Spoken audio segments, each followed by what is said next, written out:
Hello, hello, hello. I'm back.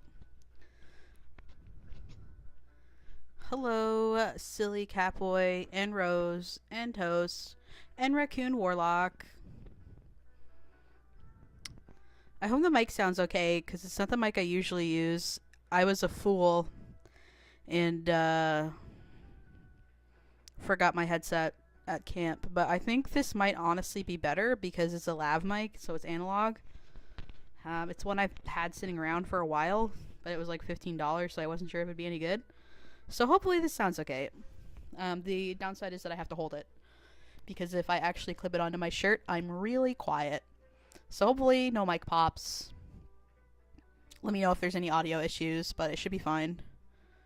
My mic sounds better than usual. Ooh, okay. So lav mic might have to stay. Ooh.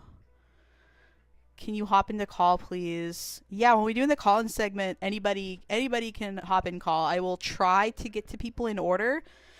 There is like, if you go to my Discord, there is a section called I think it's call-ins. It's literally called call-ins, I think.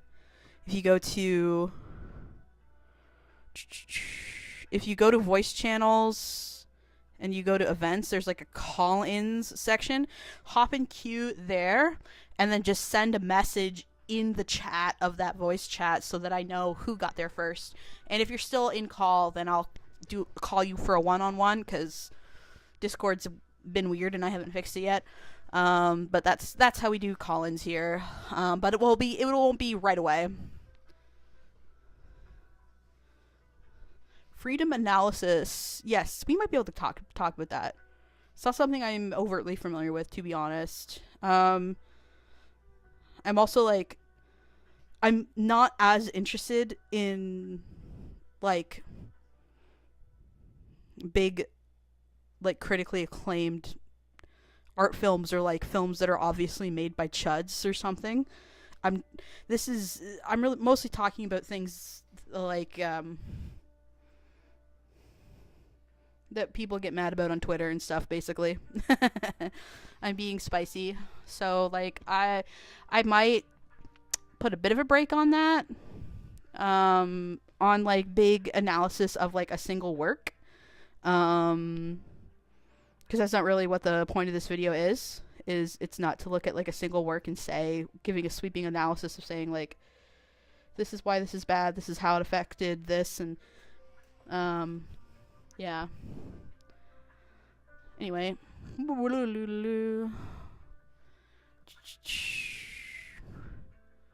Hello! It's my adorable little face. Should be. There we go. Alright.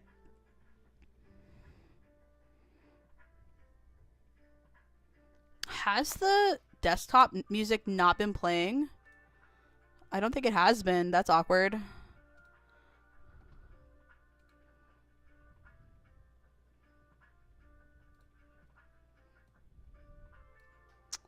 Dead air on my live stream?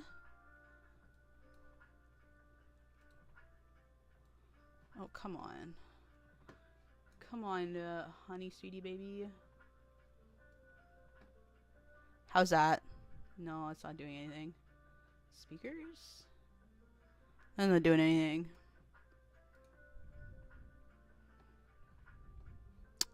Interesting.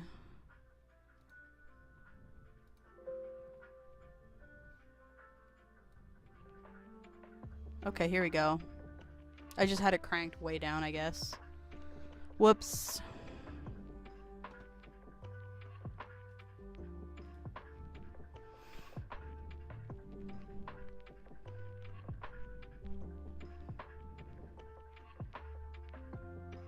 I really use Twitter. Where's the goobers over there squabbling about this time? This is just like a general analysis. So, I do not follow Jumbler. We're gonna try to stay on topic though. I would ask.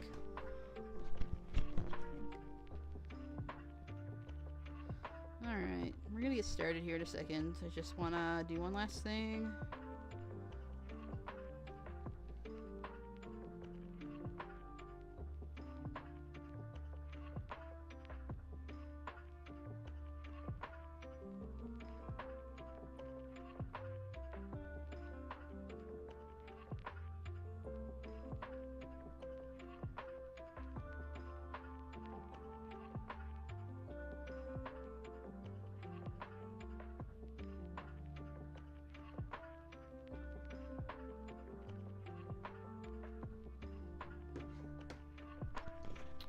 All right.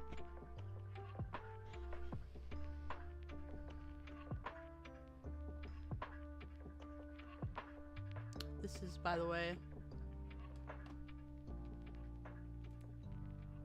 the info where I found this music. The artwork is by Golden Dog Aki.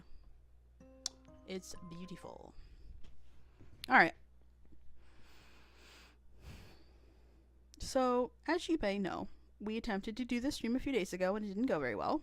I couldn't load like any web pages and I ended up cutting out a couple times and then it just totally broke down before we really had a chance to do the call-in section. I think we got to Boggle and then like it broke down during his conversation. So I was like thinking, should I edit what I have? And I realized that like I didn't really like what happened on that stream because like I couldn't be as thorough as I usually am because my internet was so poopy. So we're just gonna redo the whole stream. My audio is only one ear. That's really interesting. I don't really know what to do about that. That's not intentional. It's probably, I'm imagining it's because it's an analog microphone.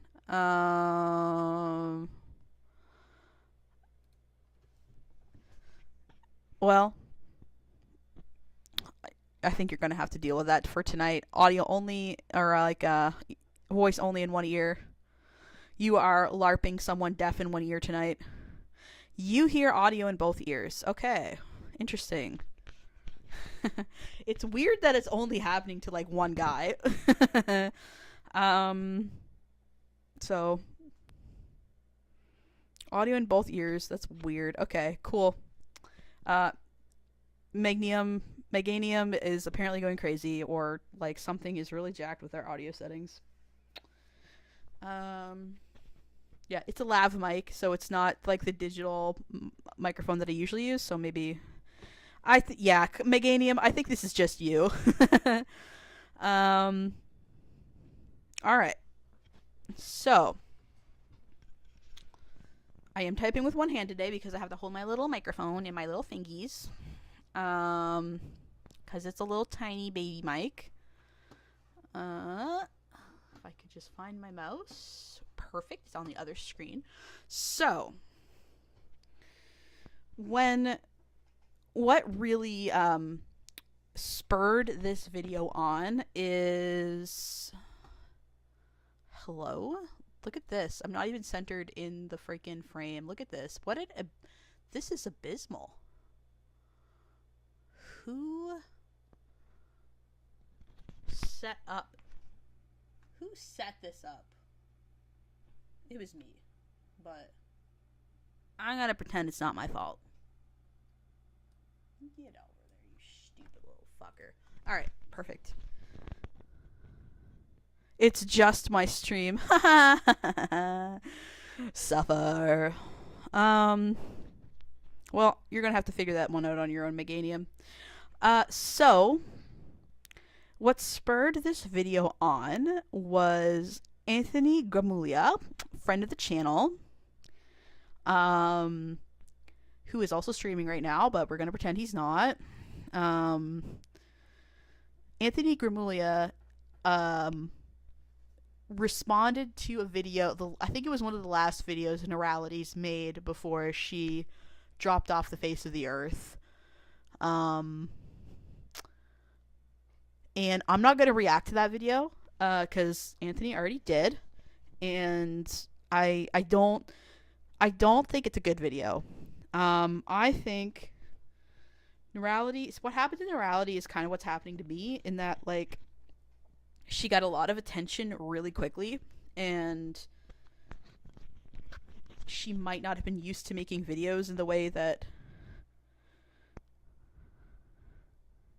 no Anthony erasure. um, and I think, like, she was kind of like a little a Tumblr girly that got like way more attention than she thought she was going to get, and with that kind of comes criticism. And I don't think she's ready for the harassment and toxicity that comes with that amount of internet fame. I don't know if I'm ready for that, honestly. Just with my analytics and how they're going, I'm like, ooh, am I ready for this? So, like, I kind of, like, on that level, I kind of really feel for Noralities. Say that 5 times fast. Um, so I don't judge her as a person, but I think she's very incorrect. Like, I am also a leftist, a big shocker. The trans gay that with the demon profile picture is a leftist. More news at 10. Bet you didn't see that one coming. But at the same time, I think that a lot of people on the left sort of get into this, how do I say this? Everything has to be good all the time. Everything has to be activism all the time. You know what I mean? And sometimes, like, you can't always do that. You know what I mean? And you can't expect other people to do that. And I think she just annoyed a lot of people. And I think she's really nitpicky. There are some videos that, like, she blew things way out of proportion. We'll talk about it. It's giving cultural Christianity. Which I get. Like, I was raised fundamentalist Christian, and it took me a long time to let go of this idea of goodness versus badness, and how goodness is something that you inherently are versus something that you do, and the impact you leave upon the world. I'm, like, very utilitarian now, which is very much counterintuitive to Christianity. I started to watch that stream, but Norality's video frustrated me quite a bit, so I didn't get far. Yeah, I don't blame you. I watched one of Norality's videos. I can't remember what it is, and sometimes, like, one of her old videos will crawl across my screen, and I won't remember her, and then I'll start watching her, and I'm like, oh my god, it's this person again. Like, I'm sorry, like, she just sounds like a living Tumblr post. And I say that as somebody who's kind of a living Tumblr post, to be honest. Like, TBH, I am kind of like the living embodiment of everything stupid on Tumblr. I am not afraid to admit that. I'm a sensitive small bean with big opinions, so I can say that. Tumblrina is a slur that I can reclaim. I also want to take the moment to acknowledge the people that donated last stream, and maybe I didn't get to you. I am so sorry. I think Adrian Parchman was the only one that super chatted me, I think. If there was anybody else, I missed them. I think I can check my feed here. Yeah, it was literally just Adrian Parchman. So I don't know if he's watching the stream, but if he is, thank you for donating $2. And I'm really sorry that that might have been overlooked on my last stream, and now that stream is now hidden forever, locked in the vault, because it was poopy. Anyway, so I feel like this is a bigger question than people give it credit for, but we're gonna go ahead. And last time I wasn't going to do it this way, but I think we gotta get out our handy dandy notepad to really dig into this. And now I'm, like, thinking, because I'm, like, holding the little microphone in my fingies, and I'm trying to type, and that's going to be fucking annoying. I can't believe the crimp got blue hair and pronouns. Bro, I had blue hair and pronouns once. Once upon a time I had blue hair and pronouns myself, so accurate. 1 second. I'm going to try to find a solution to my problem with audio. Let's play some more Baldur's Gate music while I do that.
Okay, how's this? So the benefit of being the benefit of being previously in the film industry is that I just have a bunch of film equipment that I own. Like this lav mic that I'm using and the tripod that I've just scuffed together with my mic to make a sort of mic stand. So I hope you can hear this okay.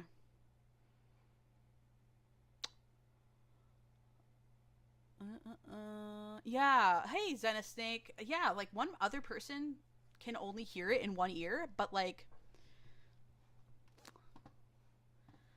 I'm not sure I can really do anything about it because it is an analog. We are analog tonight, so it's okay as long as it's not too quiet. I'm gonna crank it up a little bit, I think, because I am a little bit further away. Ah! Okay, perfect. Maybe it's because you're on your phone. Yeah, probably. I think the phone combines. Sorry, babes that are not on their phone. Um, notepad. Why is my notepad all the way over there? Get over here, you little shit. Alright. Does fiction affect reality? We're just gonna get into it. Let's make this baby bigger. Pachow. I think this could be pretty big for this stream. This big boy stream. Get out of here, advertisement. I don't care about Sea Cleaner right now. It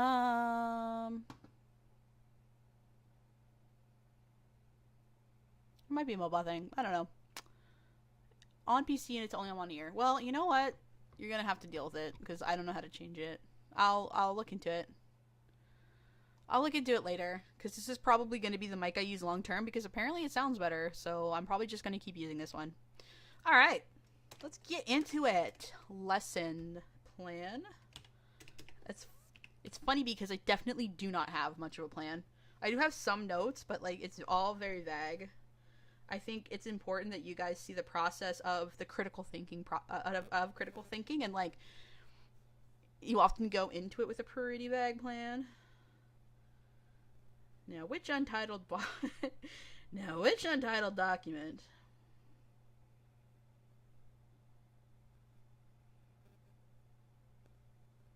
That's my D&D campaign.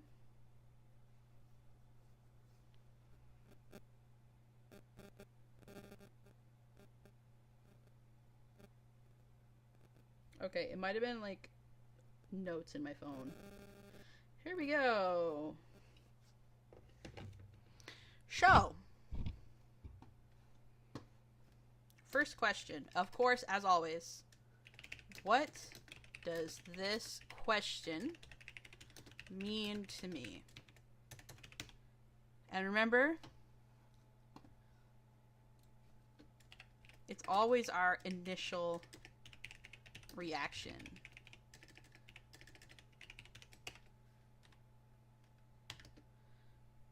It's funny because like right now I'm in training for work and we're kind of doing the same thing, like because I work with kids and we're getting trained on how to counsel them and like to how to deal with people that are having behavioral problems and like might be upset.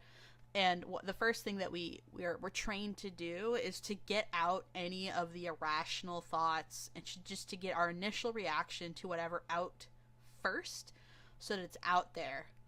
And then we don't have to let it fester inside. So like it's interesting to me because I think because I've had the same training before, but like being retrained, it reminded me of how I format these. So it's like I feel like I don't know if I'm coming at this from an academic perspective because I'm gonna be honest, I'm not much of an academic. I went to a private business college, not university. So I don't know if I'm actually presenting this or attacking this like an academic, but I am trying to be intellectual about it.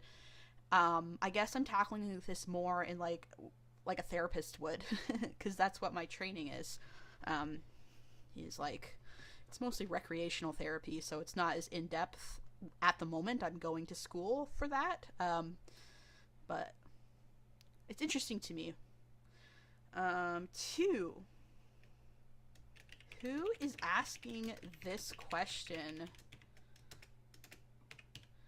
Why are they asking this question? We're also gonna have an interesting one. When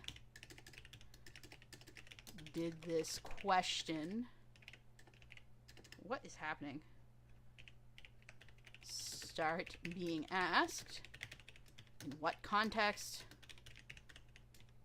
has it happened before? So that one's a little bit specific, but we'll get into it. Okay, now I'm going to read back in chat. To me, it means, does the fiction we create and consume have an effect on what happens in the real world? Sorry, the colon was meant to be a... Hi, Minotaur, we're just getting into it. You're, like, at the very beginning. We've just done some, like, debriefing, and now we're going to start, like, the actual meat and potatoes of my lesson plan, as you know. Toast says, to me, the question, does fiction affect reality, means how does the media I consume affect my way of thinking / general view of the world? Interesting. Yeah, I think that's interesting. I think that's an interesting way to look at it. But as always, I encourage you to take notes with me. What I would love for you guys to do is get out your own little notepad, or get like a if you want to do pen and paper, that's fine. If you want to open a little document or a little note thing on your phone, that's also okay.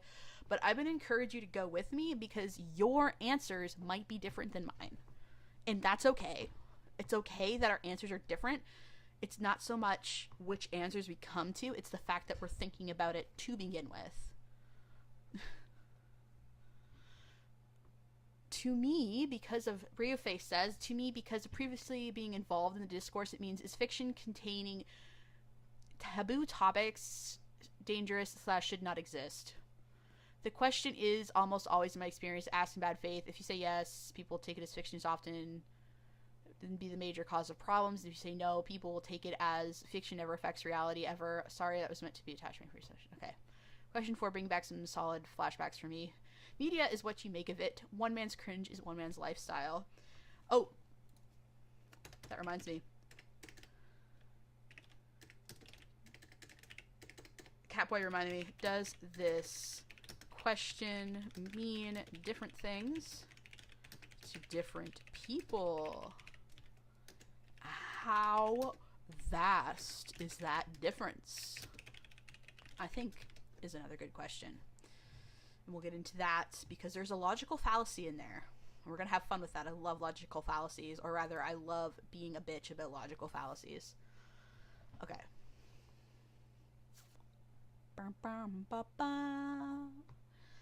Okay. And we will look at examples, and I have some specific people that I want to bring up. Okay. So, my initial reaction to what does this question mean to me? Am I a bad person if I consume bad media? That's my initial reaction. And I'm very biased by this question. And everybody's going to have their own bias when it comes to this. And I think that this is the time to acknowledge that bias, embrace it, write it down. Maybe ask an addendum. It's like, an addendum to this question could be, if you think you're really biased, it's like, why do I think that? Why do I think that? I think there's a really good addendum to this question. If you find that you are extremely biased here, I think it's a good idea to unpack why you think that. Get out of here! Freaking ads on my computer.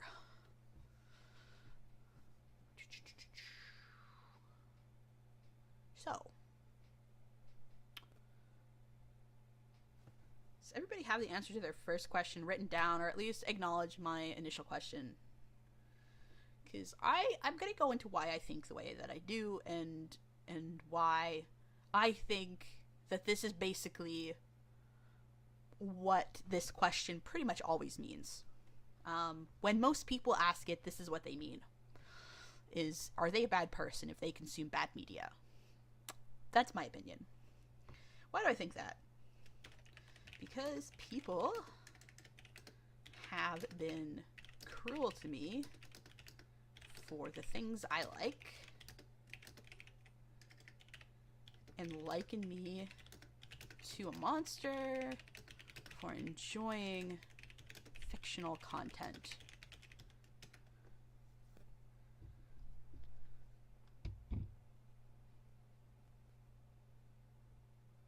I'm gonna be honest, Catboy, that's like most, that's just like a general fandom thing. Like, everybody experiences that. That's like, you get into fandom and like people get angry about ships. That's just standard, like, welcome to fandom pack. It's actually was really bad even when I was a kid. I was raised on the internet of the Leaky Cauldron and the Muggle.net, and there were whole different websites created specifically because of ship wars. Like, oh, you like that ship? Well, I'm going to make my whole other Harry Potter fans site, yada yada. And I'm not putting you on my web ring. Like, this has just been a thing since the internet has been created. People are bitches on the internet. That's just period. So, like, I'm sorry that happened to you, but, like, it's pretty standard affair, in my opinion. That sounded a little bit dismissive, but, like,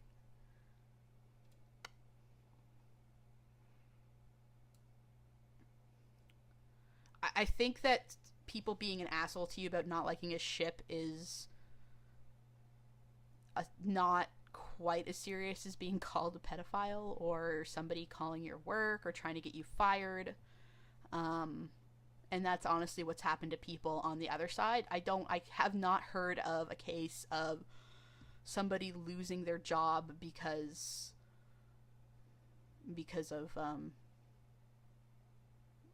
they didn't like a ship. It's pretty much every single time been the other way around. Somebody gets doxxed. Yeah.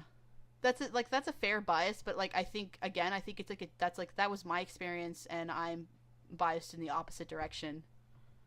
Like, I've also experienced that. I just,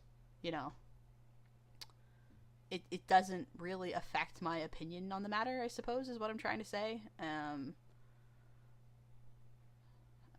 just saying, I think that's a general experience, and like, while you could see if nobody ever was experienced being harassed, like,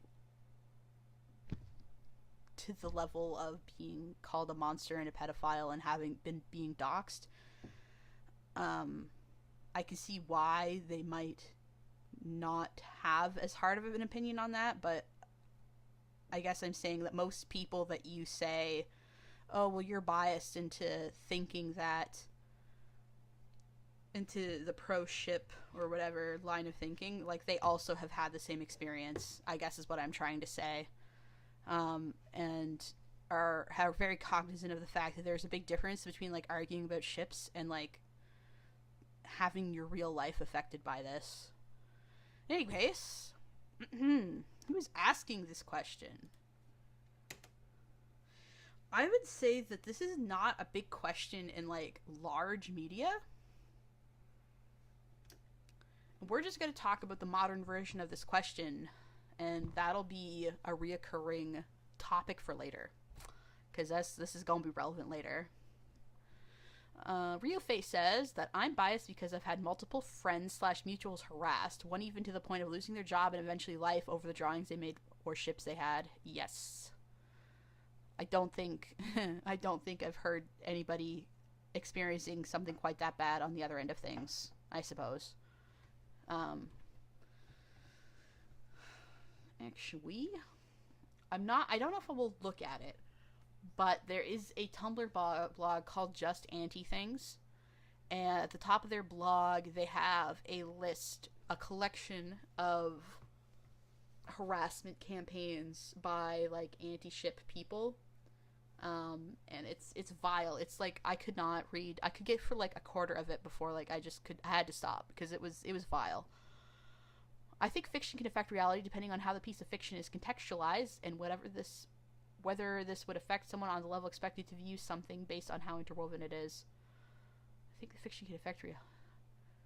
Just Anti Things is one of my favorite blogs. Yeah, I was friends with them back in the Voltron days. Before, like, I know the person behind the blog, and I was, yeah.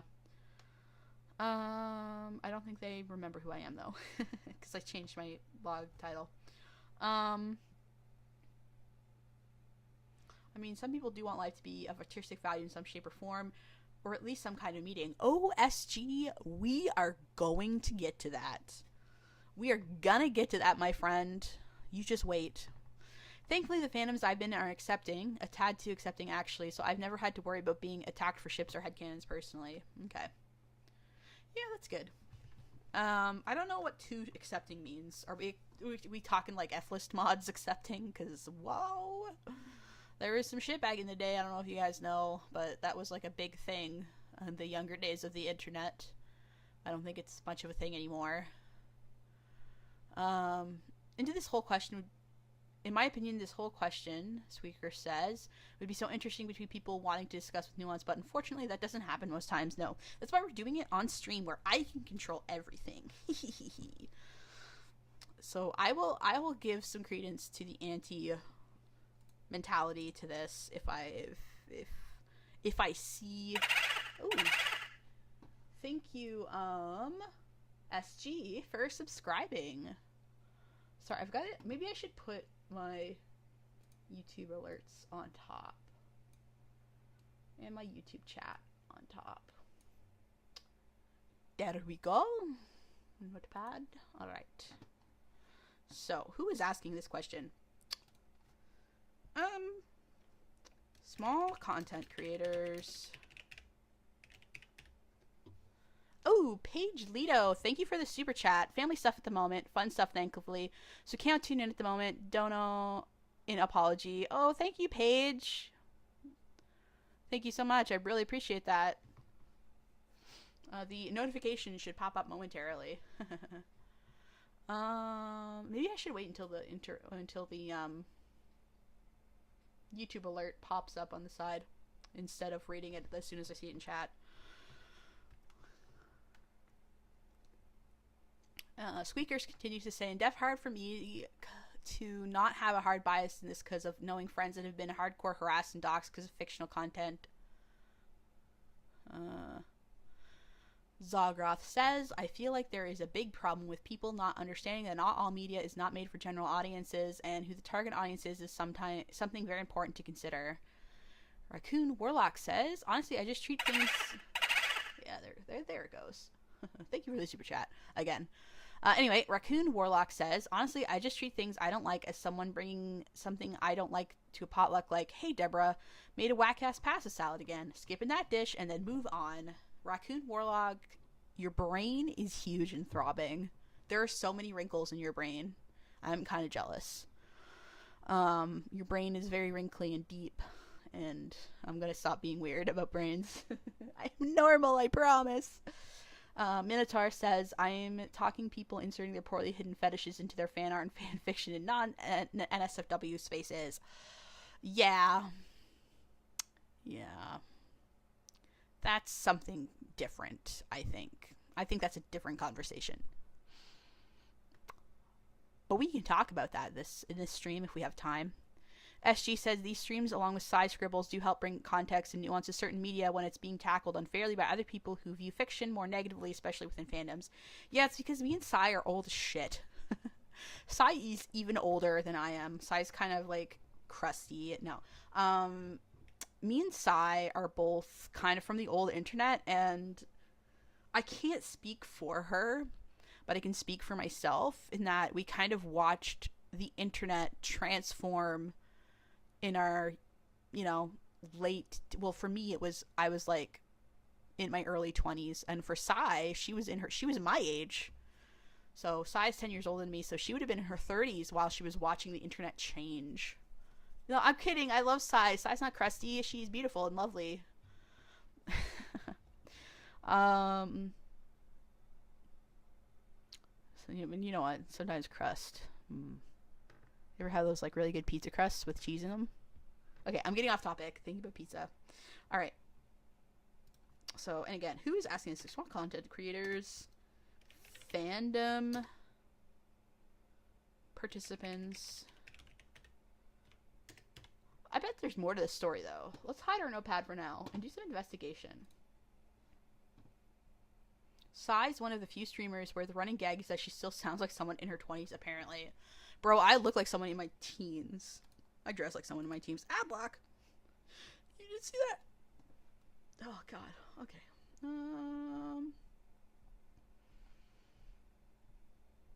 Yeah, let's show my Firefox window. I think I have all of my hidden giblets stowed away. Yeah. Perfect. Perfect. You can't see my crimes. I'm just typing in, does fiction... If I could spell correctly, that'd be perfect.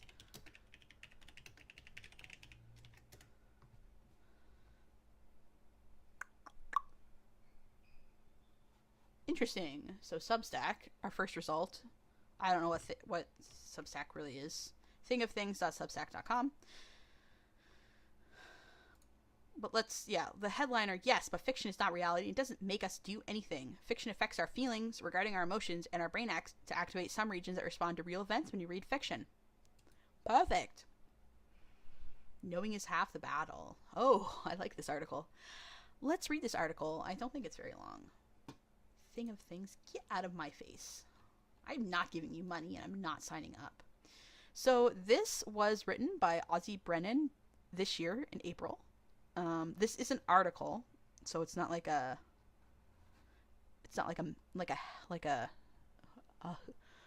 World Health Organization announcement, but let's read it. And then maybe we can like look at I don't know if it's a man or a woman or a non-binary fowl. Yeah, they've got a pony avatar, so we'll see how this goes. Okay. We're going to read this article. I like fucked up fiction. So this post is kind of a portrayal of my side in the what things should authors write about wars, which tends to produce posts like this. Fiction affects reality. Yes, but fiction is not reality, and it doesn't make us do anything. Fiction affects our feelings. Regarding our emotions, our brains activate the same regions that respond to real events when we read fiction. That's why we feel for the characters and stories. That does not mean that fiction makes us do anything, and also it doesn't mean that the creators of fiction are somehow responsible for the mental health or morals of the audience.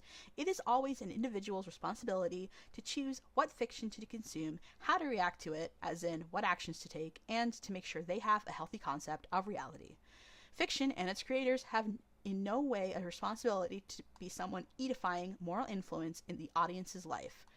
Audiences have 100% of the responsibility to curate their fictional consumption wisely. Intelligent words. But seeing as this is a quote, I feel like this is might go a bit in a different direction than we expect. Let me read the chat. Being fully honest, I used to be a big anti until a group of friends sat me down and told me I sounded psychotic, and I realized that none of it really matters, not as much as I was afraid it did. Substack is like a place where you can sign up to get people's newsletters if you want. Sweet. So we're just like reading some random bronies newsletter. It's fine. We'll see if there's like, I think they have something important to say. I like this article. I've glanced over it before.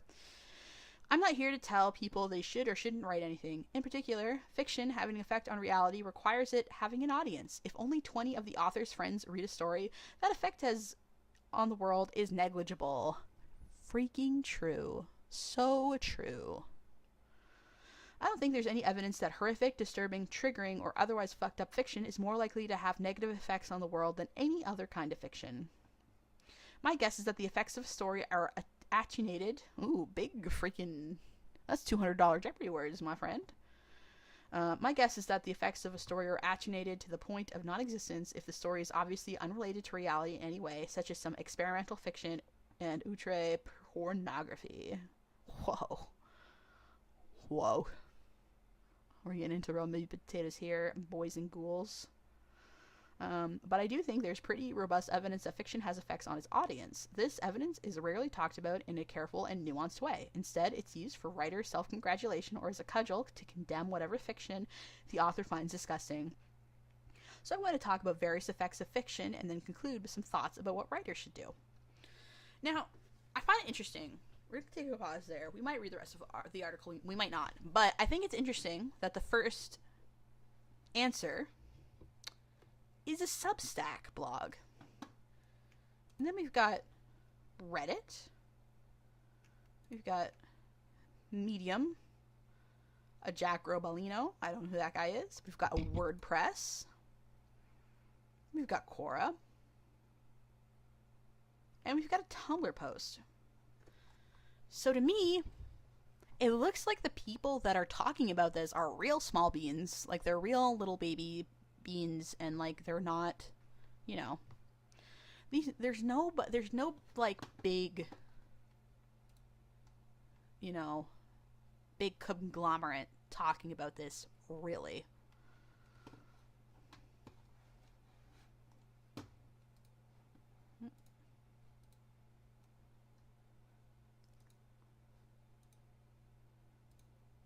Oop. Something happened to Medium. That sucks.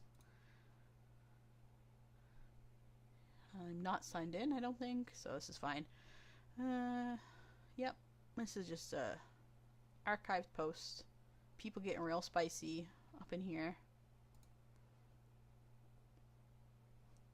Yeah, another baby beans blog. 5 likes.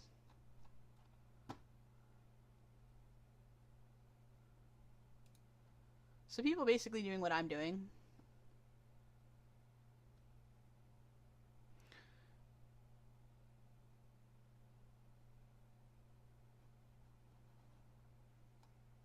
Somebody talking about how someone believed that you know, after they read Harry Potter, the Wizarding World is real and the Hogwarts acceptance letter got lost in the mail. You know what? When I was a kid, that was a big thing. Get out of here, Google. I remember thinking that when I was a very little child. I think that's a pretty normal experience. And then a shipping Discord block.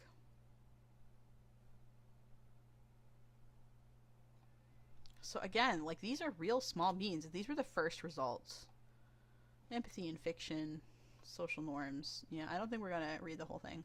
This is more to demonstrate, like, this is this person making their case, and like, that's cool. But we're gonna do it ourselves. I just think that it's really interesting that all of these blogs, that all of these things that are popping up are small beans. They're little tiny web pages. So I think that's really interesting that that question is only really being asked by small audiences, people with small audiences. Okay, Lewd Nude says, I have noticed a lot of aunties tend to be younger. Their disgust and uncomfortability with certain media is valid, but the way they moralize to people that have a higher tolerance, I think, is an issue. Yeah, I think that's a big issue. SG says, it's one of the reasons why I never watch people like Nostalgia Critic or CinemaSins when I feel like they don't fully commit to getting how reality and fiction, good or bad, can be woven together. Squeaker says, with how heated small beans get on this topic, the idea of a big bean thing on this is a little terrifying. That one fanatic says, I'm not a fan of antis, but I much prefer the community as a whole than Profix. Small disagree. I don't think Profix and Proship is like a community, really. It's just people that like were like minding their business, and then like a bunch of people were like, you can't write this, and we're like, okay, but we can. And then we just kept, I don't think that there's like an organized, I don't think that there's really an organized thing with like the Profic thing, and I think that's like a misconception also. Why are all my windows missized? Get on up there. There we go. Being oppressed. Yeah. It's probably because I try to stream on my laptop, and my laptop's a different aspect ratio than my big pooter. So this might be uncomfortable to talk about, but the infamous Slenderman stabbing incident is an example of whether fiction can affect reality. You know what? You're so true. So true. So true, honestly. At the bottom, things to touch on. Slenderman stabbing.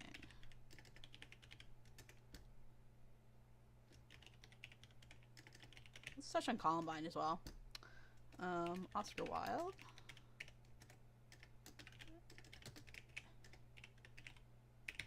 Because yes, these people are... Ooh, I didn't show you what I'm writing. Notepad. Things to touch on. Slenderman stabbing, Columbine, Oscar Wilde, and Aristotle. An anti is somebody, like... So anti is taken from people that said, well, I'm anti-Sheath, or I'm anti-Drary, or I'm anti...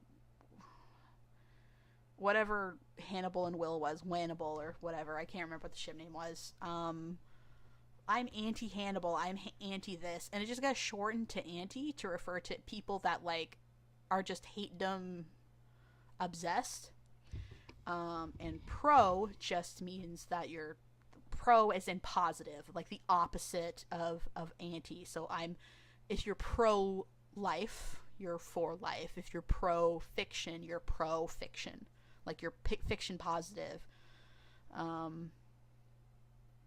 Pro-choice, you know, like it's used in a bunch of different contexts. A lot of people think that pro is short for problematic, but it isn't. It just means positive. But people like to call things pro ships, like, oh, that character's younger, so that's a pro ship. It's like, that's not what that means.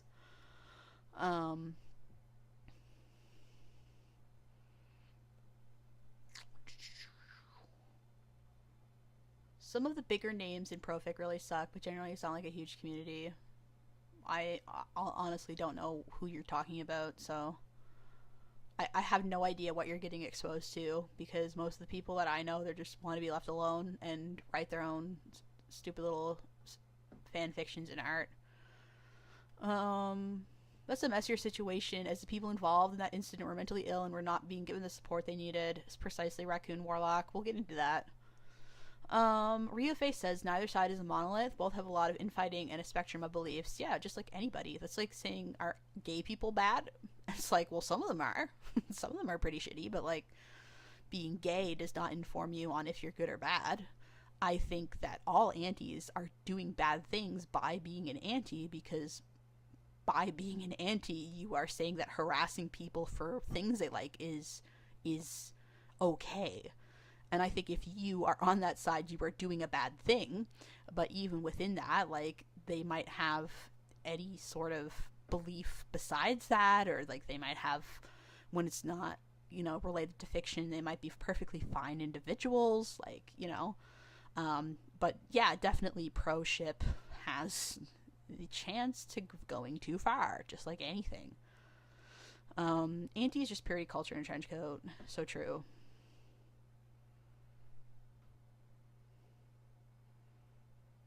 The Slenderman stabbing incident is like the people that did that are clearly had issues beyond reading the Slenderman creepypastas. Yep. Very true, and from the way they talked about it, the party's mental health, they could have absorbed any kind of media and put the blame on that very thing they viewed, and Slenderman was it. Oh, yeah. Procreating and examining content concerning horny, even if it isn't legal, versus anti-serious dark content. I had to leave and come back. Would the guy obsessed with Amber from Danny Phantom count or nah? I don't remember that. I watched a YouTube documentary. Oh yeah, no, I know who you're talking about. The guy obsessed with Amber. I know who you're talking about. Yeah, like the YouTuber. Watch YouTube. Apparently, like, I think that person might have been trans as well, and just didn't want to come out and was too afraid to come out. Anyway, watch a YouTube documentary on that, and it's wild. Yeah. It was wild. I watched that too. Pro and anti. Lol. Do you mean Cassandra Clare at Silly Catboy? What? Why are we talking about Cassandra Clare? What are you talking about? People on Tumblr who make ship course their whole personality. Yeah. Alright. Honestly, ship course is my whole personality. Honestly, to be honest. If you don't ship Soriku and Kawashin, then you need to leave now. JK. JK, I don't respect you enough to ask you to leave. You can do what you want. No, I'm really kidding. I'm kidding. I'm just joking. I am just joking. Therefore, you can't be mad, because I am so silly and cute and funny You can't be mad at me. It's illegal. Um, okay. But yeah. What a way that we could rephrase this question.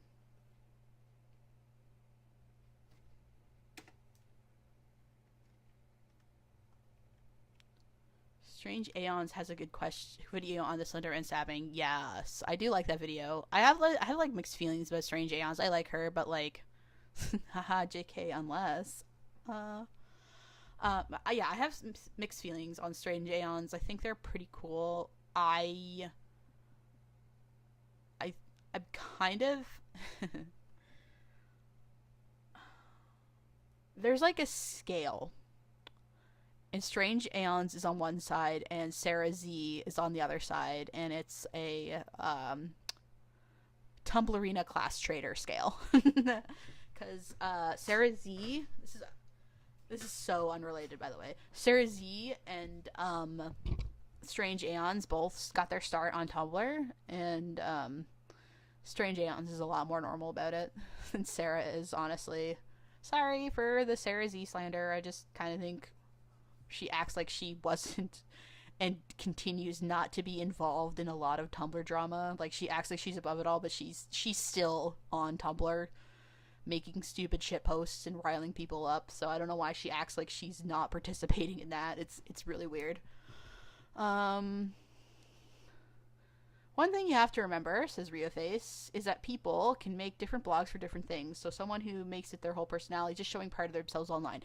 Yeah, I mean, like, if you come on my Kawishin blog, I don't have one, but, like, saying I have, like, let's pretend I have, like, a Evangelion, Kaworu, and Shinji shipping blog, and you're like, why do you make Kaworu and Shinji your whole personality? It's like, well, this is my Kaworu and Shinji blog. I have like 3 other blogs. One of them is about world literature, one of them is about photography, one of them is about modding video games, and also that's just who I am on the internet. Like, I have like real life hobbies, I have like a job, maybe I'm a doctor or like a scientist or a student, and maybe I have a boyfriend or a girlfriend. I might even have kids. Like, you don't know that. You were just seeing one small sliver of their personality, and you're assuming it's their whole personality.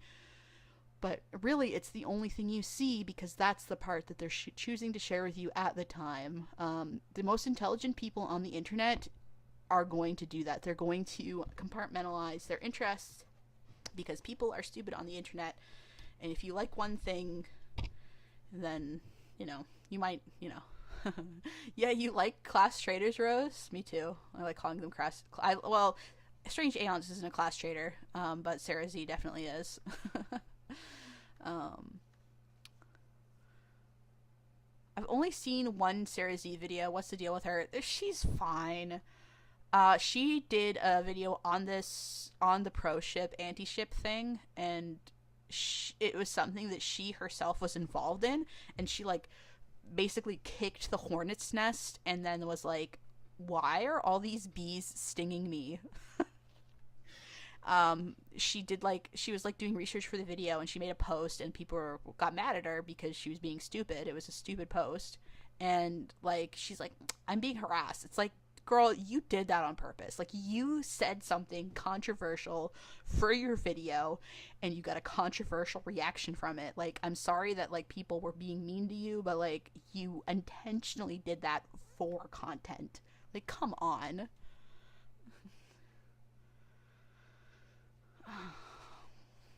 It was so silly.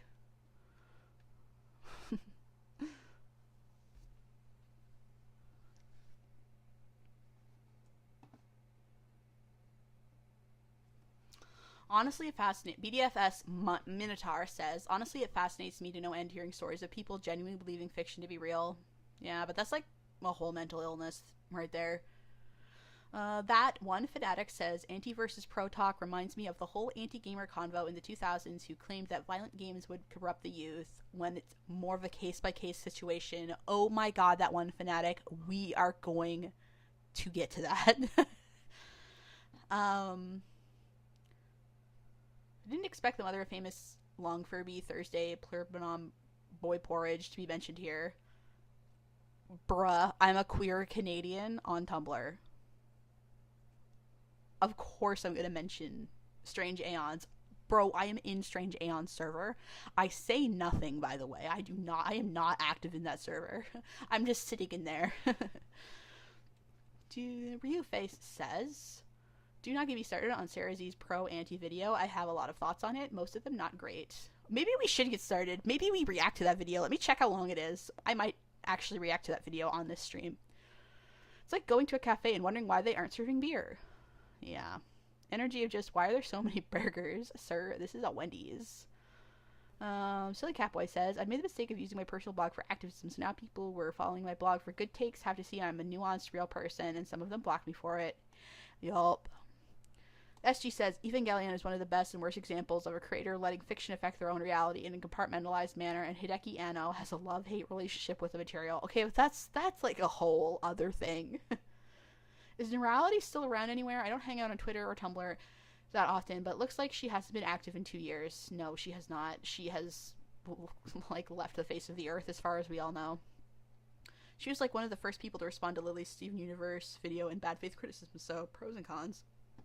Yeah, I think it was kind of a baby video, though. Alright. She's very ineffective, I think. Uh-oh, you see all my awful little searches. No, you can't because they're behind my notepad. Never mind. What am I looking for again? Sarah Z Pro Shipper. The story of pro shippers versus antis. Oh no, that's like a 2-hour long bro.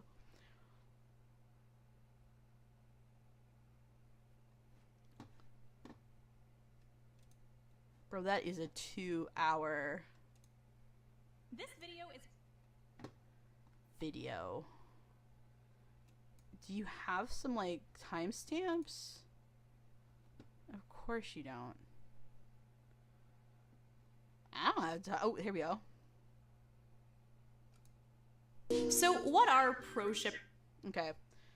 So hopefully you don't get much of a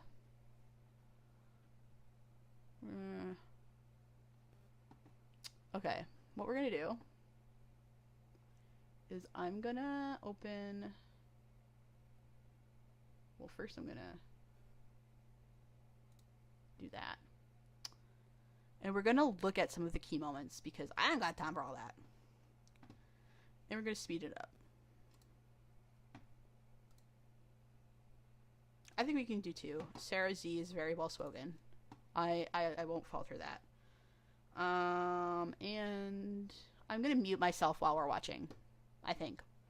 But it's just because I'm worried we'll get echo because I'm not listening with headphones today. But I will read back in chat first. Is around Raccoon. She was like, Raccoon World says she was like one of the first people to respond. I already answered that. But yeah, she was one of the first people to make a video talking about Lily Orchard's bad take. Zenastrike said, I feel like I was the only one who liked Noralities before seeing they made video essays, so I was confused on why she left. LOL. I don't know. I think she was just getting harassed too much. Ryuface says, back when it came out, I watched a series of streams analyzing that video. It took forever since you have to read the screenshot she flashes on screen, since they don't say what she says they do. That's interesting. That's really interesting. Minotaur says, I've just thought of something. Fiction in a way is kind of like a lie. You know it is a lie, at least on a surface level, and lies definitely can affect the reality of people if people believe them. Yeah. Again, we'll get into that.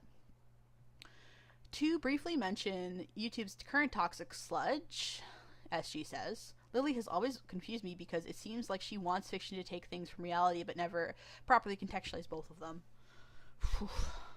Yeah. So I'm going to mute, and we're going to listen, and then when I pause the video to react, we'll unmute, but we're just going to listen to some key points. And antis. That's somehow both a very simple and very complex question. There isn't one universally agreed upon definition of either term, and this is especially problematic when it comes to anti. It's a very weird term because, like, linguistically speaking, it's a prefix, like anti what? The reason behind that is that anti is often a generalized term in a bunch of fandoms that serves generally the same linguistic purpose as the word hater would. So for example, if you're a fan of a specific K-pop group, like say Luna, bloggers who really hate that group and post negative things about them could be called Luna antis. I remember the first time I encountered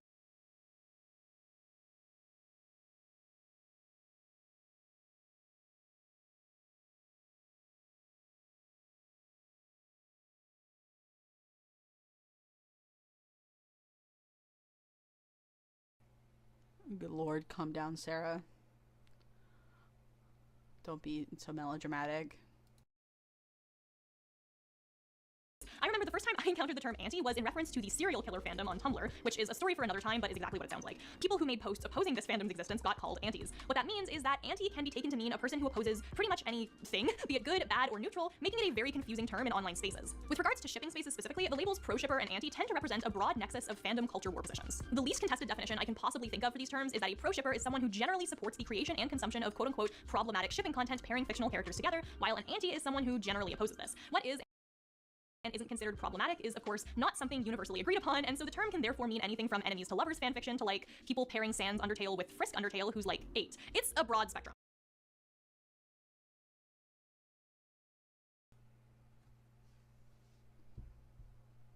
That was very interesting, I think.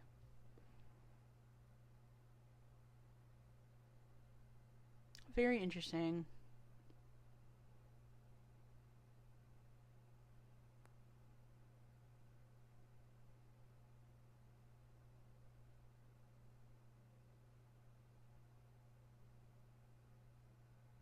Some of her vids remind me a bit of James Somerton, so I stray away from her content. Yeah.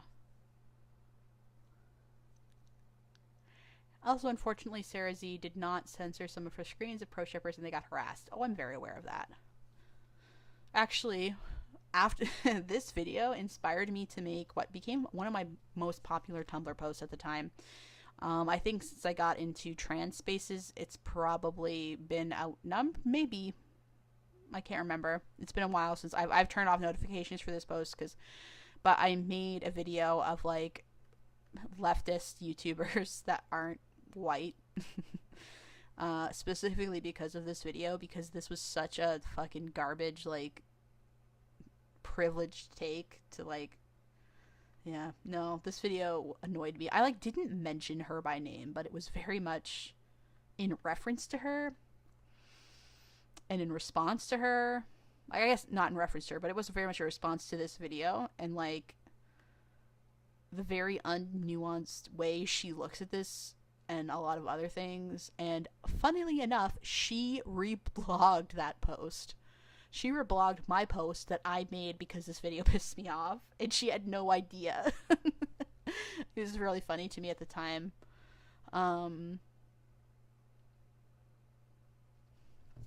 Anyway.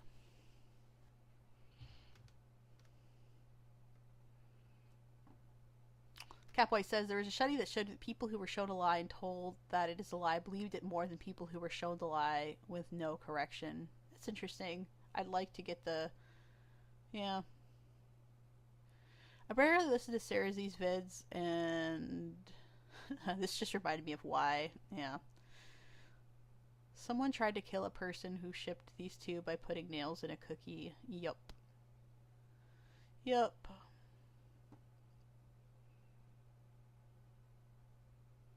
Ryuface says that, yeah, I recall correctly that most pro shippers support real person fiction of minors at one point, and that was not great. Yeah. The overcorrection about K-pop stans always confuses me. Yeah. It's giving N-log a little bit.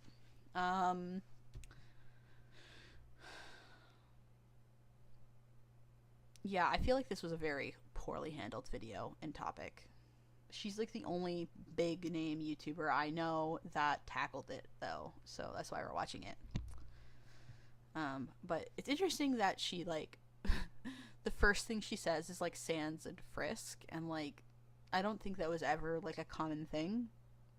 And when it was, like, Frisk was not depicted as a child. Not that I can't, like, sexualize the Undertale character. It's a fucking skeleton. I don't get the appeal of Metaton. I don't get the appeal of Sans. I'm more of a Metaton fan. And very bad that Metaton did become the Tumblr sexy man like I wanted him to. Why am I only in one of your ears? I'm crawling inside your brain and living there. That's why. It's because I'm using an analog microphone, and analog microphones are weird with that sort of thing.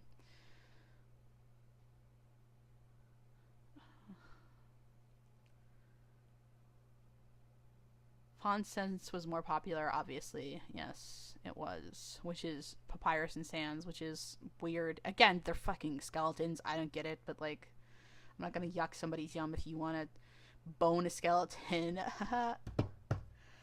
go for it, I guess. Metaton. Okay. The power of Crimson Enders to live in our ear canals. Yes. You guys need to clean your ears. Like, come on, like a little bit of a topical solution, maybe like a, you know, like get this out of here. I think Toby Fox expected him to be a Tumblr sexy man too. Yeah. Yeah. I don't know why it was Sans. Also, it's interesting because, like, Frisk's age is never stated, but she's stating the age, and a lot of aunties do this, where they will state the age and be like, oh, this character's like 8, and it's like, we don't know that. It's very, very vague, but they say it to produce instinctive disgust. Yeah. I've coped by playing music on my right ear. Cope and seethe. Okay. Brian Fuller. 46 minutes in. Girl, what did you talk about for the first fucking 45 minutes? Most of the content is at the end. Oh, we're going to talk with the needle cookie. Boyfriend dungeon. Okay, let's go to Brian Fuller. Followers Brian Fuller. I did actually reach out to Brian Fuller via email after writing the script in hopes of getting some kind of comment, but I haven't heard back yet. Luckily, this was really the peak of it, and it did die down after this. But as I said... So Brian Fuller is the creator of Hannibal, the one with Mads Mikkelsen in it.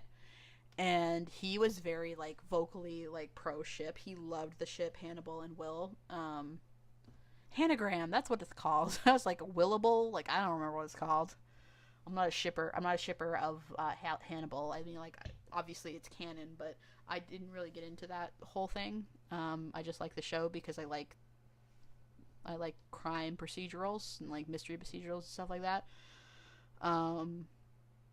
And I like horror, so of course I liked Hannibal, but, like, I didn't really get into the whole shipping side of it.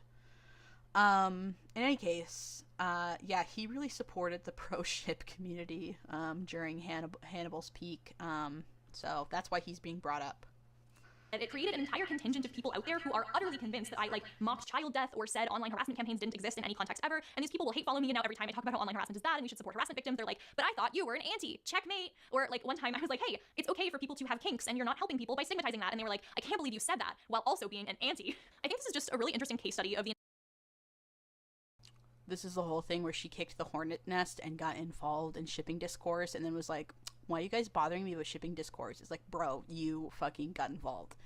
Like, you are literally a Tumblrina. Why are you surprised that Tumblr, like, it's like going on 4chan and being like, why are people so mean to me? Why are people calling me, like, a chud? Or, like, not a chud, like, but a cuck.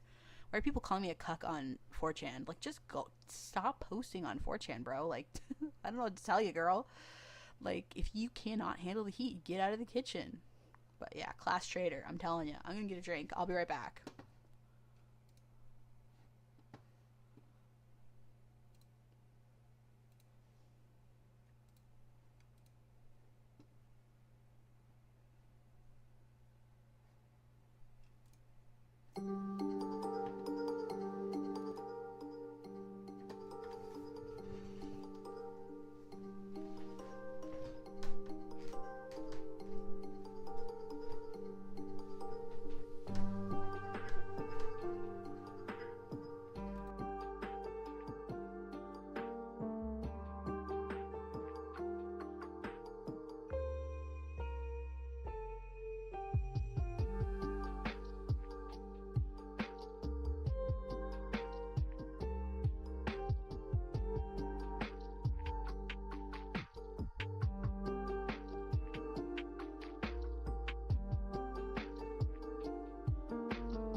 I return.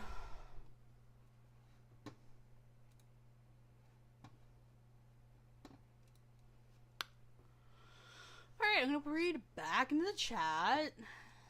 Like a YouTuber or something.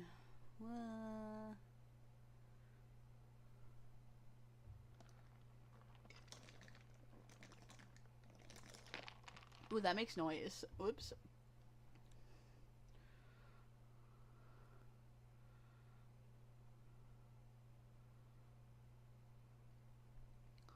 People talking about the genocide route, or sorry, the no mercy route, or whatever people are calling it in Undertale. That's like an interesting topic because I remember people saying that like if you play the no mercy route, you're literally a monster, which was interesting.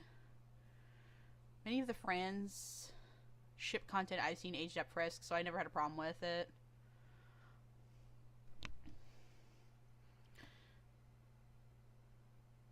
Crim digging through the ear on his way to make more critical thinking brain wrinkles for us.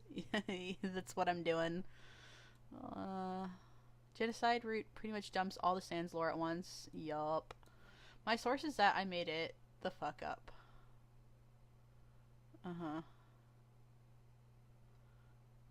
Frisk is referred to as a child in game, but they have no canon age. Yes. Yes, this is true. Tumblr Sexy Man rarely gets character context right. It's true.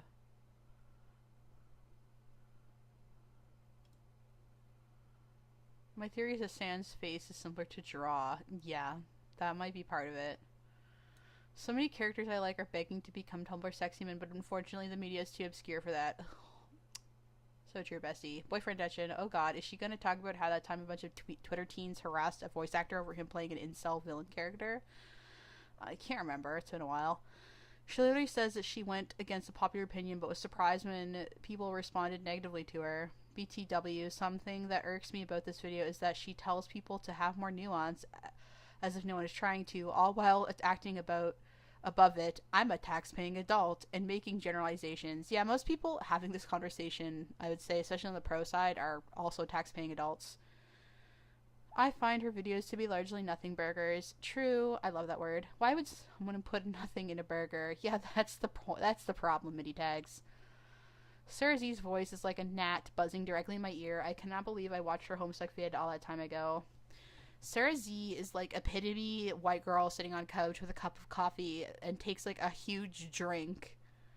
As if she's downing whiskey when it's almost definitely just like freaking pumpkin spice tea or something.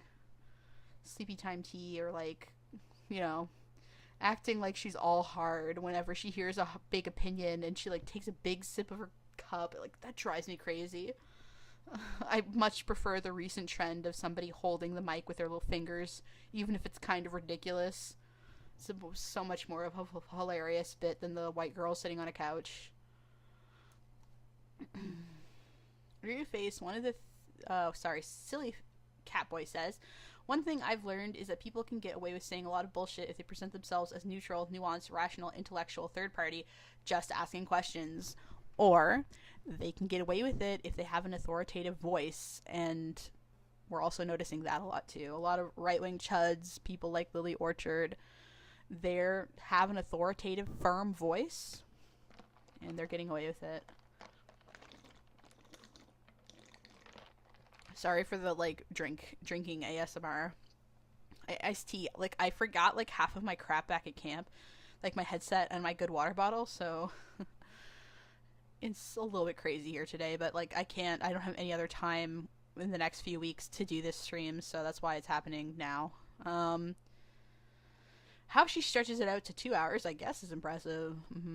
I think some of her videos where she looks at something from the outside with research are fine. This one, she was biased and didn't do enough research despite people giving her docs and sources. The point of this video was self-defense, mostly. Yeah. Tumblrina on Tumblrina violence. Oh my god. Ugh.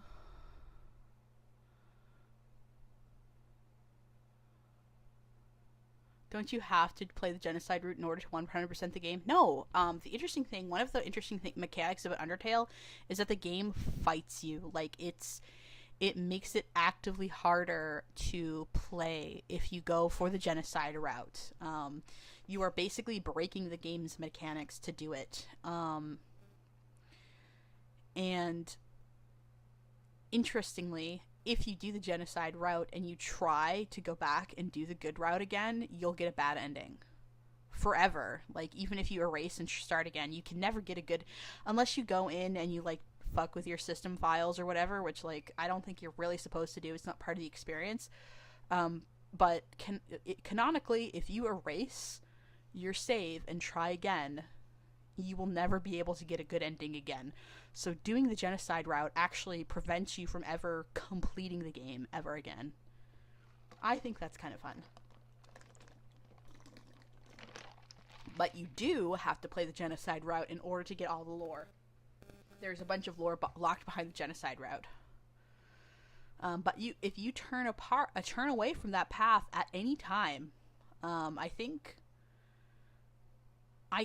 up until after you beat Sans, like if you don't beat Sans, you don't get the genocide route. Or if you do beat Sans and you turn it off before the cutscene plays, then you won't get the genocide route. Like how you get the genocide route, like how you complete it is by killing Flowey. That is scripted, but if you turn the game off at any point before then, you will not get it, I don't think. So you can technically get all the Sans route and immediately like turn the game off and then delete that save, and you won't have the same experience. Or maybe it's like,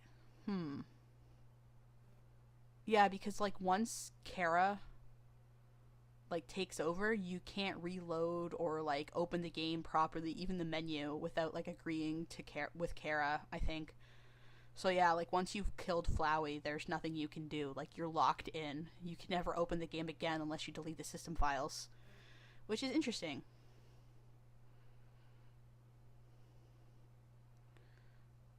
I only have an authoritative voice whenever someone intentionally misunderstands me or it's something I really, really care about. Yeah.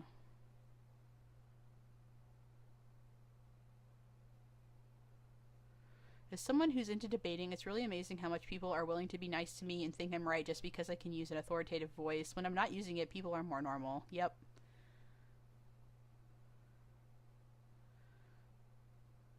Also, there isn't any achievements in the OG Undertale. In the console versions, all achievements are linked to whatever is under the sink. Interesting. I don't know. I've never played. I think I have the Switch version of Undertale, but I don't think I've really played it. I'm a PC gamer masterclass. Actually, I really like Nintendo, which is why I also got Undertale on the Switch, but because I was like, I might want to play this when I'm on the go, and this is the best way to do it, but yeah. I remember when people went Markiplier people were mad at Markiplier for playing the game wrong, where you do more than one route. Poor guy got crap from fans such as petty reasons. Honestly, the intended experience is that the first time you play it like a normal video game. So you're going to kill some characters, but you're not going to try to hunt down every last one. But you are going to kill some characters. That's kind of the point. And then at the end of the first time you play it, you're like, hey, maybe you could have gone through the whole game without hurting anybody. Would you want to try that? And then you replay it again, trying not to hurt anything. And then you're like, huh. So that's two endings. And then you're like, I wonder if there's a third ending. What if you kill everything? And then you start going down that route, and then you realize, like, oh, like it's saying that there's one left. Like it's so hard to do this. Like, and then you notice that like the story is changing, and like, yeah, it's really interesting. And then it gets harder and harder and harder. Like all of the genocide route bosses are harder than the pacifist route or even the neutral route. A lot of people win online by just being quippy and wrong rather than being coherent. Exactly. Shout out to my best friend's first round was genocide because I thought it was a normal RPG. Oh no. But it's like genuinely hard to accidentally get genocide route. I think you'd have to be like a special kind of person for that to happen. Anyway. Back to Sarah.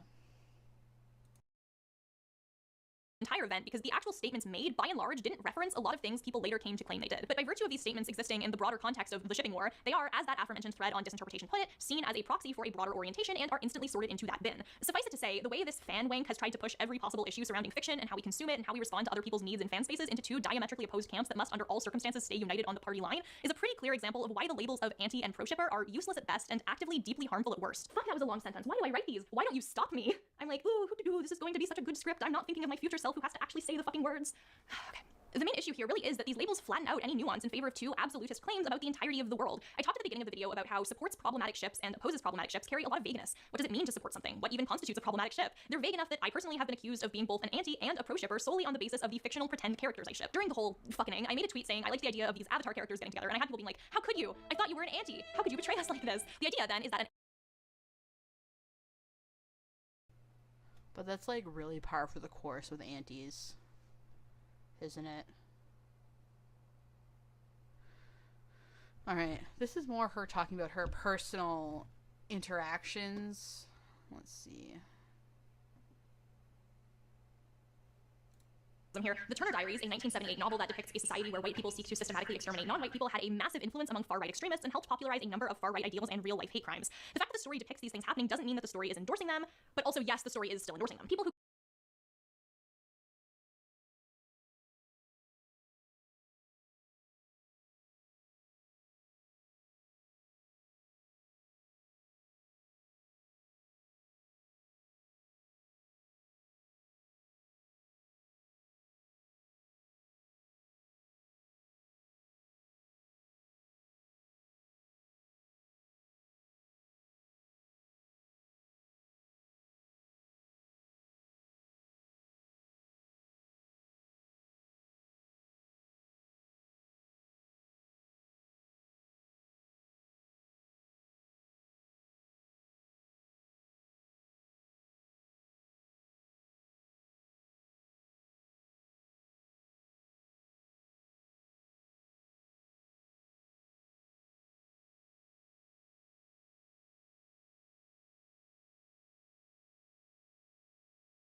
Bro, no, I'm here.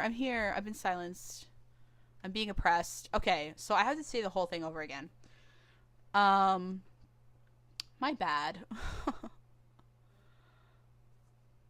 So, here's a problem with the Turner Diaries and works like Birth of a Nation. They were created by racists and for racists. I don't think that there is a world where the people of the people that were affected and educated, quote unquote educated, using using that as an excuse to be racist. I don't think there was ever a world where they were not going to be racist. I don't think if you took the Turner Diaries out of the equation, you were ever going to encounter a version of that person that wasn't an awful bigot. You know what I want? You know what I mean? Oh no, not the dodgy microphone. This was purely me pressing the mute button and not unpressing it. I was muted so that like there was no echo from the video and I just didn't turn it off. Anyway.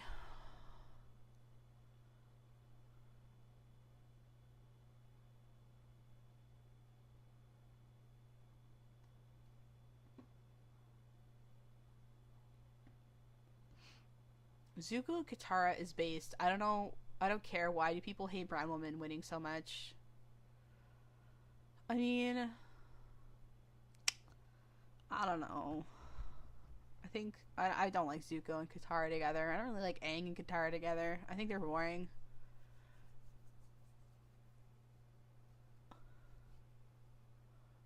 I'm just very bored with Avatar not having any gay boys.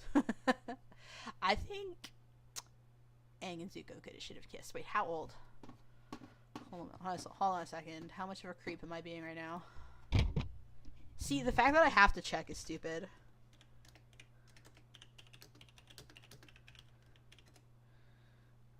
Oh dear. Ah!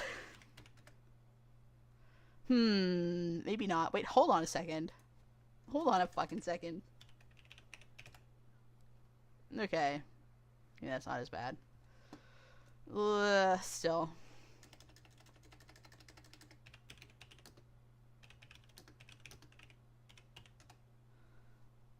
This is the version I'm talking about. There were some, like, comics of all of these guys interacting as adults. Yes. Oh no! This is Sokka Erasure. He's right there. Sokka Erasure. My cropping erased Sokka. I think they're hot. Not to be problematic, but I think they're hot. Anyway, I'm gonna be normal now.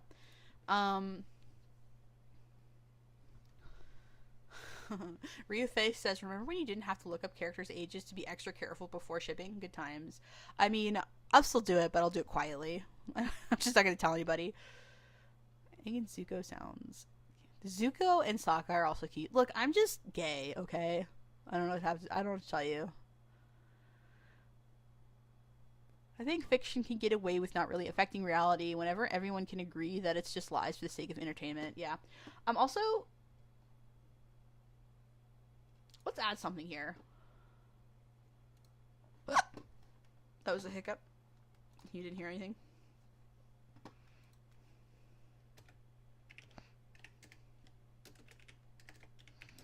Why are people anti?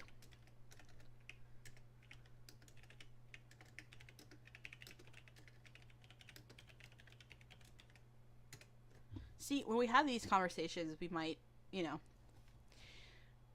we might have more questions to add on to the larger discussion.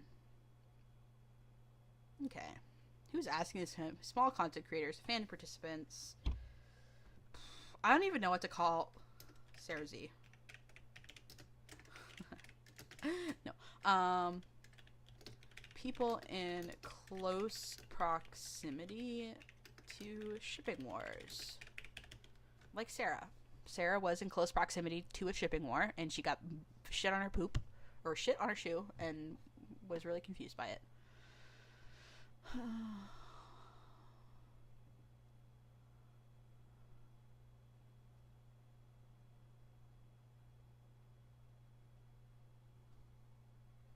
For me, I have the opposite effect where people try to connect real life things into fiction. Oh, like people like saying like, oh yeah, these murder camps are just like what the Death Eaters and Harry Potter did, and it's like, that's kind of cringe. That's minimizing. Gets criticized once, makes a 2-hour video on said criticism. That's just what girlies from Tumblr do. Me too, honestly.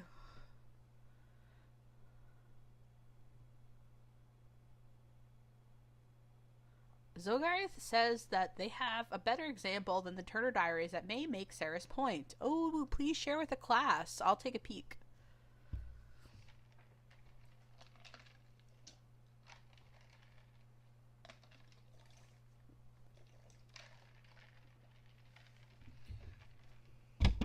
Oh, jeez. I'll just punch my mic and knock it off the desk. Don't worry about it. Bro, my water bottle is sweating.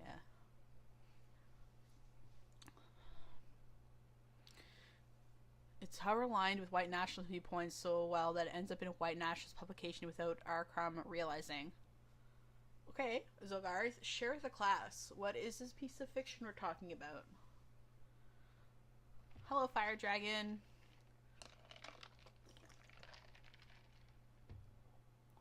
Toast says, from my experiences in fandoms, people are usually anti a certain ship / character because of both personal opinion and the fandom majority. Yeah. Oh, we're just looking at one of Sarah Z's stinky videos. She's mad that people didn't... She's mad that she kicked the hornet's nest and the hornet stung her, basically.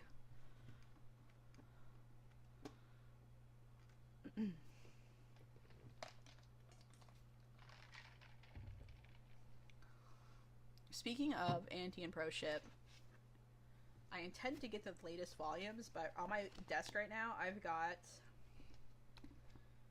the first complete series of Chainsaw Man and the 2 physical releases in part 2. I think there's 2 more books out in the physical releases that I have to catch up on because I'm a little stinky boy. I don't like reading manga or books like digitally. I don't know, it just hurts. It hurts my brain. I don't like it. I like smelling my books. I like holding my books. I like the convenience because when I'm whipping out a book, I want to be able to do it anywhere without having to rely on internet or anything. I just want to whip it out and like not think about it. So I just like physical media better for books. Because it's supposed to be like, yep, I open it and I'm reading. It takes like less than a second. If you can't do that with a book, then it defeats the purpose to me. And I read books to get away from the screen, so I don't want to be reading it on a screen. It just doesn't feel the same way. I sit myself in drinkable water. I shit myself in a nap.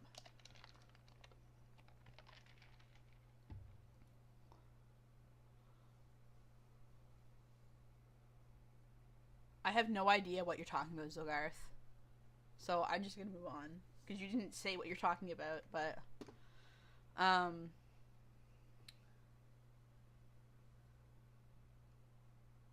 What's this piece of media called, Zogarth? Because I don't know what you're talking about.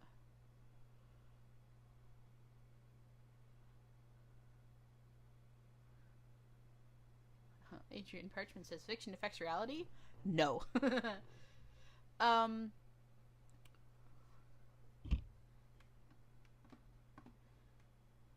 gonna also add this. If it does, is there a way to combat this? Self-cessed of myself because I need to learn self-love. Wow. I think they said, why can't I see it then? I can't. What the? Oh.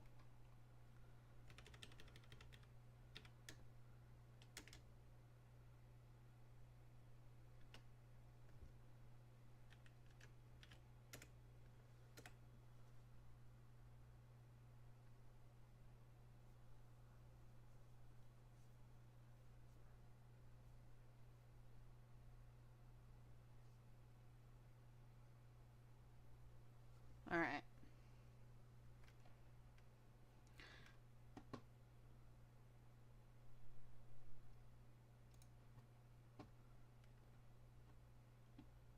The Confederate flag bikini incident. Let's watch that part. Whoa.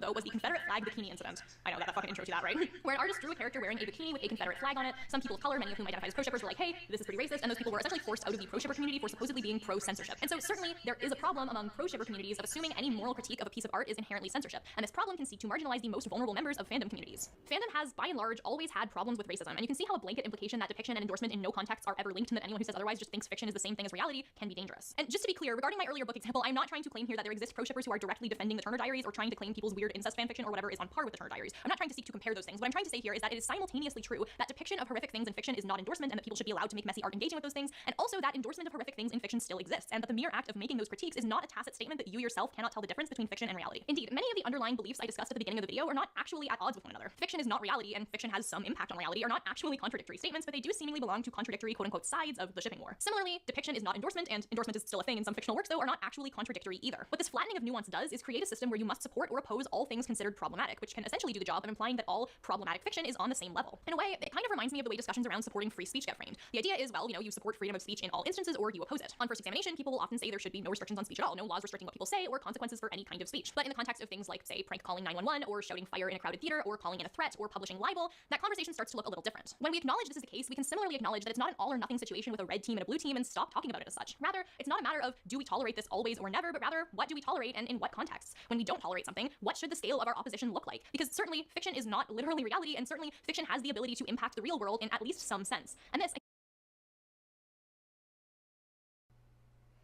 I think this is like failing to acknowledge that pro shippers do have a very nuanced view on what that means. Like, it's kind of like saying that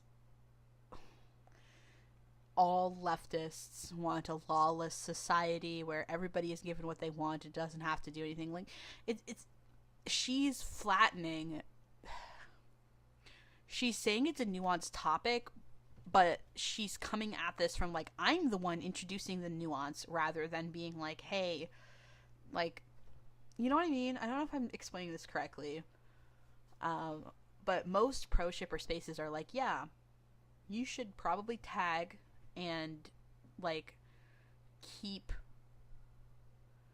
you should probably tag and like restrict the age of like weird porn that you write, like I don't think that anybody is debating that. I don't think that was ever part of the conversation.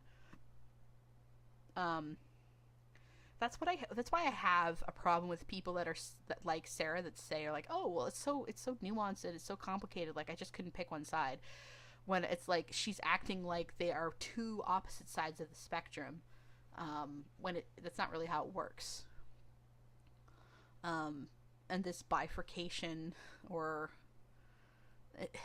you know what I mean, like human brains like love to split things up into categories, when it's like just because this is an example of something on the scale that's very far to the left, let's say, doesn't mean a leftist will agree with that. You can still be a pro shipper, like, and I would say most pro shippers are like saying that, like, yeah, you can criticize things if you want to criticize them, and yes, like, obviously you shouldn't share this in spaces where children could easily like encounter it, and yes, you should tag everything.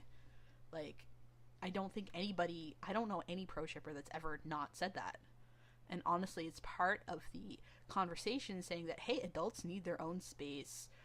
There's a problem with the fact that so many adult spaces are disappearing, and it's making it harder to avoid kids, because like if I go on Tumblr to post my naughties, there's no tool to allow me to age gate, porn that I draw, for example. I used to do that, but I don't anymore. Cringe. Like, there's no way for me to draw that and share it on Tumblr, and keep it away from people who are underage. And that's a problem, because people are still going to continue to do that because that's just what people do. But now there's no safeguards, it really sucks. Let's read back and chat a little bit.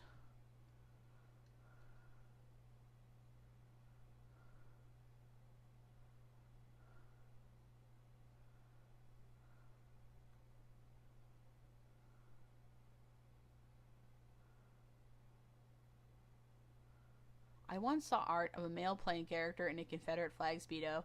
That's weird, but I don't think it's going to turn anybody into a white nationalist.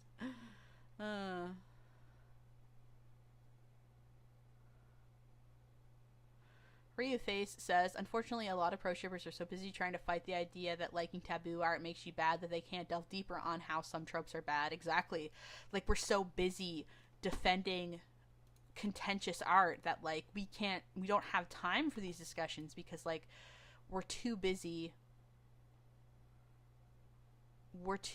like sitting here trying to like fight for freedom of expression. Bring back LiveJournal. LiveJournal's still around, it's just very heavily censored now. It's like maybe people who ship real people and people who ship weird fictional couples are not the same. hard agree, honestly. I think once you step outside of the realm of fiction, that's when we have to start asking questions and being like, hey, wait a minute. Like, I don't know how I feel about like RPF or like real person fiction. It makes me feel weird. And like whenever so it's really important when you feel disgust or you feel weird to interrogate that feeling, and interrogating that feeling in response to, say, a fictional ship. If somebody ships, I don't fucking know, let's go with Sans and Frisk. I'm like, well, Frisk is a kid. That's kind of weird. And then I'm like, is anybody getting hurt? And I'm like, no, but it's kind of weird. And it's like, why is it kind of weird? Well, because Frisk is a kid. And it's like, okay, but is like a kid getting hurt? And it's like, well, no, it's just weird.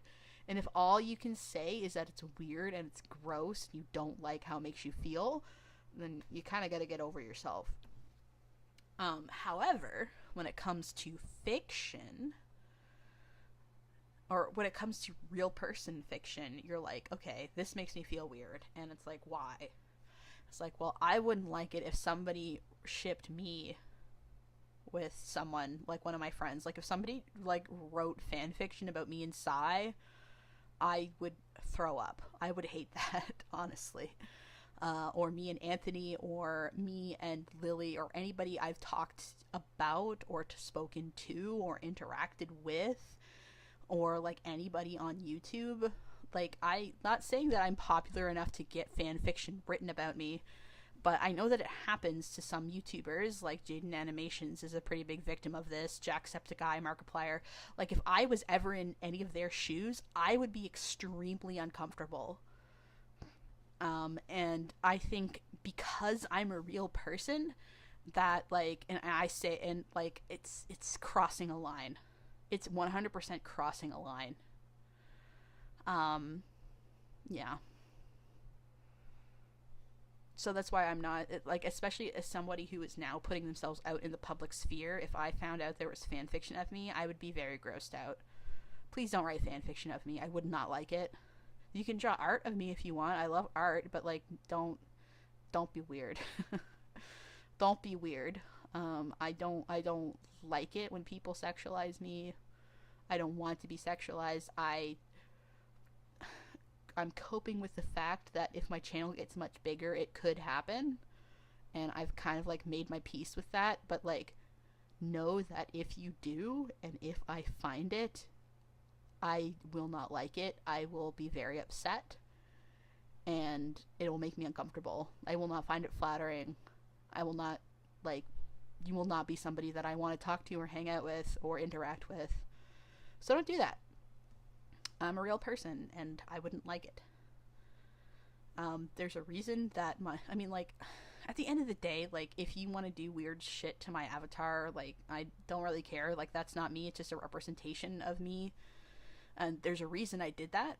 There's a reason I made it not look like me, and that's because I know that, like, if somebody, like, writes weird fan fiction about my little crimp character, or, like, draws it, or, like, makes, like, an unflattering edit of it, like, it's not gonna hurt my feelings as much as it would if it was, like, an actual picture of me. So, do what you want at the end of the day, but, like, it still would make me feel weird, so don't do that, please. Rioface says, don't equate discomfort to something causing harm. True. Pro-ship covers too broad of a group to meaningfully dissect. I would say that, like, pro-ship is a pretty distinct group of people. We basically all have the same topics, and I hesitate to call myself pro-ship because, like, I think it goes beyond that. Pro-fiction is kind of what I think, because I think pro-fic includes real person fiction, and I don't include it. Whereas pro-fic, it takes the focus off of ship and on fiction, and puts it on fiction explicitly, and doesn't include things that aren't fictional.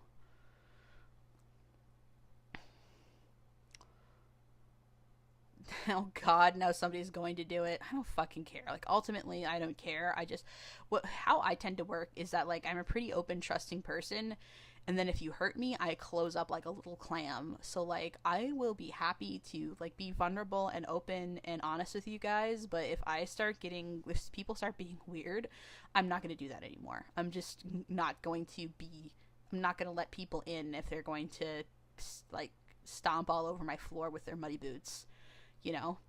Like, that's kind of how I feel about people doing hurtful things. Is like, yeah, I'll open my door, I'll welcome you inside, um, I'll let you get comfortable, but if you walk into my house with your muddy boots, I'm gonna ask you to leave, and I'm not gonna let you back in. That's kind of like how I approach my feelings, and like if I allow people in enough to hurt me. So, like, it could happen, and maybe the first time it would hurt me, but then I just would not interact with my audience the same way that I am doing now. Now that I think about it, Hamilton fics are real person fanficking. Does it matter once they're dead? That's a good question. I mean, I think if it's historical, it's a little bit different. Like, everybody, like, that person and everybody that they ever knew is dead, you know? So, like, who cares as much? You know, it's a little different.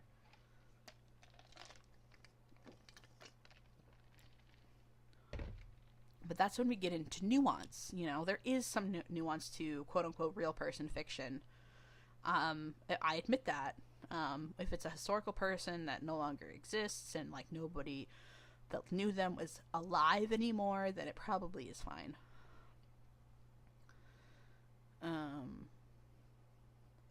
Have I seen I Do Not Know James Rolfe? That's a big video. I started watching it, and I fell asleep, so I have to restart it. Sparrow is awake from their post-surgical nap. Hi, Sparrow. Welcome. I knew pro ships were just into ships that are just non-problematic, and the term is very broad, as they think completely different from one another. Interesting. I think Dan Olson's video is an interesting look on how we turn these people online into characters and how that leads into this sort of harassment. Absolutely. I mean, like, I play a character as well. Like, you don't know the real me, really. I mean, I'm pretty down to earth, and I act similarly to how I do in real life, but you're still getting, like, a fictionalized version of me. Krim isn't even my real name. I am not actually a little demon. You know? Yeah. Personally, I'd be 100% down for someone making erotic fanfiction in my online persona, because I'd find that pretty funny, lol. Yeah. For me, I only think real person fiction is okay if the creators explicitly say it's okay, or have no way of being aware of it, and even the latter one is a bit iffy. I see it as similar to a parasocial relationships. Yeah. It's dicey. I'd say that it's, like, best to, like, you also don't know why the person is saying it's okay. They could be saying it's okay because they feel pressured to say it's okay, and they don't want to, like, scare off fans, or they don't want to seem like an asshole. It's a difficult thing to maneuver, I believe. I think I'm gonna turn on my fan, and we'll see if it gets too noisy. One moment.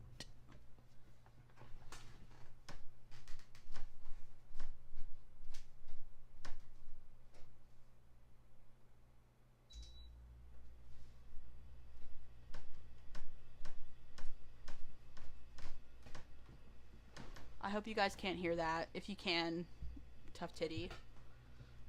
Fallen London has Freud as a character, and it's very funny out of context. Yeah. I'd say that those are, like, edge cases, and it's, like, case by case basis. I think you need to really think about how this. Ooh. Thank you for the subscription. Thank you for the subscription, Alex O. Thank you very much. Alright. I think we've kind of gotten all we can about from Sarah Z.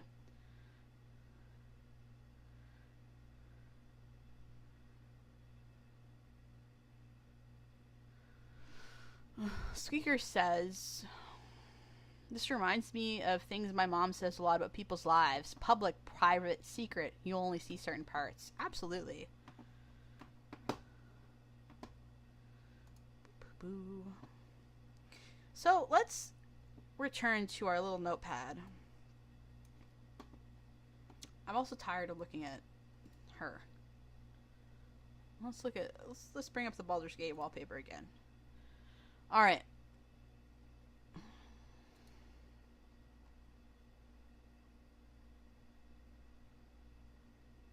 Who is asking this question? Small content creators, fandom participants, people in close proximity to shipping wars. Why are they asking this question? Usually, they have some personal involvement and have been directly affected. I think that's a good answer. When did this question start being asked? In what context? And has it happened before? So,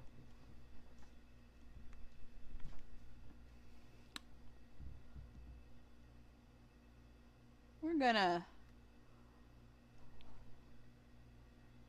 So...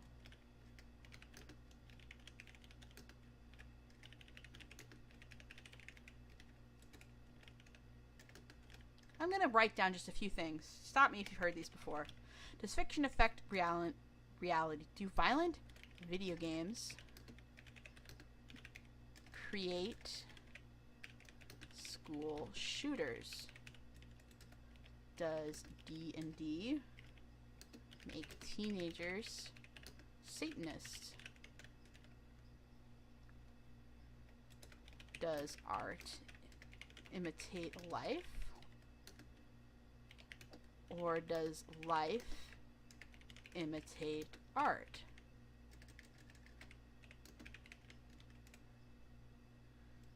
Will watching Russian psyop propaganda make young people commies? I'm actually...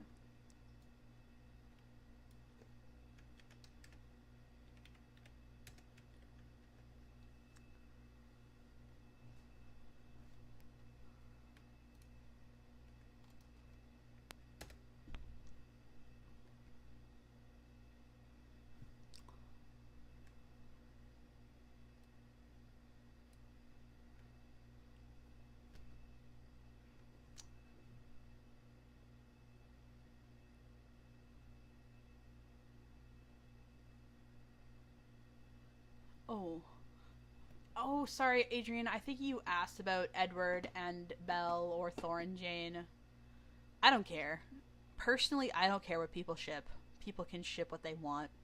I don't give any shits. As long as it's fictional, it's not hurting anybody. That's my honest take. So, let's, we'll leave this a little, stretch this out.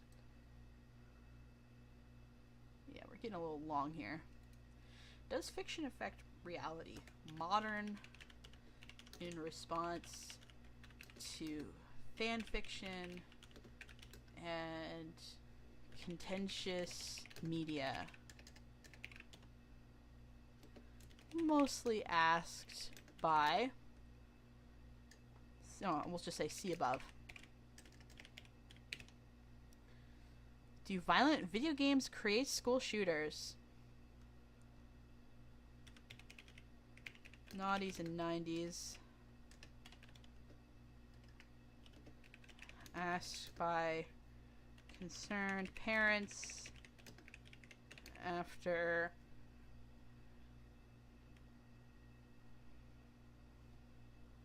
school shootings in the US began to increase in frequency. Does D&D make teenagers Satanists? Satanic Panic More people were becoming disillusioned with the status quo post-Reaganism. Will watching Russian PSYOP propaganda make my young people commies? McCarthyism in response to the Cold War and high political tensions. Does art imitate life, or does life imitate art? Aristotle.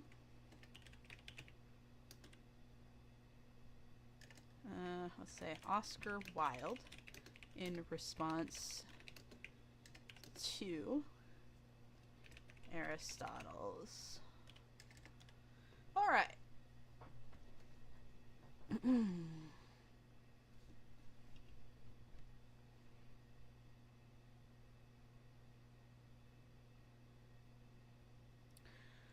So, can I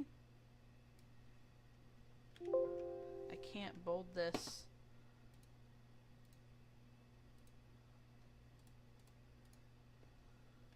Just do.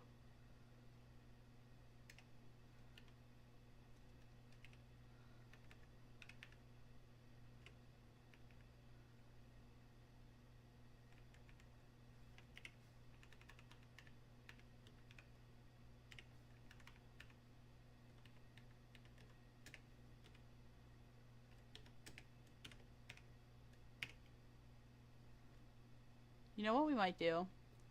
No, I think we're fine.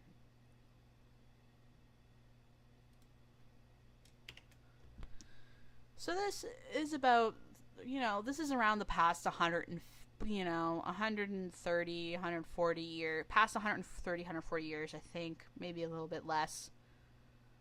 But let's say just past century. This is the past century of this question being asked over and over again in different ways. And I want you to take a look. See above. Due to increase in child.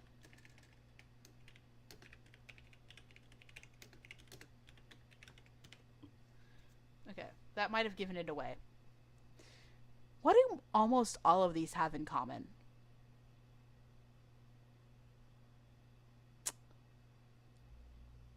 I'm going to read back in chat while people are thinking about it, but I actually do want answers from the chat. What do all of these instances have in common? I would really like to know. Except for the last one. The last one we'll get to later.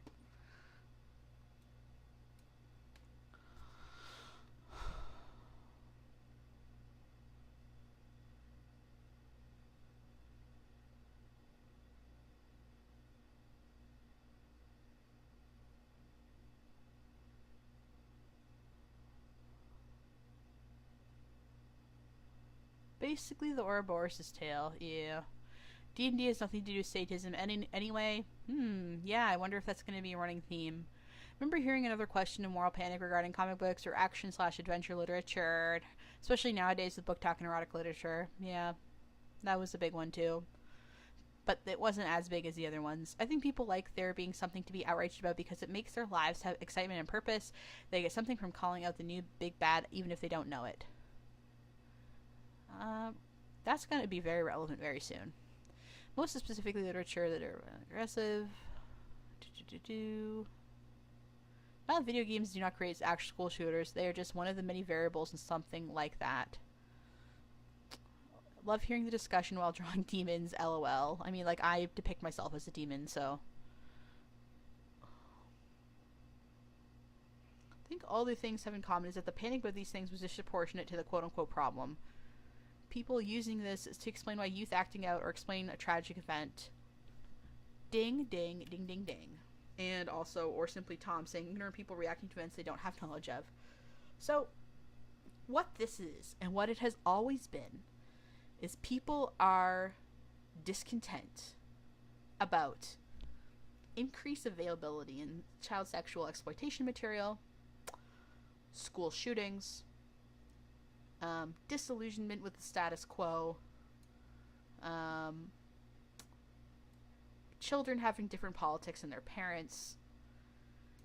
It's because people are dissatisfied with something, and instead of like really digging into why that might be, they want to grab for something easy. My child is disillusioned and depressed and moody and doesn't come to church anymore. Must be because he's playing D&D. All of these gross men are like watching child sexual exploitation material. It must be because of the girls writing yaoi on fanfiction.net. All these kids are shooting schools. It must be because of Grand Theft Auto. You know, political tension is high. It must be because of Russian propaganda that they're showing to the youth. You know, like, it's always we need an easy explanation, because like these easy explanations of like it's fan fiction, it's D&D, it's like heavy metal, it's violent video games, if you remove that from the equation, it's a very nice idea to think that if you remove that from the equation, then you will no longer have those things. But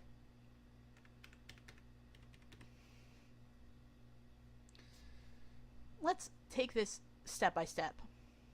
What could be another reason why there's an increased availability inside child sexual exploitation material? Maybe it's because we live in a world where like the internet is at our fingertips. We can get any information we want within seconds, sometimes less. It's incredible. But there's also a lot of places in the world where there's very little protection for children, to protect them from this kind of violence. So it's just kind of like, people are weird. People have always been weird, and now they can be weird. And I'm saying weird, but I think they can be monsters. They can be predatory within the comfort of their own home. Fan fiction did not create that environment. That environment was just created because monsters now had access to children, and these children are not being protected. That's why there's an increased availability in child sexual exploitation material. Do violent video games create school shooters? Well, in the noughties and the 90s, we had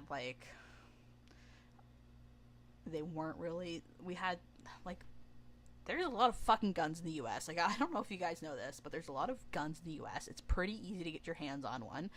And when people have mental health crises, especially in the US, it's not really looked into. We don't protect kids from bullies. And Columbine, for example, the people that committed Columbine were in fact bullies. Like, nobody was watching them and being like, hey, maybe we should step in and like get these kids some attention because they are of the way the antisocial behavior coming from them. You get satanic panic, and it's like, of course a bunch of teenagers are going to be disillusioned after fucking Reagan. Like, all of these have such other explanations, but they're so much harder to solve. Like, it's so much easier to like DDoS AO3 than it is to empower children to be protected, or to wonder that like, hey, maybe my dad or my brother or my aunt, like, maybe they're actually a creep, and I should like look into that, and I should like see if they're doing something that I need to act on and protect the people they're hurting. You know, like, that's such a harder thing to do than saying that like, actually all fan fiction is gross. You know what I mean? So these are all easy things to point at and say it's their fault that the world is bad, because it's harder to solve the actual problem. It's so much easier to point the finger at things that are very innocuous, like violent video games, D&D, fan fiction.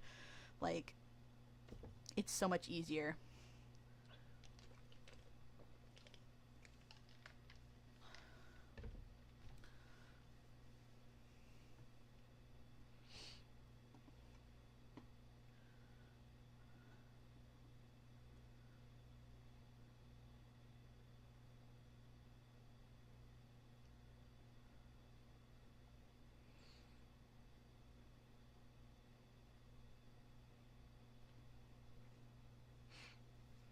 Small artists are easier targets than systemic issues or real abusers. So true, Rioface.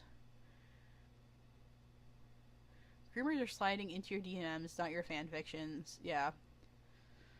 I'm gonna come back to that in a second. I'm gonna run. Recently, an artist got attacked for making taboo and not safe for work art.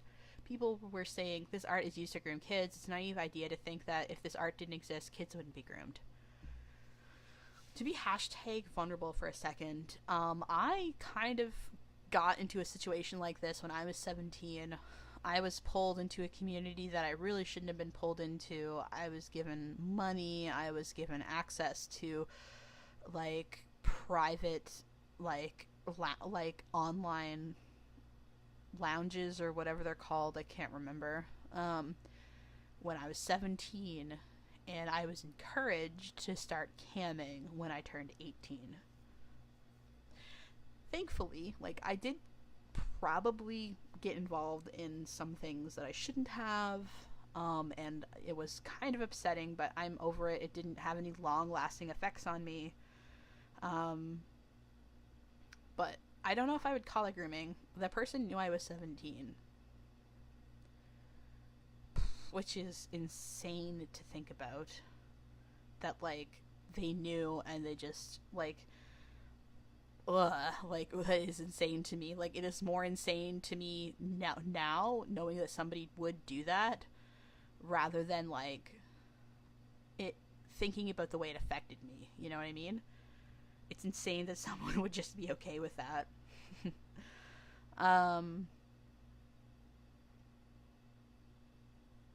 Yeah. So, like, but they didn't use, like, anything, like, Shotokan or anything to groom me.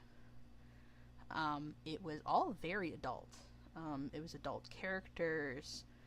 They used money. They used, like in-game currency.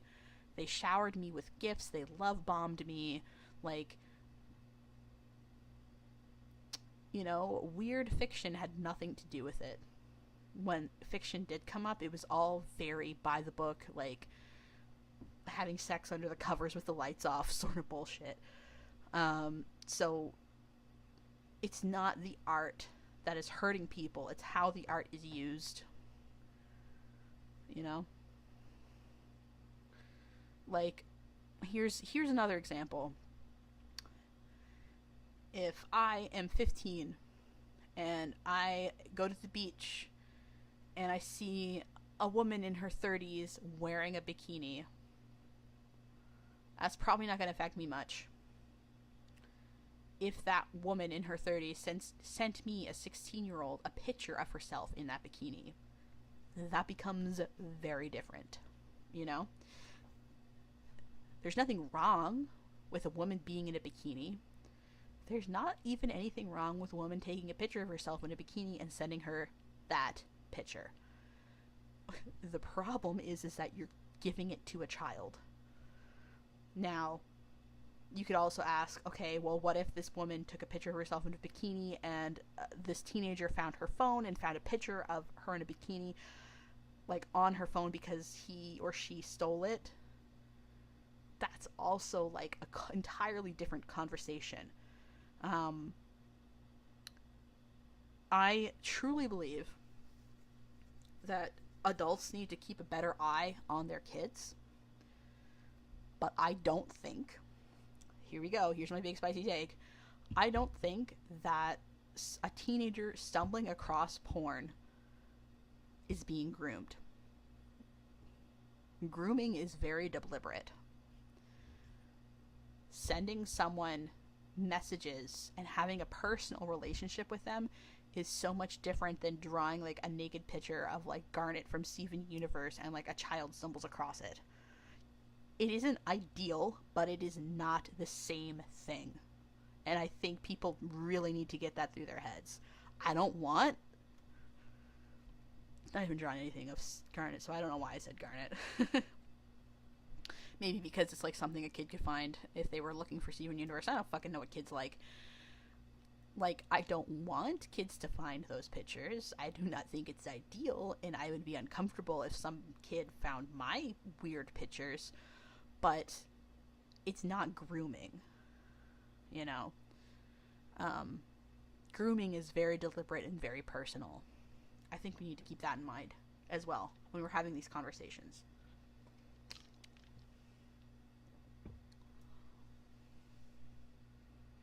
I read up.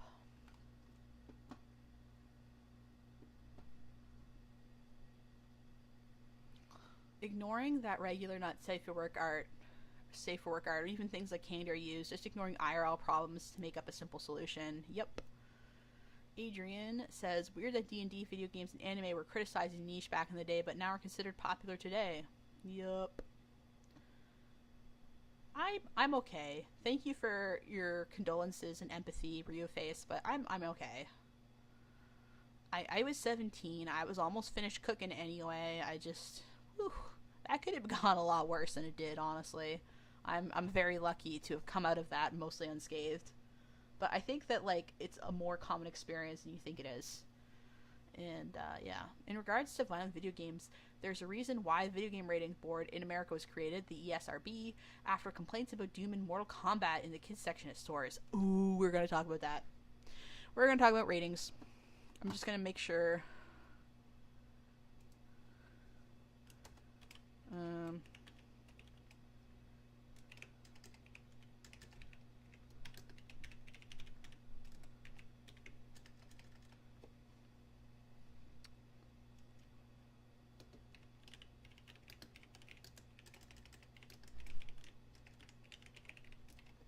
We'll get to that. I'm just going to put it in my notes for now. In regards to Shadow Senpai says, in regards to violent video games, there was a reason why the video game rating... Oh, yeah. Sorry. I already read that. I feel that Minecraft YouTubers and child-friendly content creators have been shown to be more hazardous to children's safety, considering how much trust is built into those parasocial relationships. But yes, but that is so different because it's a parasocial relationship. That can become grooming because it's going outside the realm of fiction, you know? I don't think that fiction grooms people. I think groomers groom people. Exactly, Catboy. Just because some groomer used something for grooming doesn't mean that the thing should be banned. Shadow Senpai says, that reminded me of a Disney Channel video where they said, doors don't hurt people, people hurt people. Yeah. Slogar said, yeah, it's not dependent on content. It's someone using their platform for heinous things who would have found another way. Kids like Skibbity Toilet, as far as I can tell. I don't fucking know. I'm not watching Skibbity Toilet. Sorry. You can't make me. Squeaker says, content versus intent being the thing causing issues. Kid watches content farms. Basically, Krim was talking about his experiences with someone trying to make him do cams once he turned 18 when he was 17. If you need that context. Yeah. Yeah, that was stinky. I had, like, an account set up to get paid for it, too, and everything. Like, I was ready. And the only reason it didn't happen was because I was still living with my parents, and, well, I was living with my dad. And that was kind of stinky on its own. But, like, I just didn't have the space to cam. And then I realized how stupid it was, by the time I did have my own space. So that was lucky.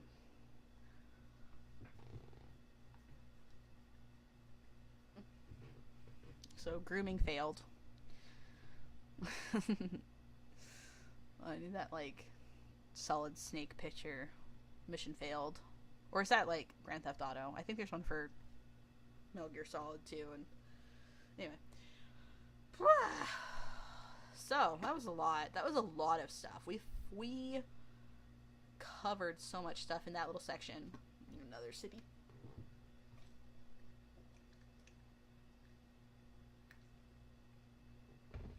I believe there have been studies that show aggression are slightly higher in gamers, but even that doesn't mean someone is more likely to harm people. Okay. Let's examine that for a second.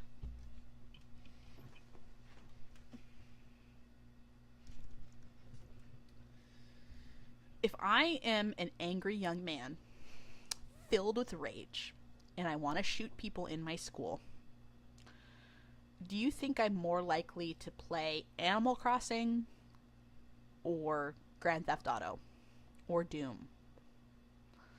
Like, do you think I'm going to play like things like Kirby and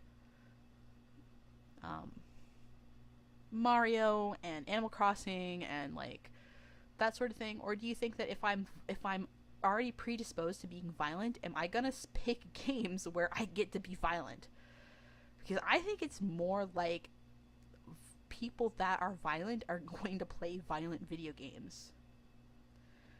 I'm not saying that like everybody that plays these games are violent, but like I would say that it can appeal to violent people for sure. For sure that those video games will appeal to violent people. I have no doubt about that.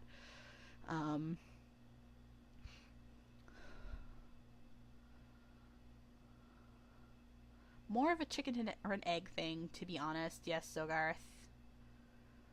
Yes. Cart before the horse situation, in my opinion.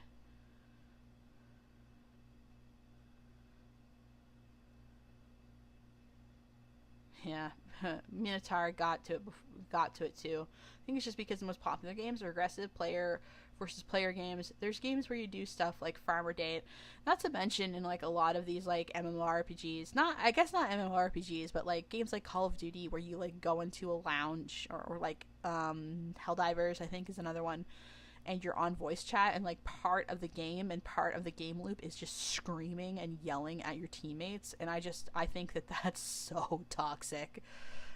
If most of your social interaction, especially for these gamers that like play video games all day, and they exist, if most of their social interaction comes from screaming at each other, then, you know, of course they're going to be maladjusted fucking weirdos. But I don't think that's the people that created Helldivers or Call of... Well, we'll get to Call of Duty. That's like a whole other thing. Jacob Geller did a very good video on Call of Duty recently.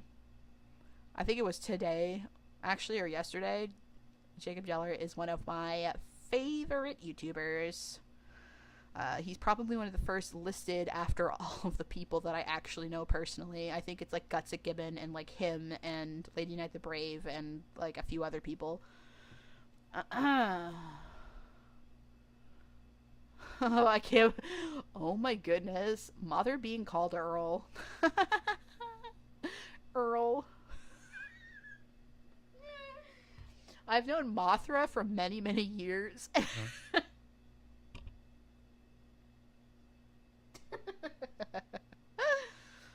Oh. Mathra, what if I just call you Earl now? Sorry, I didn't mean to laugh at you, Macy. Earl is just a title.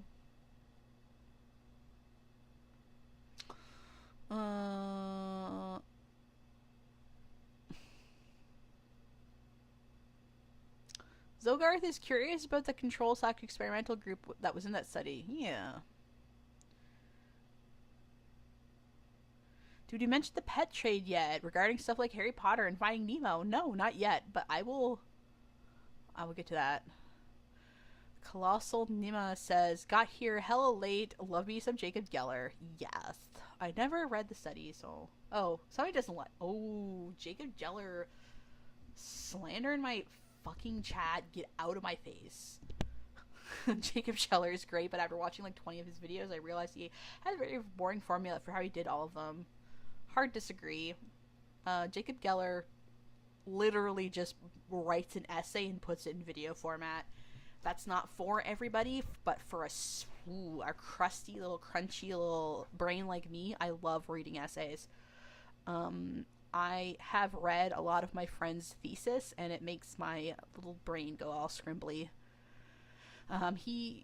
So I like his videos because they're just an essay, but with video to them, so I like them personally. But I also don't think I'd binge Jacob Geller. Like that's a big bean topic, you know. Put him in the background. I'm playing FNV once, and I was like, so he's going to open with an anecdote and go through 3 examples of his point, then end by explaining his first anecdote. Yeah, that is like a pretty common. I don't think that's a bad thing. He has a formula.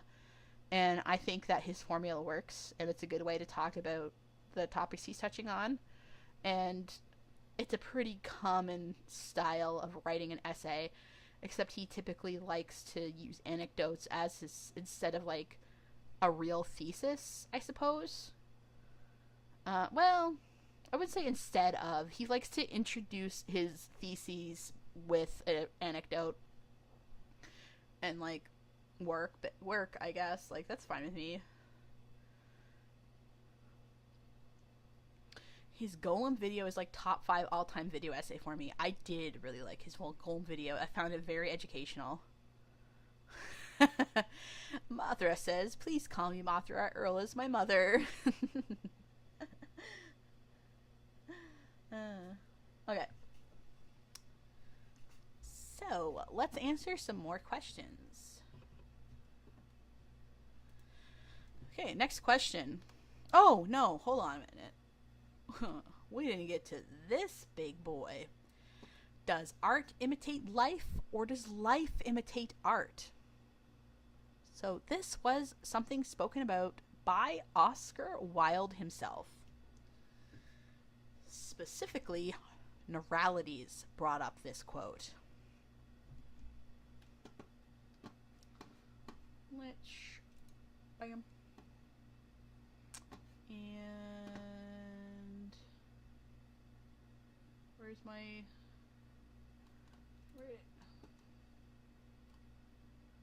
no, I want the notepad turned off. Oh, perfect.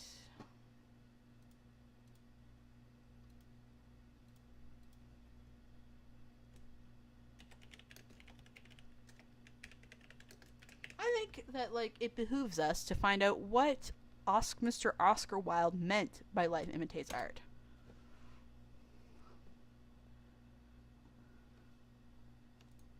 Here we go. This looks... Well, let's just go here first, and then we'll read into it. In 1889, Oscar Wilde asserted boldly that life imitates art far more than art imitates life. That was a quote used by Noralities. However, Noralities and a lot of other people who use this quote misattribute it and misinterpret it. He argues that rather than merely copy, life imitates art because life craves a kind of expression found in great art. In great art.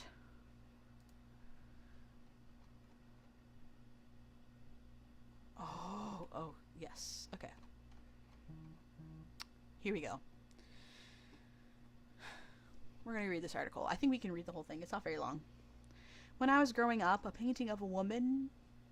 this is, by the way, this is on the website artandcollectors.com. And there's probably be credits down at the bottom. We'll look at that. When I was growing up, a painting of a woman in a hammock flanked by sleeping children hung above our mantelpiece. For as long as I can remember, it sat there, as familiar to me as a family photograph.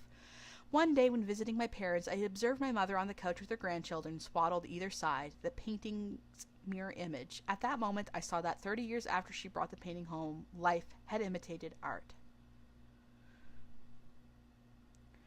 The mimesis is art imitating life.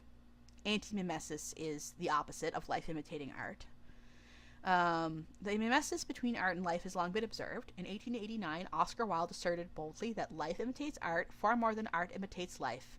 He argued that rather than merely copy, life imitates art because life craves a kind of expression found in great art.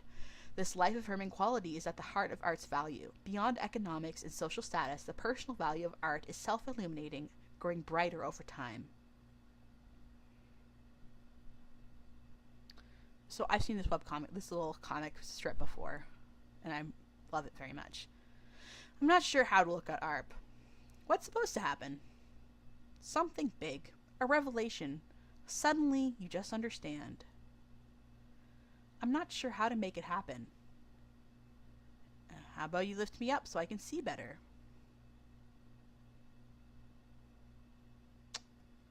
I love that little comic. It's so cute.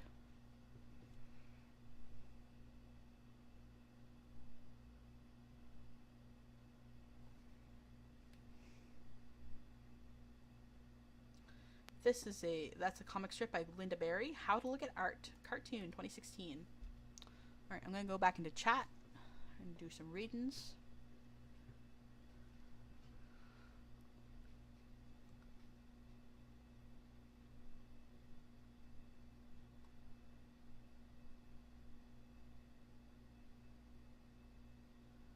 Life imitating art really is such a different vibe when you take in consideration the type of art available at the time. I too wish to live like some of these chill paintings. Imagine how nice it would be if we could just lay in a hammock and not have to worry about our societal expectations. Exactly.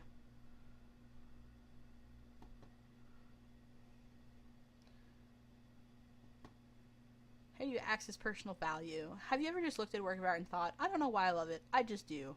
This feeling goes beyond a work's economic or social status. Rather, it is intuitive, intimate, and profound, reflecting the unique bond we create with art. As collectors appreciate, unwrapping this bond takes time. By bringing art home, we are allowed time to explore our connection to it, in turn discovering parts of ourselves. I recall with amusement the time it took me to understand my personal pull towards Brett Whitley's Vincent. While on the phone in my study, I smiled, realizing the poetic irony of Vincent's missing ear hung on the wall for me to stare at in my chattiest room. Yeah. That's by Brett Whitley. Another way of looking at Vincent van Gogh. Not Gogh, I should say, not go. Whether lounging on the couch, chatting on the phone in your study, or entertaining friends in the dining room, suddenly we may lock eyes with a work of art and brilliantly realize why we connect with it. This aha moment, slap bang on an ordinary day, can be edifying, giddy, and utterly unexpected. The personal value of art is not always evident at first glance. It can take time for it to infiltrate our lives, self, and soul, and great collectors know this. Steered by curiosity, we seek works that offer unsparing beauty, intrigue, and depth. Rather than existing alongside art, we live with it. Our last story, at the beginning of my career in art, I acquired a work titled Keepsake by the progeny of the Hyde School, Sweeney Reed. Despite adoring it, I was planning to sell it with a peer reminding me not to lose sight of my own love for art. Thus I kept it, a proverbial keepsake and reminder that sometimes the personal value of art is paramount. Oh.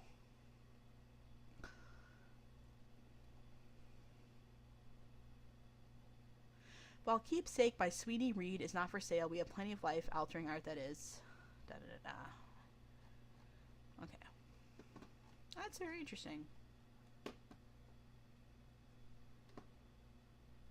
Back to this guy.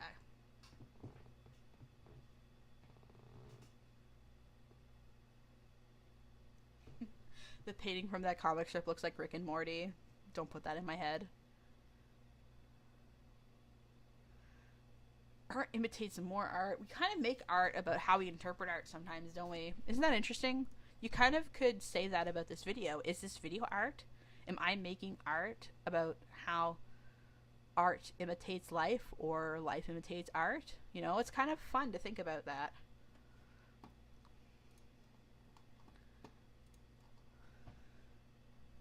So this is not actually part of the debate.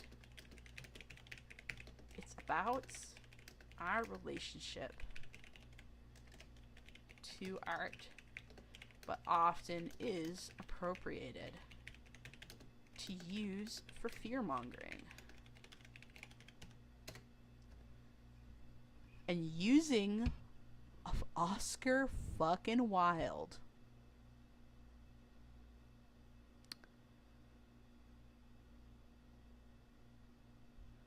as Oscar Wilde, of all people, to champion this whole anti thing is insane to me.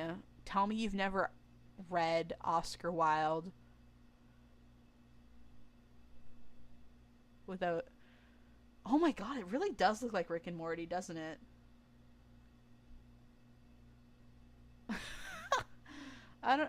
It really does look like Rick and Morty. Okay, let's... Is it? When did Rick and Morty come out?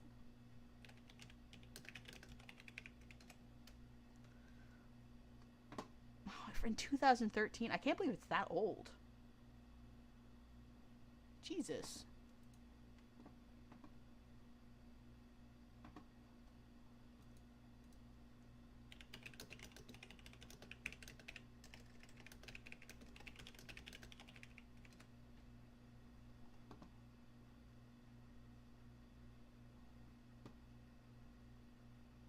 not seeing anybody.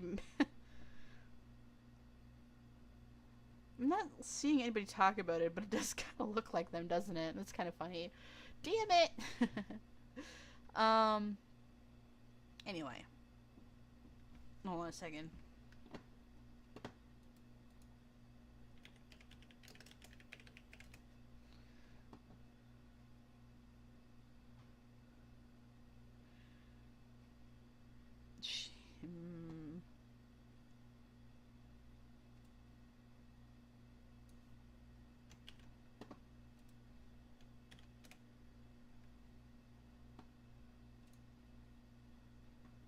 This is her usual style.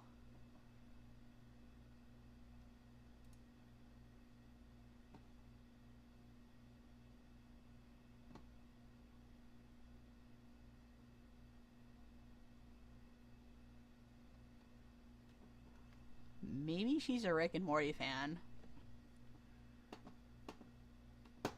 Alright, I'm searching hi, how are you? If it's scary, I'm gonna kill all of you. Oh yeah. I love it. It's very cute.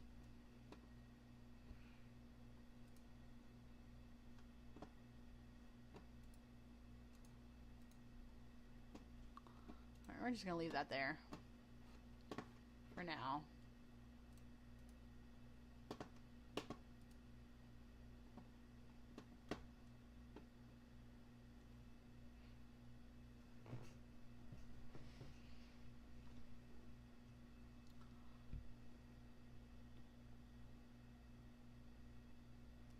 If Oscar heard who quotes him, he'd hurl. I don't know if that is definitely not a joke. I think he is rotating in his grave like a rotisserie chicken.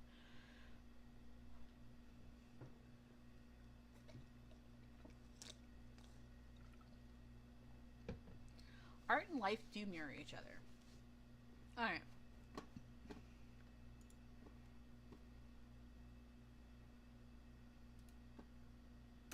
On to our next question. And then I know it's getting late, people. It's getting late for me, too. And I have a big boy job that I... yeah. So I get it. I get it. I know. The stream is long. You can catch the VOD of it, though, if you're getting eepy. I won't be mad. Cool, I just dropped my microphone. Don't worry about it. Get in there, you little sucker.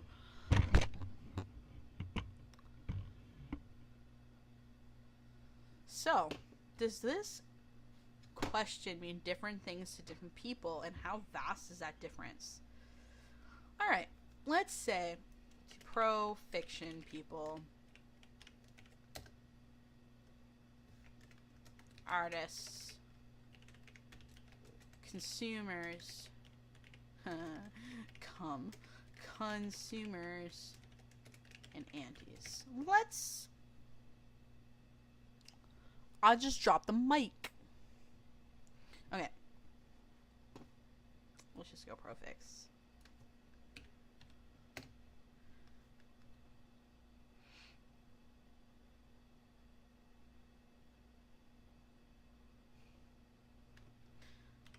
Okay. Is the art I make a reflection of who I am and what I stand for? Consumers. Is the art I make, I consume? I don't know if that's really the right answer to that. Antis, I think what they usually means is like, can fiction be used to hurt people? I think that's usually what the question is, and why they answer yes oftentimes. So like, I think at this point we have to like decide what these people would answer. Profix often say no.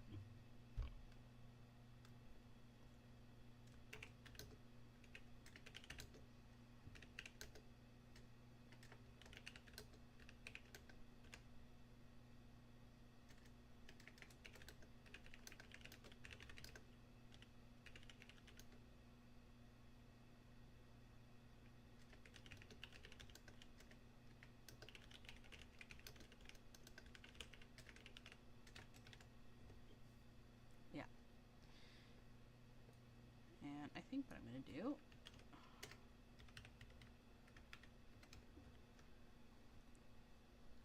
Okay, we're getting somewhere.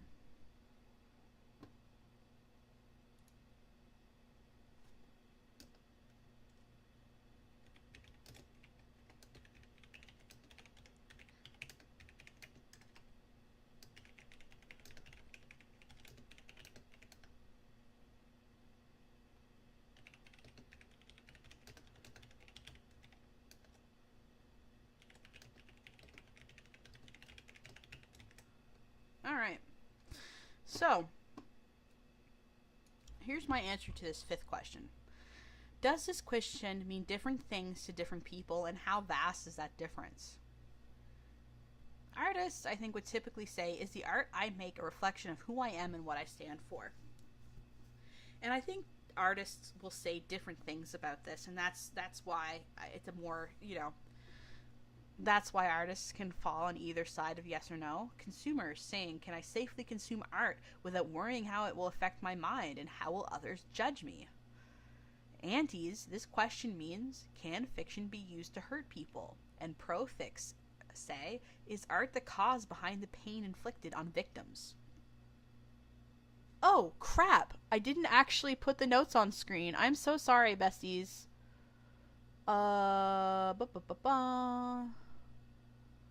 Where is my notepad? There it is. I am so sorry. I meant to do that. I am so sorry.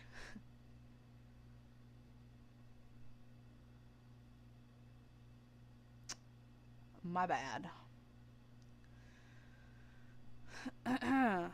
Yeah. I'm a bad teacher. Alright, yeah. So, again, artists, consumers, antis, and profix. So, I want to take a look at the last two things. Antis say, can fiction be used to hurt people? And profix say, is art the cause behind the pain inflicted on victims? At a glance, these questions may seem very, very similar. Don't they?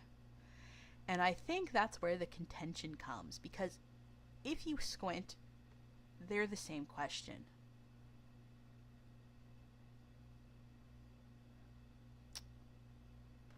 So I'm going to read back in chat a little bit. Fiction can be used to hurt others because anything can be used to hurt. Just easier to blame the problematic content that hurt compared to all sunshine and rainbows type content. I feel like people do this things like writing, playing, and etc. as a way to release their inner desire. I personally disagree. And I'm going to get into that. As I said, like, these nuances will be addressed. I'm going to put it down here. We already touched on Oscar Wilde and Aristotle.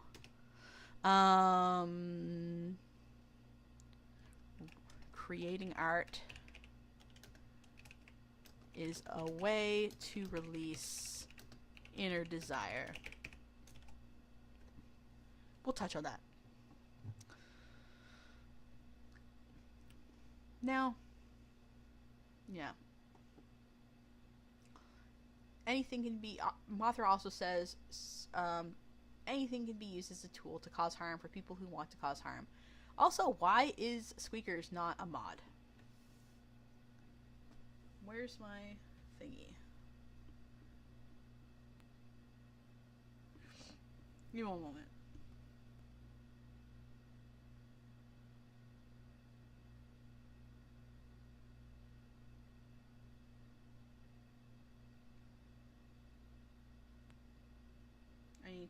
I need to make sure that nobody... Alright, I don't think it's gonna let me. Here we go. Up. As moderator. Standard moderator. Perfect. Perfect! Sorry about that. Squeaker should now have mod powers. Alright. So, like, how are these questions different? Can fiction be used to hurt people, and is the art the cause behind the pain inflicted on victims?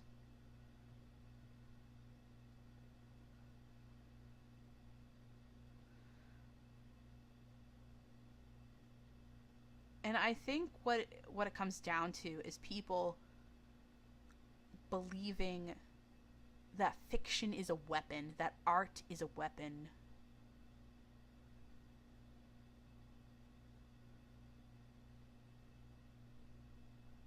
And at the end of the day, art by itself is nothing. I could paint a masterpiece, and unless somebody comes over to look at it, it's just paint on a canvas. You know? I could write a beautiful song, and if nobody hears it, like, it's just waves of sound moving through the air. You know? It only really becomes art when someone else sees it. You know? It becomes art when we internalize it and we think about it. And it might not be very deep, it might be very surface level, you know? Or it can be very, very deep. But the thing is that the person that is deciding what that thing means is the consumer. The artist kind of has a say in it, but again, like, art is an idea. Art is a thing. It's not alive. It doesn't have a soul. But what it does is that it can inspire someone to feel something based on their own reaction. But yeah, exactly, Adrian. The tree falling in the woods proverb. Exactly. But I think antis make this assumption that, like, this piece of art is dangerous and therefore it can hurt people. Whereas, like, people that are pro-fic tend to think that people can be dangerous and they can use this as a tool to hurt people, but they can use anything to hurt people. I think is the general consensus, and the difference between these two groups is that there's an assumption. There's an assumption of, like, what art and what fiction is. Alright. Why are people anti? And, like, I think this is a very simple, I think there's a very simple explanation to this. They don't want people to get hurt. I think that makes perfect sense. And we can get into nuance. Sometimes there's people that like to feel morally superior. Yes. And a lot of them are in this community. But I would say the typical anti, they just don't want anybody to get hurt. So I think that makes a lot of sense.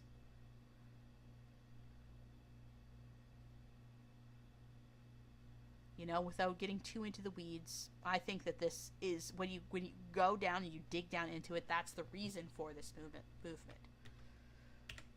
So why are people pro-ship then?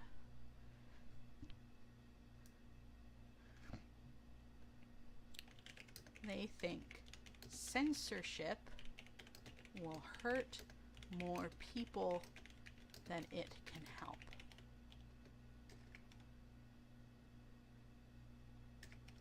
Or even that censorship is not a useful tool to combat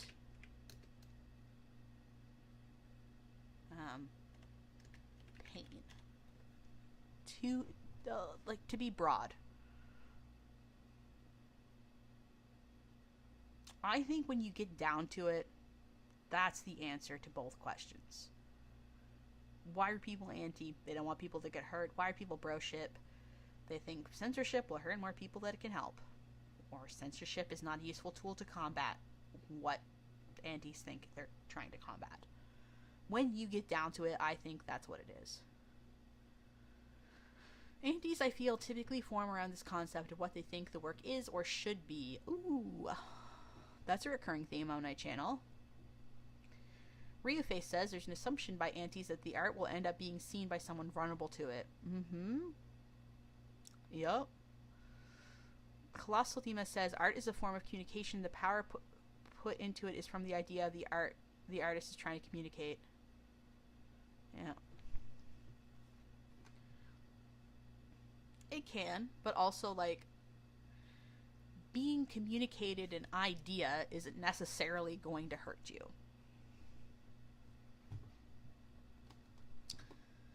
So, assuming that fiction does affect reality, is there a way to combat this? So we look at, like, Jaws. We look at Birth of a Nation. We look at the Turner Diaries. We look at all of these things that have been used as tools to propagandize or brainwash people, or convince them to do things they might not otherwise do. How do we stop that? Just kind of leaning into the idea of what antis say. Here's my answer. Education. Deprogramming. Community. Unity. Like, this is a little bit of hokey pokey stuff, right? Security.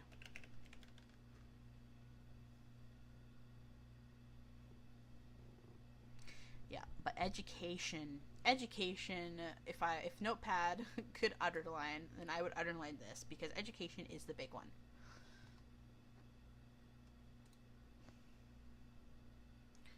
Mathra says, I feel like it's the children. Think of the children argument, and like people would rather demonize artists rather than watch their kids. Some, I'm not saying all. Zogarth says we fight Jaws with Shark Week. Freaking exactly. Exactly. Also, like, think about Birth of a Nation specifically. The Klan sent disillusioned white people, Birth of a Nation, people that were already predisposed and probably going to join the Klan anyway. They sent them these things in order to manipulate them. But if a black woman who is a scholar and is studying racism in the 20th century watches Birth of a Nation, do you think it's gonna have the same effect on her than it did on this white man in his 60s that is disillusioned with the status quo and maybe thinks black people are, like, taking his job, or he feels like he's not getting what he's owed? Because I think those two people are going to have a very different reaction to Birth of a Nation. And yes, like, it's true that this black woman who is studying the effects of Birth of a Nation, maybe she does get a little bit, her feelings get hurt, or she does feel uncomfortable watching this. But at the end of the day, she's an adult. She chose to watch it. She knew what was in it. And she decided that, you know, the discomfort and pain it might cause me is worth it. And I'm educated and I'm intelligent enough to read this, to watch this, without it deeply affecting me. You see what I'm saying? Let's think of an example for me. Something that I like, that, you know, oh god, what problematic media could I possibly talk about that is like a real hot button topic, and that, like, maybe like a certain cohort that they've been called of mine could be talking about tomorrow, or has made reference to recently. Gee, I wonder. I think that an adult man like me playing the coffin of Andy and Lele,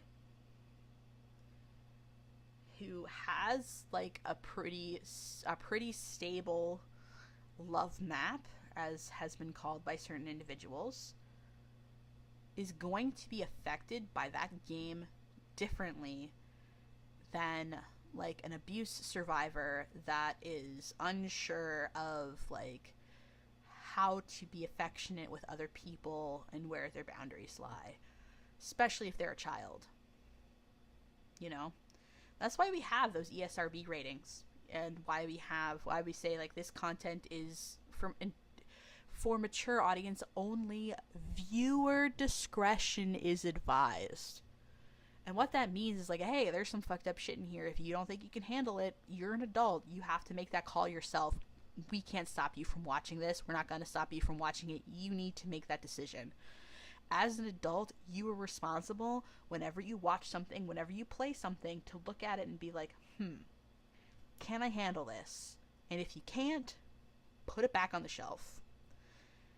If you can, then pick it up and watch it. If you decide to read or watch something despite knowing that it will negatively affect you, that's a you problem.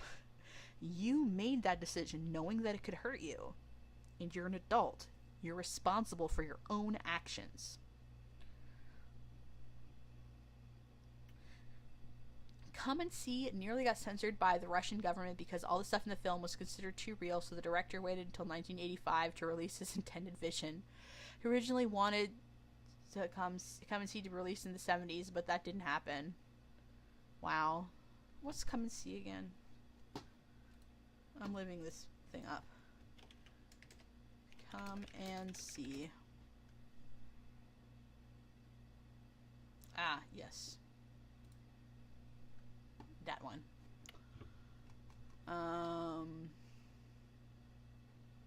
Anyway. Yeah. So some things that I wanted to touch on. ESRB, ratings, stuff like that. They're really a choose your own adventure. They're saying, hey, adults, here's what's in this game. You need to make a decision on if it's okay for you and if it's okay for your children. We told you what's in here. Now you have to make a call on what you consider okay. Perfect. Makes sense to me. It's basically a trigger warning, content warning. It's like the tags on AO3. You are telling people what's in there that could be upsetting so that they can make the decision for themselves as fully realized human beings. And in the age of the internet, like, even if something doesn't have a rating, you can go on things like, did the dog die? You can go on IMDb and it will give synopsis and like detailed warnings. So if there's anything in there that you think that you're going to have problems with, you can watch it. You can read it and then watch it. I'm sensitive to dog and cat harm. There you go, Sparrow. I literally just mentioned, does the dog die? Does the dog die? It also has like a bunch of other things, like, does the cat die? Like, does the kid die? Like, does somebody get choked? Like, it has like a bunch of things you could search up for trigger warnings, or look up a movie and like look at all of the things that could happen that is like commonly triggers people, and like, it's great. More movies have aroused a lot of different reactions from audiences because they often depict things in a realistic manner most of the time. Yeah, definitely. But again, that's a case of like, you have a warning of what's in there. You have to make a decision to go watch it. And like, yes, you can super get like, you can super get brainwashed by that sort of thing. But like, if you have an education, if you get deprogramming, if you have a community that supports you, if you have unity with the people around you, if you feel secure in your life, you're not gonna romanticize that sort of thing as much, because you'll be content. You know, and we just don't give that to people, and it can cause people to look for things to cling on to. Like, if they do not have a community, they might cling on to a video game, and they might put all of their like thoughts and feelings into that video game, and that could create a very dangerous relationship, especially if that video game is military propaganda or something like that. So we were gonna also touch on the Slenderman stabbings. I feel a little bit uncomfortable going into greater detail about like real life violent crimes, but the Slenderman stabbings, basically like somebody got hurt because they thought they were going to sacrifice someone to Slenderman, and so they hurt this girl. I believe she died. But again, as somebody mentioned in chat earlier, this is honestly more of a reflection on the mental well-being of these people. If it wasn't Slenderman, it would have been something else. Columbine. Again, not going to go into too much detail on this real-world violent crime, but, you know, Columbine, it was discovered that these boys played Doom and, like, made a Doom map of their school. They listened to heavy metal. They listened, you know, they did all sorts of these weird things, quote-unquote, weird things. And so it was like, well, maybe it was that. And it was like, it's easy to point the finger at all of these things instead of saying, like, maybe these boys were showing danger sides for a long time, which they were, and you should have investigated that, or maybe they, you know, were being detached from their community, and maybe that should have been investigated. But also at the end of the day, sometimes tragedies just happen, and it's not always about, like, preventing them all the time. It's how you recover and respond to them. And unfortunately, Columbine was not responded to well. We still have problems with school shootings today. Like, you know, there was also, like, a problem with guns being too available to people. Like, you know, there's a lot of shit tied up into that and why it happened. So, last thing that we wanted to touch on, the girl didn't die. Okay, that's good. In the Slenderman shooting. Okay, that was stabbing, I should say. Creating art is a way to release inner desire. Alright. I would like to introduce you to a little genre called horror. And why do people like horror? And this could be a stream all on its own, and we're not going to go into detail, but largely people watch things like horror because they want to experience dangerous emotions and feelings in a safe environment. So if I'm watching a movie about someone getting chased and killed, then I can, like, put myself in that character's shoes, imagine what it's like to be chased and threatened violently from the safety of my own freaking bed, from my own little armchair, from my own computer desk. Like, I never am in danger, but I can think about those feelings and, like, wrestle with them and, like, examine them. I can go into so much depth depending on, like, what I watch, what I write, what I draw. I can, like, really delve into those deep, disturbing feelings, and then nobody gets hurt. And there could be many reasons why somebody wants to examine those feelings, and it could be just simple curiosity. It is very natural because humans are very curious animals. It's how we got to where we are. We would not be probably the dominant species on Earth if we weren't curious. We seek out novel experiences. And art is a great way to do that because we can just explore those novel experiences without ever hurting anyone or causing pain. It's just human nature. And you can get into, like, oh, well, maybe this person was traumatized, or maybe this person was this, and, like maybe this person is secretly, like, a monster, you know? But squeakers. Get that danger adrenaline without actual danger. Similar fun to roller coasters. Exactly. Like, just because I like going on a roller coaster does not mean I want to be strapped into a dangerous vehicle going very quickly, and getting whipped around where I can get hurt. It's a simulation of that, but the thing that makes the roller coaster, that's the thing. Squeakers, so perfect. This is such a perfect analogy. The thing that makes the roller coaster fun is that I know that I'm safe. If I didn't know that I was safe, I would no longer enjoy that. It's such a perfect example. That was so perfect. Like, you could not have said anything better than the roller coaster thing.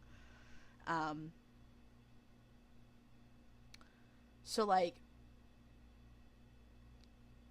maybe I like Freddy Krueger, but, like, I don't like slashers. I'm very cerebral when it comes to my horror.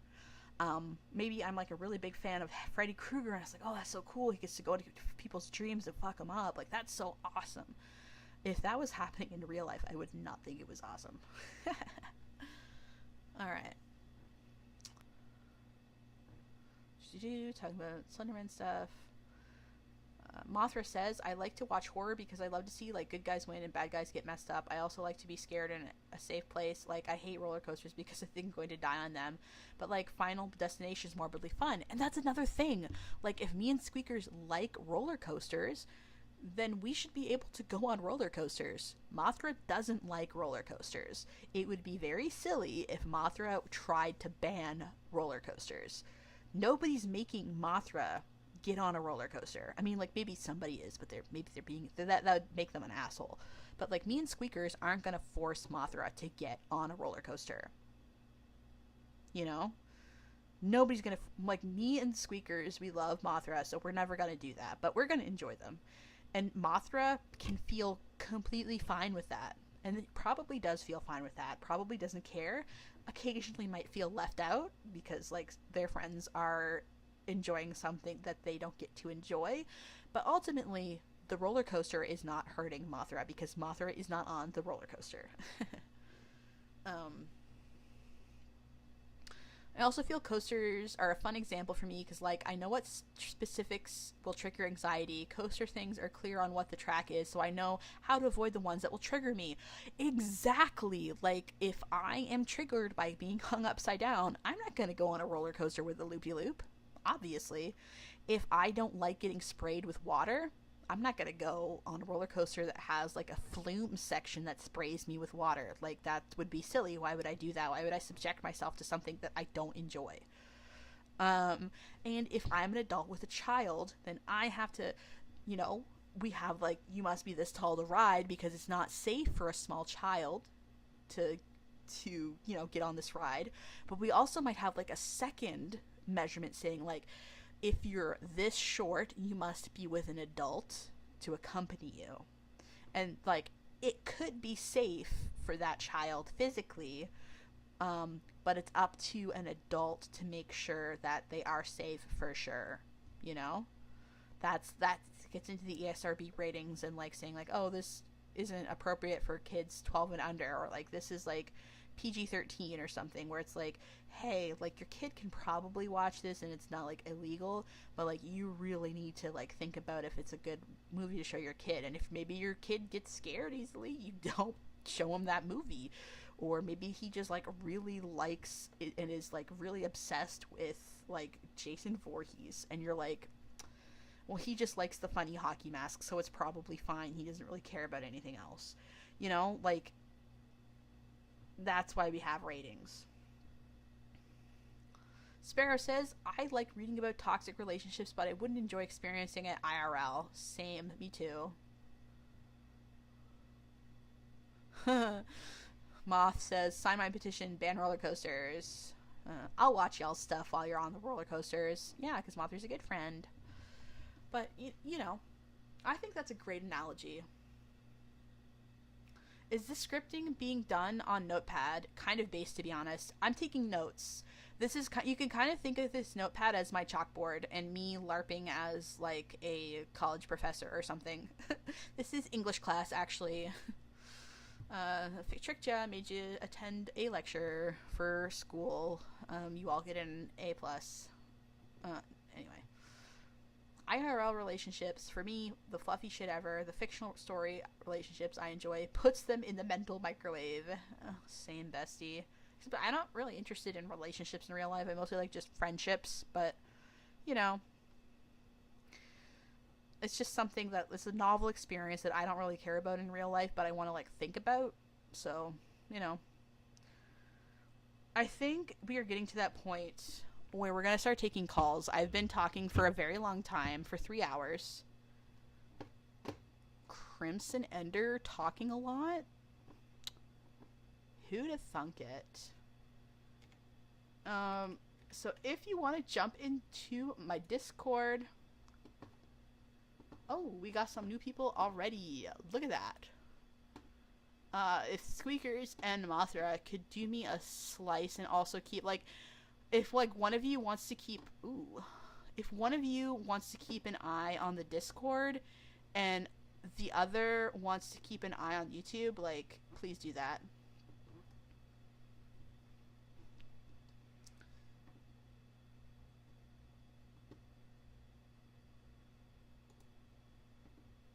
Alright, I see you.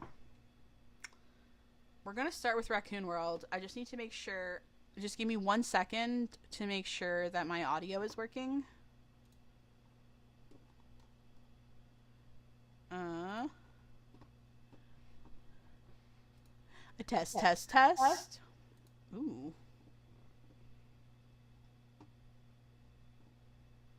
Looks like it's working.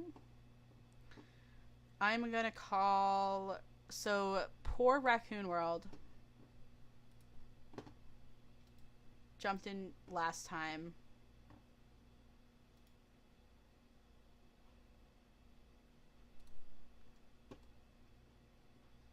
So, we're gonna call Raccoon World. I'm gonna hide my notepad and look at this beautiful piece of art. And I'm gonna call Raccoon World because they were gonna call last time and then my stream crapped out, so. How do I do things? How does Discord work? Let's disable that. Start voice call. Here we go. I hope you guys can't hear that. Hello. Hello. Here, hold on. First, let me turn you down. I'm actually gonna like move away from my TV. Okay.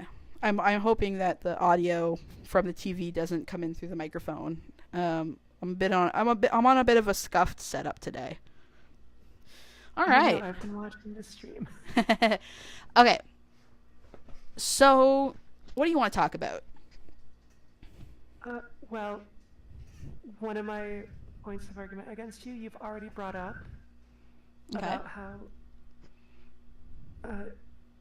art and fiction do not like actively affect reality, because I could go into a whole thing about how we have no way to prove that there is an objective capital R reality, but how it is a tool used to influence how people think. Absolutely. You already did that, so. Yeah. But like, I'm totally like, was there any specific like examples you wanted to talk? Because I remember like we were chatting a little bit, mostly over text about this, and like in like not a private, but like a Discord call regarding this, like before I made the stream. So like, I know that you have a lot of things to talk about this, so, and I would love to hear what you have to say. Yeah, I have an op-ed from... Let me pull it up. Yeah, take your time. From the magazine In These Times. I had it saved on my phone. Called The Good War on Terror, How the Greatest Generation Helped Pave the Road to Baghdad is the full title, by Christopher Hayes. And it was written in response to how we handled the war on terror, obviously. And in it, the writer, Christopher, detailed on how during the late 90s, when we didn't have like the big main person to fight as a country, yes, we pivoted towards the past in World War II and romanticized what happened through films like Saving Private Ryan and all of those things. Yeah, because I think like the previous war was the Vietnam War, and that wasn't one that they wanted to glamorize. But if they looked a little bit further back, you can glamorize World War II. Oh, I mean, the last one we had before this point was the Gulf War, which yeah, didn't end well. That didn't end well either. I mean, to be fair and honest and balanced, I'm not American, so I'm not as educated on specific American wars. I don't think Canada was in the... Hold on, I need to check now. Was Canada in... Anyway, sorry. Keep on saying what you were saying. I need to satisfy my curious. Did not officially participate. It contributed peacekeeping forces in 1973 to help enforce the Paris Peace Accords. Okay, interesting. All right, sorry about that. Back to the Gulf article. War was like 91. Yeah. But anyway, and how like, as a response to the 9/11 attacks, President George W. Bush framed it as like our most recent Pearl Harbor event. Yeah. Which, the idea of trying to use art to make ourselves feel better is great, but it's always a tool that can be used to hurt other people, which really is what this whole conversation has been about. But yeah, and like I just think there's like art being used as propaganda is something that should always be discussed in a conversation like this. I totally agree with That's you. really what I was trying to say. I totally agree with you. I think that art can be used to spread ideas, and sometimes those ideas can be harmful. But I guess to me, the answer to that isn't really delete that art, take it away from existence, don't look at it ever again. I think that arming them, education is like a shield against this sort of propaganda. You know what I mean? And like propaganda, when it comes down to it, is a neutral term. It can be positive or it can be negative when it comes down to it. But if you're like suddenly like, hey,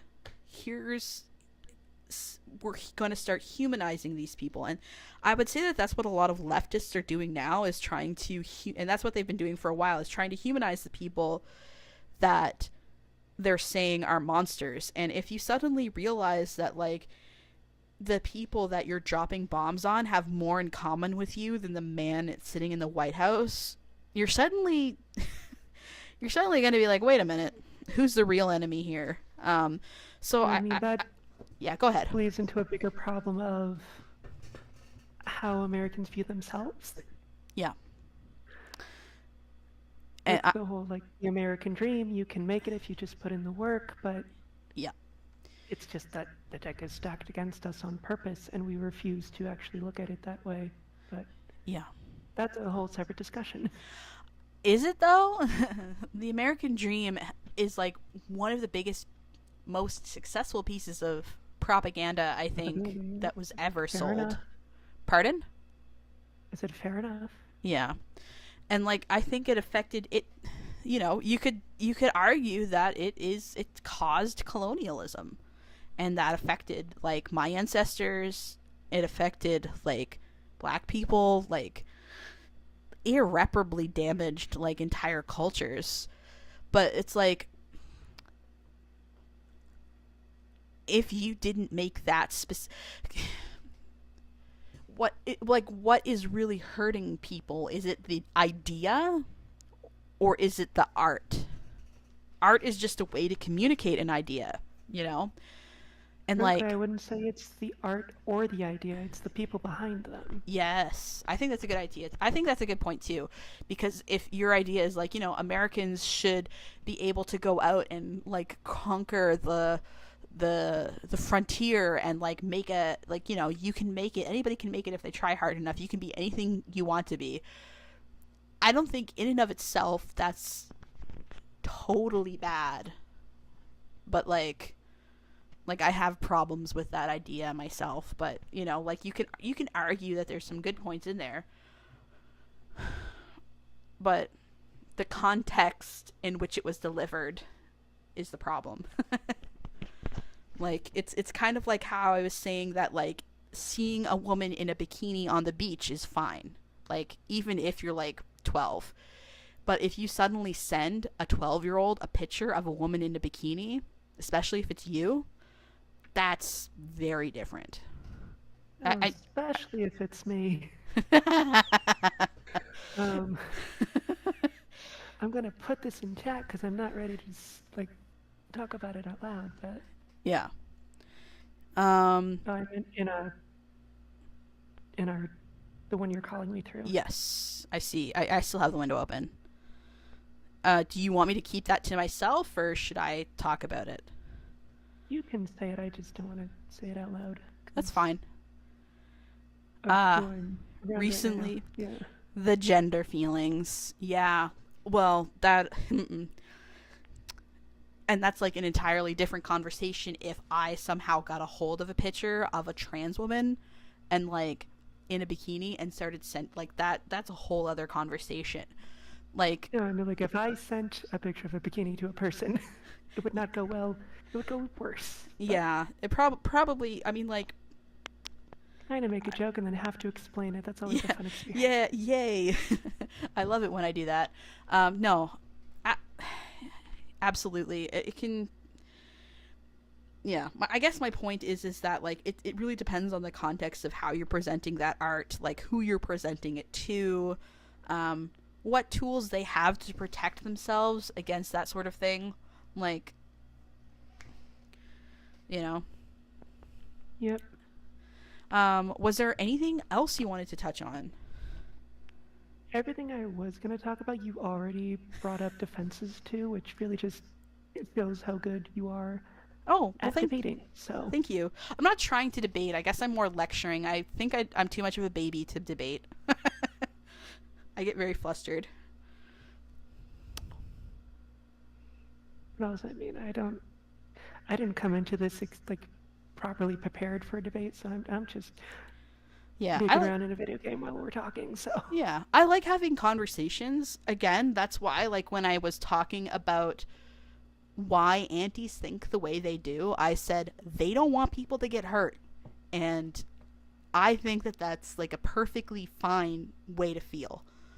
And I don't fault them for that, and I don't think it makes you a bad person for not wanting other people to get hurt. I just think that oftentimes they go about it the wrong way. oh, absolutely. Like from my own experience, something you consider praxis is just actively hurting people, and it makes you sound crazy. Yes. You will also notice that I never said no to this question of does fiction affect reality? Because I don't believe that. I don't believe they're equivalent, but I do believe that fiction and art can affect reality. But I think that largely it's very nuanced and contextual, and most of the time when we're coming down to it, the people that are seeming to get railed against are like teenagers on the or like, I shouldn't say teenagers, but like, well, yeah, sometimes teenagers on the internet making weird ships is the people that we're talking about here. Let's be honest, they're the ones that get harassed the most. And I don't think some 18-year-old girl writing yaoi about their two favorite characters is causing an epidemic of like fucking like degeneracy, you know? Like, let's be real here. Yeah, no, the thing that irritates me in education, just like kind of loop back a little bit, is that nothing is taught in its context. Mm-hmm. And so everything has to be judged by today's moral standards, which are wildly different and serve different purposes. Yeah. And like, I think I've been talking about this for like about a month now, and I still haven't actually published the video. I'm working on it, but I'm working on a series of videos where I'm looking at like classic Disney movies and like examining the context of when they were released. And it's like a big part of what I'm talking about. Like, for instance, like, why is Sleeping Beauty Sleeping Beauty is the first one, and like the context of when it was released and what it did and what it was for and the inspiration it took. For example, like, it was directly inspired by Tchaikovsky ballet. It takes the dance steps directly from it. Because yeah, that's what I was. Oh, I'm sorry, I didn't mean to interrupt you. Oh no, it's okay.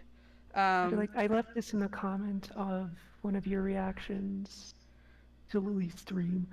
But yeah, I think all of those, at least older Disney films, were created with the idea of being a ballet piece in mind, as opposed to what we consider a modern day story. Yeah.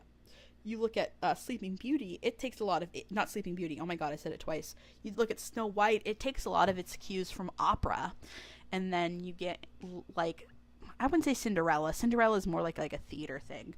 But you look at something like, I don't know, you get into like Alan Menken and Howard Ashford, and they were basing their work on musical theater because that was their background, was musical theater. Like a Disney executive went to go see Little Shop of Horrors, and they're like, these guys need to start making our movies. So removing them from those contexts, you know. And I brought up Sleeping Beauty in particular because a lot of people are like, well, Prince Philip's really grabby. Like, he just keeps on grabbing Aurora. And it's like, I mean, yeah, but that's because that's how ballet works.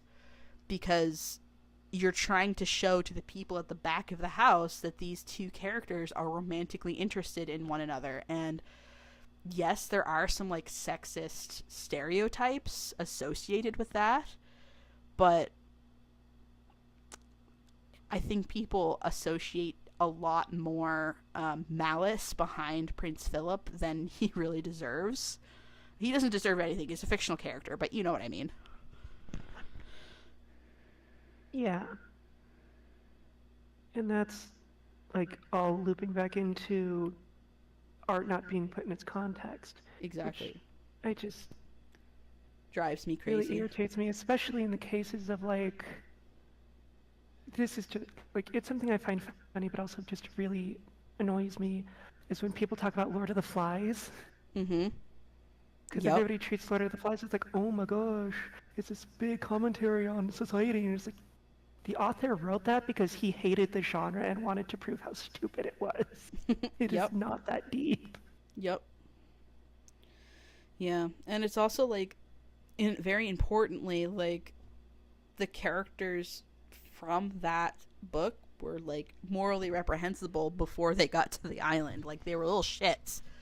You put a bunch of little shits on an island, they're gonna be little shits. Like, that's also, like, it wasn't making such a big commentary on, like, yeah.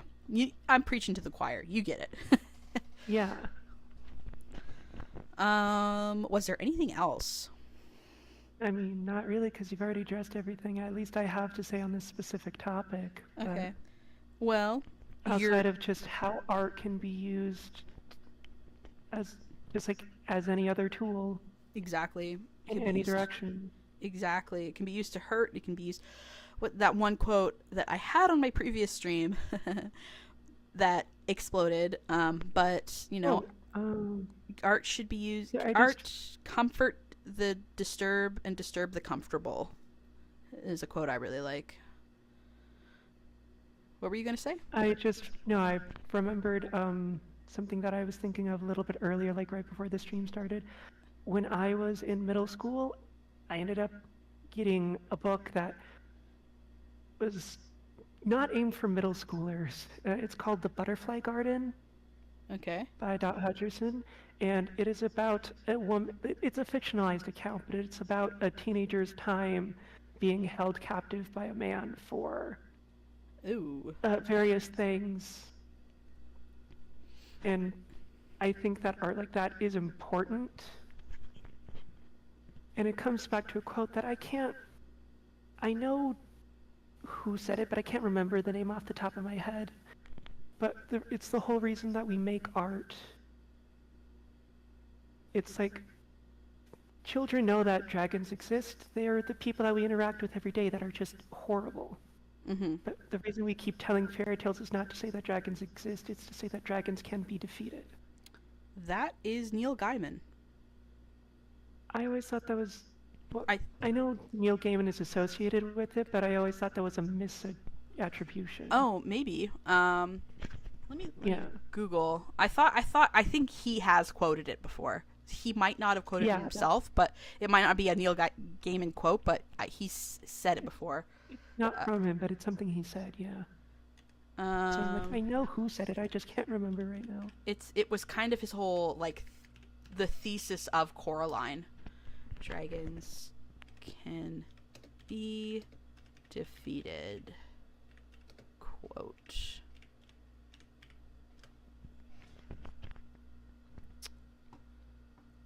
This quote pops up at the beginning or the epigraph of Coraline, exactly. But it's attributed to the famous writer G.K. Chesterton. So the reason it's the reason that it's associated with Neil Gaiman is because he literally put it in Coraline. So yeah, but it is Chesterton. Mm-hmm. Perfect. Ugh. Awesome. Also, people should read Neil Gaiman. Like, I know that people like are really into Good Omens right now, but he's done so much other good right stuff. now everybody's into the Dead Boy Detectives.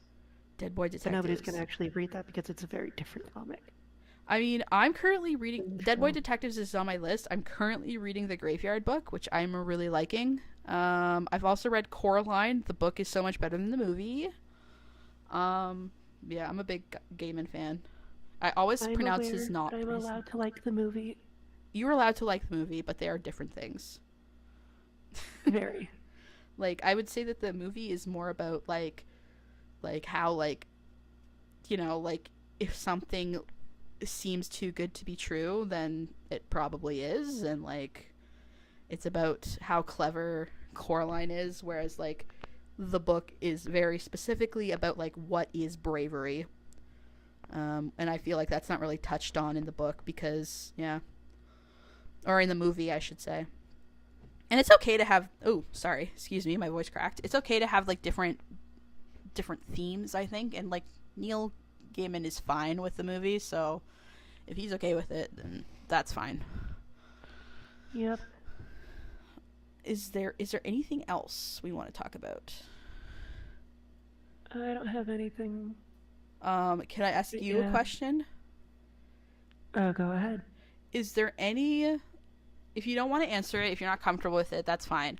But do you have any like currently in your brain like favorite contentious media that you love a lot, but like people, you feel like you have to defend it or people attack you for it?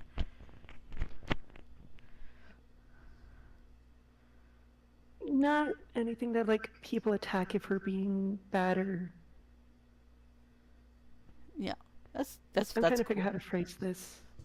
Contentious is the word that I like because it doesn't actually assign any moral attribution to the thing, but it's like it makes people spicy. You don't have, if you don't have anything, that's fine. I'm trying to figure out how to word this. Something you learn about me very quick is I am very particular about my word choice when I'm trying to express ideas. That's because perfectly fine. I don't want to be misunderstood. So like it takes me a minute to think of how to say it. Take your time.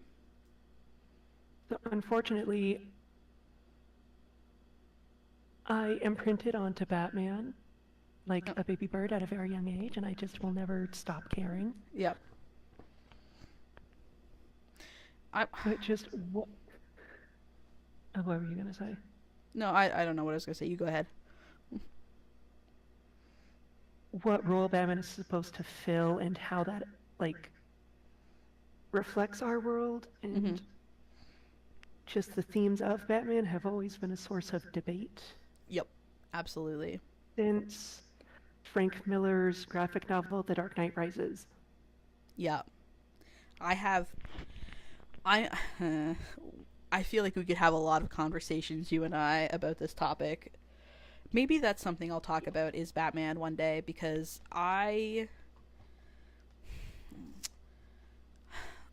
not to be a 90s kid, but like my favorite depiction of Batman was probably Bruce Timm and Paul Dini's Batman, especially in the early days. Because you got to see a tender side to him, almost in response to Frank Miller's Dark Knight Rises. And which is odd, because Dark Knight Rises was 87. Yeah, and that wasn't that long before Bruce Timm and Paul Dini made that series.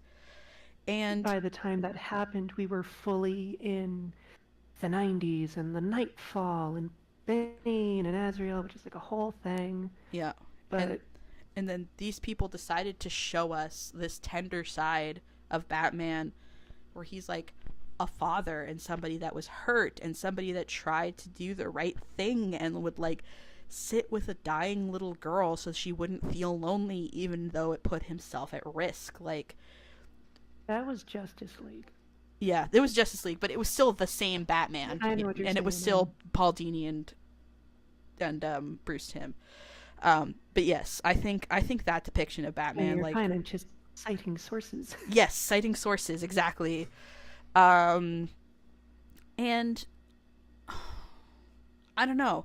And then he also, like, and I also think that Batman Beyond was also a big response to Frank Miller, because Dark Knight Rises is set into the future. And I believe Batman Beyond, Bruce is about the same age, but unlike every other depiction of Batman, Bruce Wayne does pass on the mantle permanently. And they've never done that in comics. Like, yeah, like Dick Grayson has borrowed Batman and stuff a couple times, but you know, he always gives it back. And I just, Well, that's less because of any motivation from Bruce as a character, but it's because the Bruce Wayne name makes a lot of money, so editorial needs to put him back. Yeah, I just think that it was a very bold decision of them to make.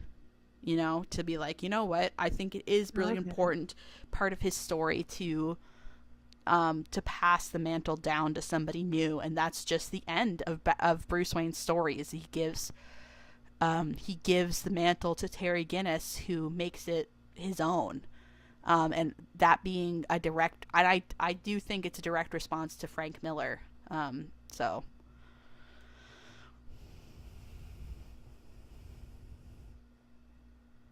You still there? Oh, sorry. No, I'm still here. I'm just like thinking about how I really could, and I'm pretty sure other people already have, but written an essay about how Frank Miller's perception of Batman has influenced how we think, general media following that series. Yeah. It's just a ripple effect, because like you look at Christopher Nolan. I fucking hate. I was thinking about like the work on The Boys. Yeah.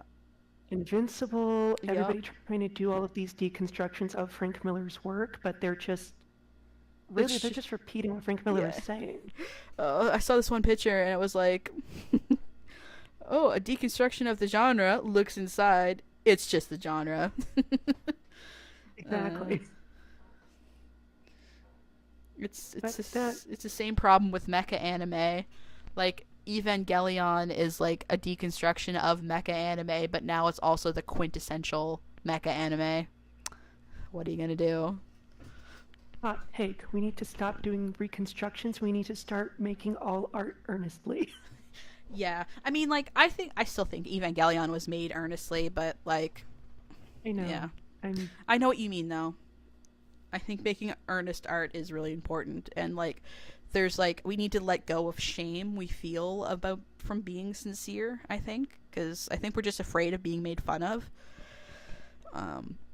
I'm glad Tony Stark is dead in the MCU, because I can't stand that shit. Oh, I stopped caring about the MCU once Endgame happened. Like, not to be controversial, but I think that there's like been a couple entries recently that have been really earnest, and like people hate them because they're goofy, and I'm like, it's a comic book movie. It's gonna be a little goofy because comic books are kind of goofy, and I think that's better than being like super edgy and then like haha sarcastic remark all the time. But that's just me. No, you're right, and I am blaming Joss Whedon not understanding Chris Claremont's X-Men series for that whole. Yeah. Did you watch X-Men 97? I have not. I haven't even watched the original X-Men cartoons. Fucking God. X-Men 97 is so good. I would say that, like... Oh, no, I'm going to disappoint you so much. I was an X-Men Evolution girly. Oh, no, that's not disappointing. I don't think it's disappointing. I think, like, just having a passing knowledge about X-Men, you'll probably be fine with X-Men 97. Like, it does kind of, like, retread old X-Men, like, plots, but if you have, like, a working knowledge of the X-Men, you'll be absolutely fine. Yeah.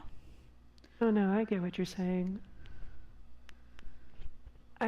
I feel like if I'm gonna sit down and you're like, huh, this is a weird adaptation of like such and such story. It is very like Mm. like schlocky. I will say that. Like you're like, yeah, it kind of does feel like I'm watching like a cheesy cartoon from the 80s. It's very sincere though, and I really liked it. Was there Yep. anything else? Uh, Not really, but just if you want me to come on again, just let me know. I'd love to be Uh, here. And I'm sorry that we veered so far off topic. oh no, it's okay. That's absolutely okay. That's kind of like the point of the like we just talk. I'm happy to hear whatever anybody has to say about art and like its effects and like especially for this stream. Like I'm not mad about this at all. So thanks. And like honestly, always welcome on my channel if you want to call in during these sections. I don't know how many of many episodes of the Inferno I'm gonna do this summer. It will really depend on my work schedule, but we'll see. It might be a lot of edited content because turns out I can't stream at work. I have to come home for that. But Yeah, and definitely just in the fall I'll have more of these. if you do ever make just like a full video on Batman as a concept, I would love to be there. Okay, And I I would will. love to steer you completely off topic and talk about my favorite Batman. Not my favorite, but one of my favorite Batman villains, and just one of the best characters in media I've ever found, Nocturna. Nocturna. I'm trying to remember who that is if I know who that is. This is a mid 80s villain. Her entire shtick is everybody assumes she's a vampire, but she's not. Okay, I'm getting some band. Uh she's a comic book character? Yes, she's just one big joke about Gothic literature, and I'm. Anyway, She looks interesting. Um appearing in comic books. but not anything from New 52. Anything after New 52 is garbage. New 52 is kind of stinky, but I am happy that in like the new stuff they did bring Young Justice back because Young Justice is like and those characters are like my favorite. I love Superboy. I love Impulse is my favorite comic book character ever. I do like Batman, but like Impulse has my heart. What? Oh, it's like, as much as I enjoy Young Justice as a book, that specific friend, that's Brian Michael Bendis, and I got beef with Brian Michael Bendis, but we're already stretching over time. Okay, yeah, we'll talk about comic books some other time, but thank you so much for coming on call. I really appreciate it. Bye. Bye. All right. I'm going to read back in chat, and then we're going to get the next caller.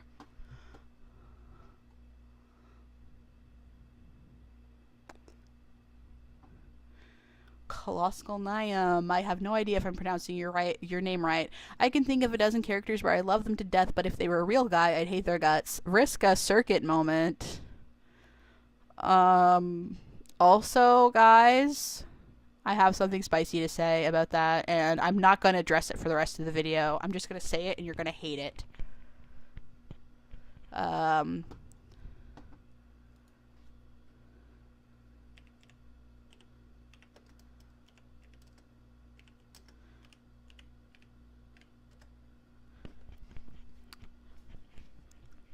Here's my awful fucking cognito hazard that I'm going to deliver to you upon today.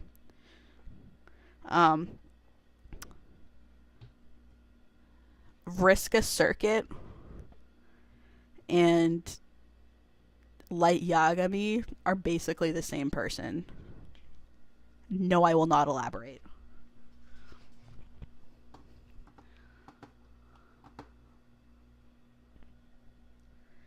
Hazy Cat says, personally, I believe anyone can explore any type of dark topic in fiction as long as it doesn't affect reality, of course. Fiction doesn't affect reality, only our perception of reality. So media literacy is important. Yes, we're talking a lot about, like, education and stuff here.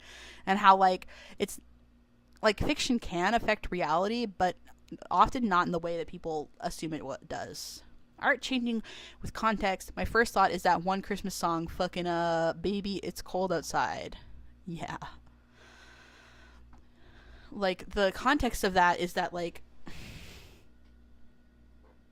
she, it's assumed that a woman will play hard to get. Like that's like the part of what she's supposed to do, because like if she doesn't, she's slutty, you know. But it's like, it's cold outside, or like it's like, I really should go. My aunt, my aunt could worry, but like, I really can't stay. Like, like it's very like, oh well, I should be going. Like, she's not trying to run away. She's like, well, like it's and like now, like the tone of the song reads completely differently. But anyway, fuck yeah, Neil Gaiman. A bunch of people spurging about Neil Gaiman and all of his great books in this chat. Boo boo boo. Scott Snyder, awesome. Art is a three-way conversation between the reader and the creator and the art. Ooh, I like that idea. Look up Cyber 6. I get gender swag. Listen, you come into my house and you like talk about Cyber 6. Do not speak to me of the old magic. I was there. Controversial opinion: reboots are okay and necessary to keep characters accessible. Ooh. I personally think that like we should just be okay with characters passing down the mantle. Like, I don't know if I think Nightwing should have been Batman, because I think Nightwing needs to be doing his own thing, but like, like it's okay for characters to pass the mantle down. We've done that with the Flash, and we've done that with the Green Lantern, and to great success, I think. What separates the hero from the dragon is not determined by the hero or the dragon, but by you. Lewis Cabell, Many Faces of the Hero. Just found that and I thought it was pertinent. Thank you, Raccoon. Do not get... Don't get me started on Baby It's Snowing Outside. Oh. Me get you started on something? I would never. Alright. I have no idea who was in first. Nobody... Oh. I'm sorry, Rose. I didn't see you. I will call you now. I'm so sorry. It's just that, like, it's, Raccoon, I snubbed her last time due to my internet cucking me. I'll call you now.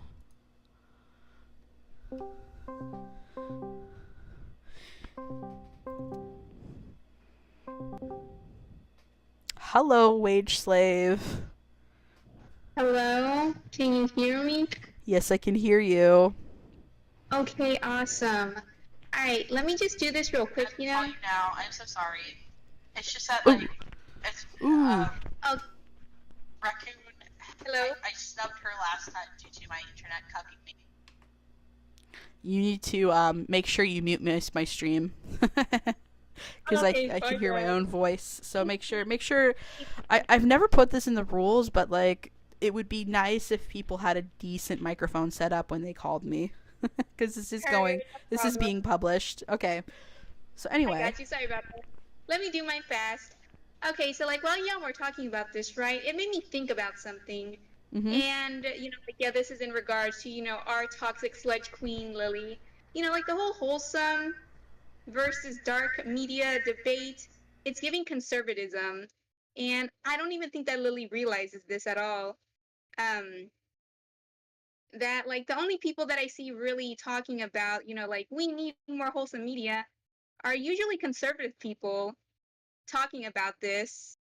And in regards right now, you've seen, like, a lot of, like, the whole, like, book bannings and stuff like that are books that are talking about communities that are vulnerable, transgender people, people of color.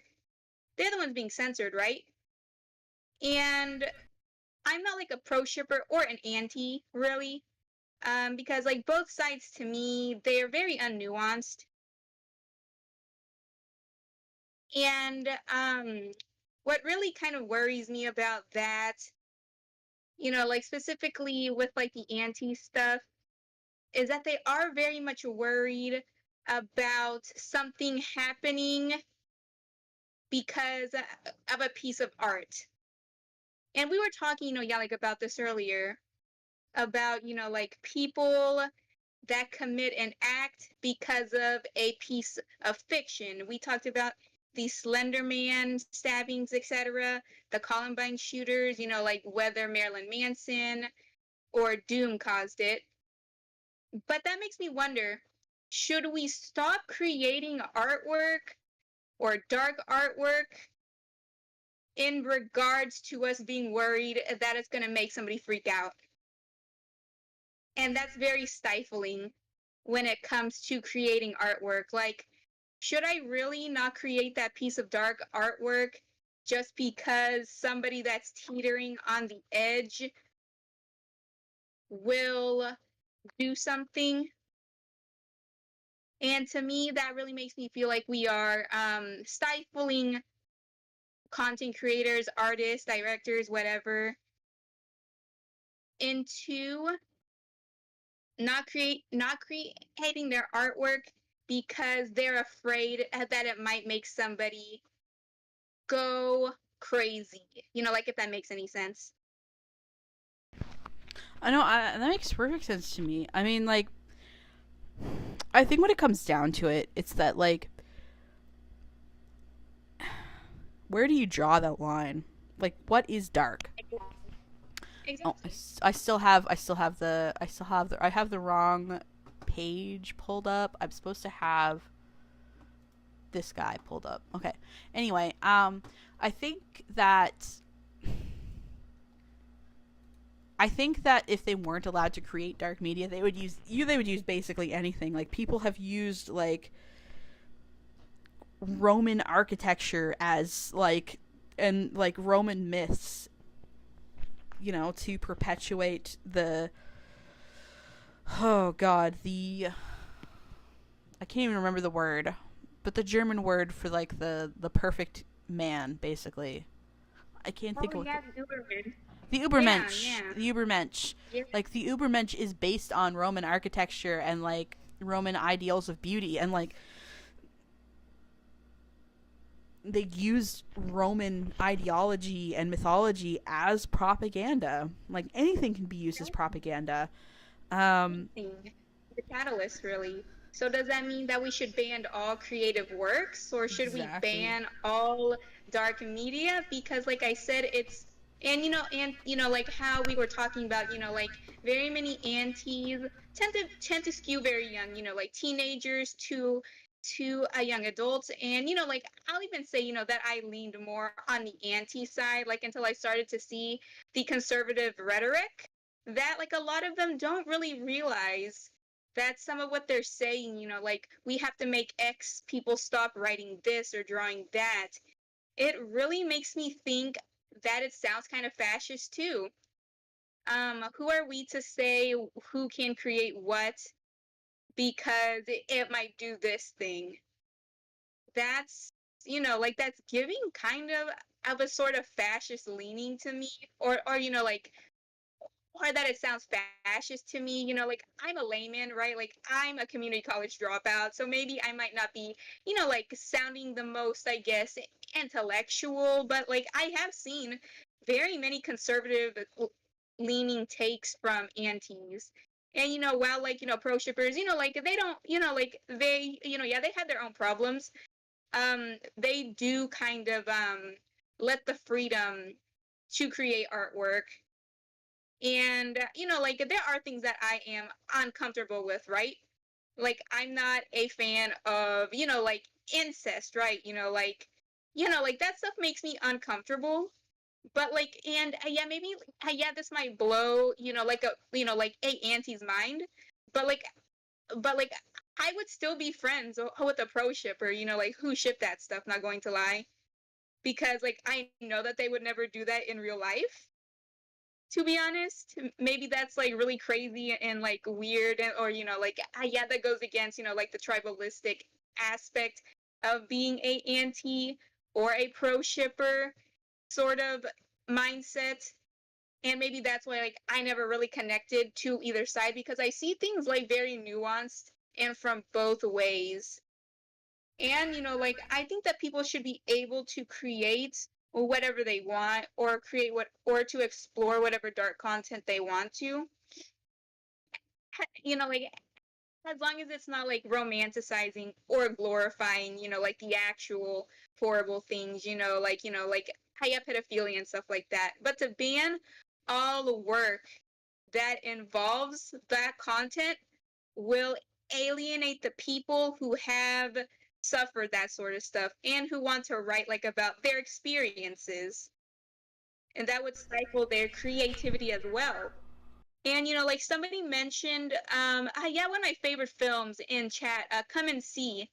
I watched that movie. Oh my goodness! Like I think like 5 years ago now. Like I actually watched it on the weirdest place, but like the most fitting place on Live Leak. Really changed my life. I had no idea about the Belarusian conflict, and knowing that the director was, kind of he was kind of not able to screen it, due to the content, and he had to, push it back until the 80s. His creativity was being stifled. And that movie is honestly one of, one of the most beautiful pieces of media that I've ever watched in my life. And it is very dark, and it is, very, very disturbing and gruesome. But like it is a very important piece of artwork. Same with that, like I actually recently watched this movie, A Mysterious Skin. That is a absolutely disturbing, heartbreaking film that, yeah, does depict, problematic things, but like it doesn't romanticize them, but it, gives catharsis to people that have who have gone through that sort of stuff. And there could be some of the anti-types who would say we can't make any sort of dark media because it might make somebody act on a violent impulse. And to me, that does read as, kind of fascistic. Yeah, If that no, I totally agree. Um, and like I think I wanted I kind of just like let you go because like you were you were on a roll, but I do kind of want to like reel it in and like sort of like examine some of the things you said. The first thing is that like I think we've talked about how like Flowers in the Attic is a book that you enjoyed despite incest being a central theme to that. So like and like and yeah, yeah, like despite it making you uncomfortable, you decided as an adult, as a fully functioning human being, that like consuming that art was still worth it to you. That it's still, like that you decided that you were going to sit with that discomfort and read it anyway. And I think that's like an important decision that all adults should be able to make, you know? no, what you said, that quote, one of my friends is obsessed with the quote you said earlier. Um, like, yeah, that art should comfort the disturbed. They're obsessed with that quote, and so am I. Because, I do love, or like, I tend to prefer, like, darker, more somber media. Like, I've always been that way, like, yeah, since I was a little kid. Like, like, yeah, the more morbid sort of, side of life has always been something that has fascinated me. Like me probably being a Hispanic person probably adds to that, since like our culture tends to skew like more morbid in certain situations. And so that led me to, like, yeah, consuming more horror movies like I'm at like a young age and stuff like that. And sometimes those pieces of media can help, like people through things, right? Like how you said, yeah, that there was a contentious media that you like that, like people may dislike or like think is like like gross or or like quote unquote degenerate is and I mentioned it before to like y'all NVC, but there is a artist called Hiro Akisamura. He did a art book called The Love of the Brute, and that's a beautiful he drew it in pencil, and it gives us this extremely haunting dark atmosphere. And that book is just, oh well, like, yeah, the art book is a Guro art book, and it is absolutely like very disturbing, and like it really takes you through this like brutal journey through like his mindscape. And that was the only art book that was, like, I'm not like the most coherent person, and like I'm not very good at talking about my feelings, but his art book helped put, like helped me visualize, how like I felt like in certain aspects or situations that I've encountered in my life. And like some, I guess, like of like the anti types would label that book as being very problematic and that it should be banned, and that people who found comfort in it are bad people because like, well, like they might thought crime, or like like, oh, they might be like a potential serial killer because they like this book. And to me that's very, very bad faith, to be I honest. I And to me that, oh, sorry. It was okay. I also wanted to touch on something else. And I've kind of talked about it before, and I think with you with you especially, where we've talked about the fantasy of the bad boy and like what women's Yeah. power fantasies look like. Um, where it's like there is an appeal to. I'll let you talk about that because because it was your idea and like I really liked it, but I would love to talk about that specifically as well, where like women seek out fiction depicting relationships with guys that they probably would not pursue in real life. I know, like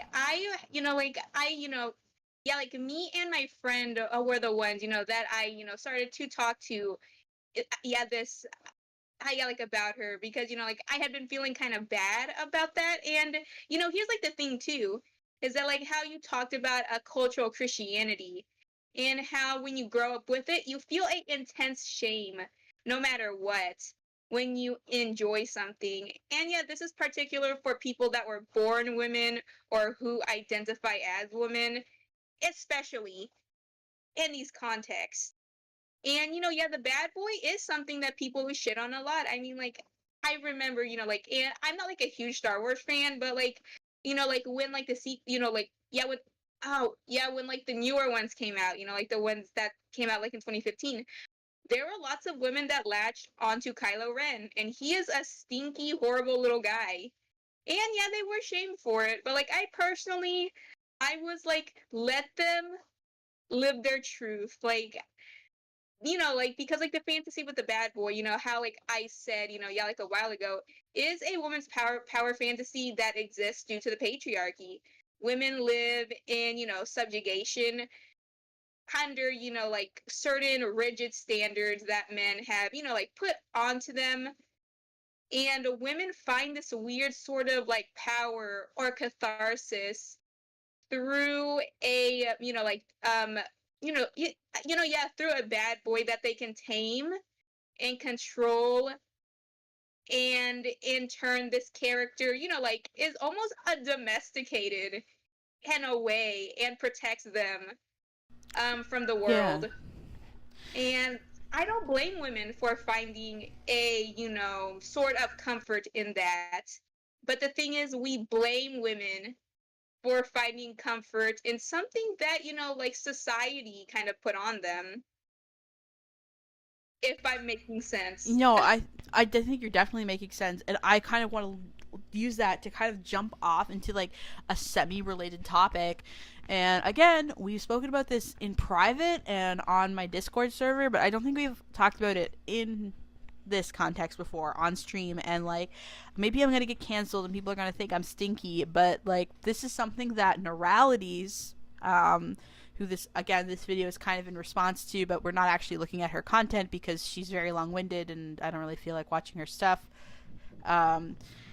and Lily Orchard have spoken about, and that is Card Captor Sakura and the age difference in some of the characters there. They read it in bad faith. They read it in the worst possible interpretation. Yep. And I mean, kind of stinky, but the thing is, we had, like how you were saying, we have to look into it. Like, I try to look into it from the good faith interpretation, because then that leads to a better, healthier conversation, right? But I'll let you go off first.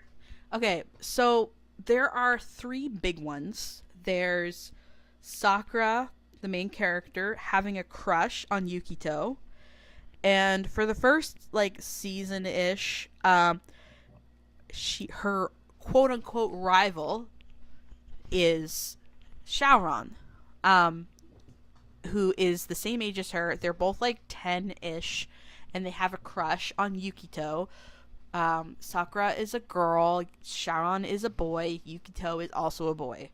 And Yukito is about 16, 17, 18, something like that. He's in high school.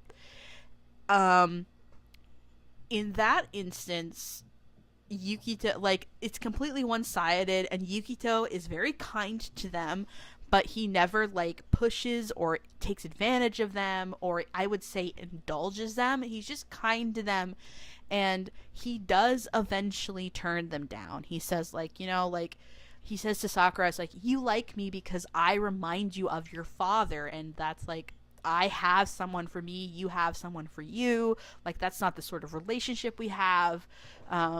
You should, like, the person for you is going to be someone your age, that sort of thing. And it's not Yukito, it's actually Yue that turns Shaoran down, but it turns out that Shaoran was more drawn to Yue than he was to Yukito because just of some magic thing, like his clan or his family has an affinity towards the moon. And he says, like, you don't actually like me like that. There's somebody else for you. Like, and like that is like in both cases, both of these kids were validated, understood. Like the man in question was kind to them without being predatory. He shut that shit down.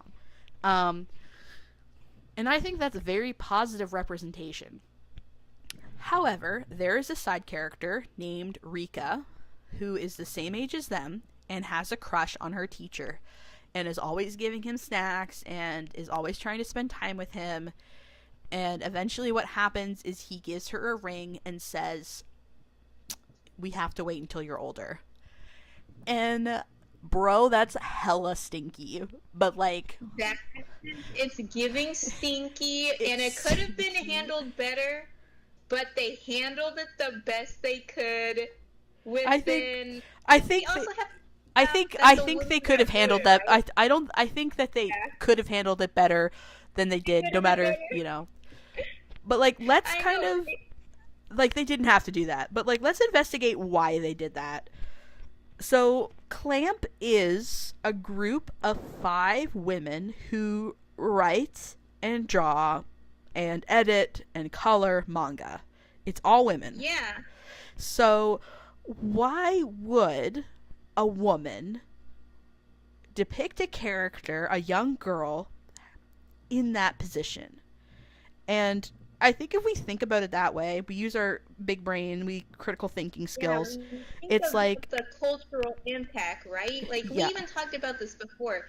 We have to think about it in the most good faith interpretation because I think that leads to better conversation. Yes. And because, you know, like, yeah, these are, you know, like, quote unquote, boomer fujos.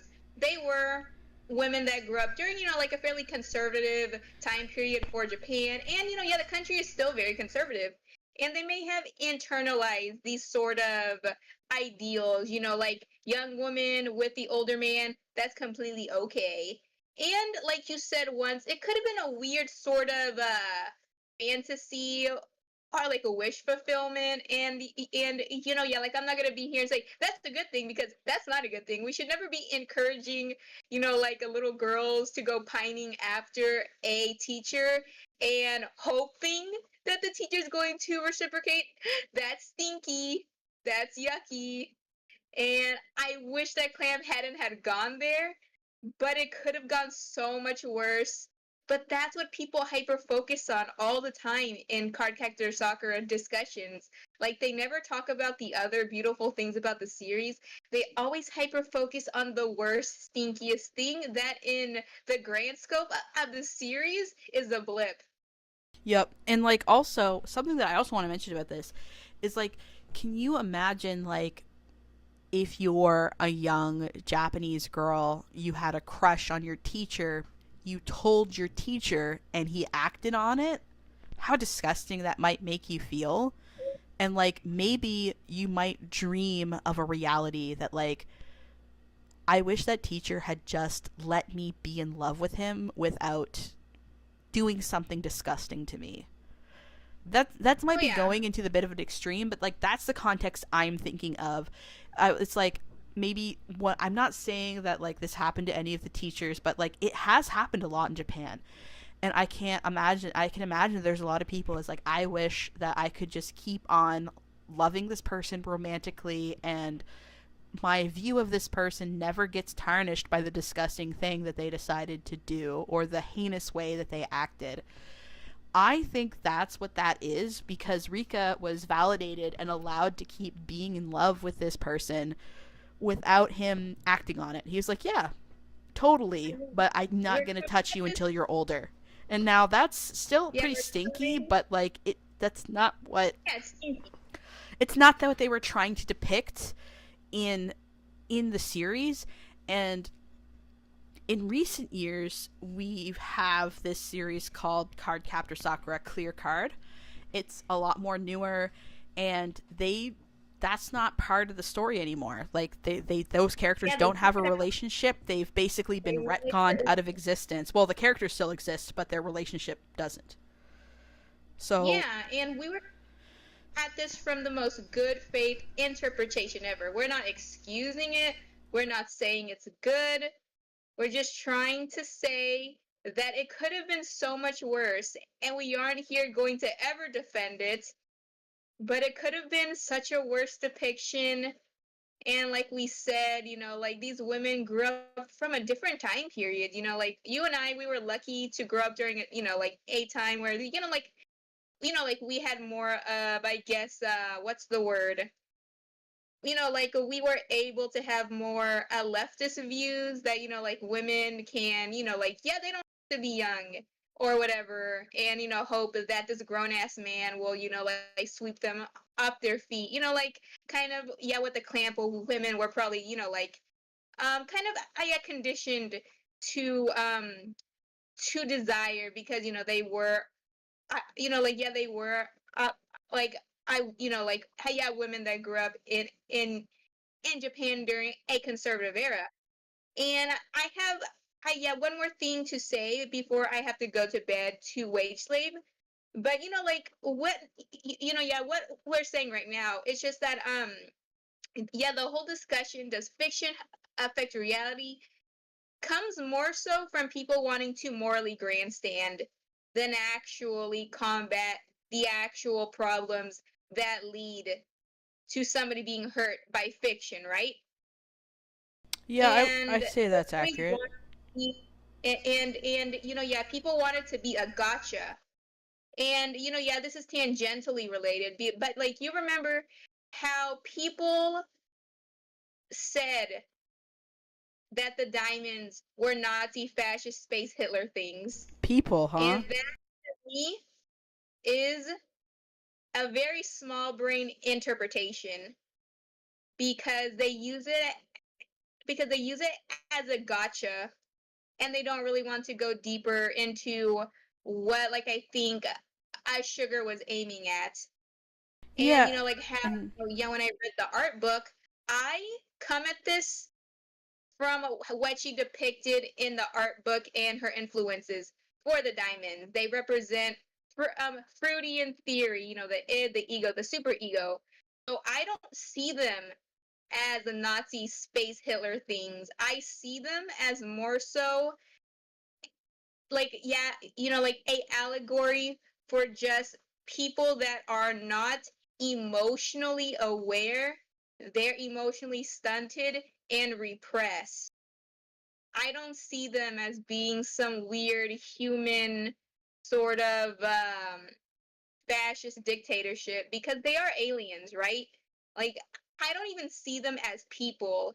They're like these higher beings that don't even see humans as humans. Like, they're just nothing to uh, them. yeah, well, they're also like very allegorical. Like they are supposed to represent Yeah, like family members. Like that's literally what they're supposed to represent. Oh, I just dropped my little pop filter. you're good. Get And over yeah, here, like you little I sucker. do think that people like they go towards the bad faith first because it is a simpler thing. Like, how am I supposed to argue against somebody who's trying to call me a bad person because I don't personally see the diamonds as being, like a Nazi fascist space Hitlers. Like, and they'll be like, well, then you must be a Nazi Hitler space person yourself. Checkmate, I am very smart sort of person. Yeah, exactly. And that's and like how like to the person that kind of started this whole discussion, the toxic sledge queen Lily, like I do think that she's a catalyst of these very bad faith interpretations where people will virtue signal and morally grandstand, and they do it in such a way that it boomerangs back into them having these weird conservative beliefs and stuff like that. Because like I always wonder, like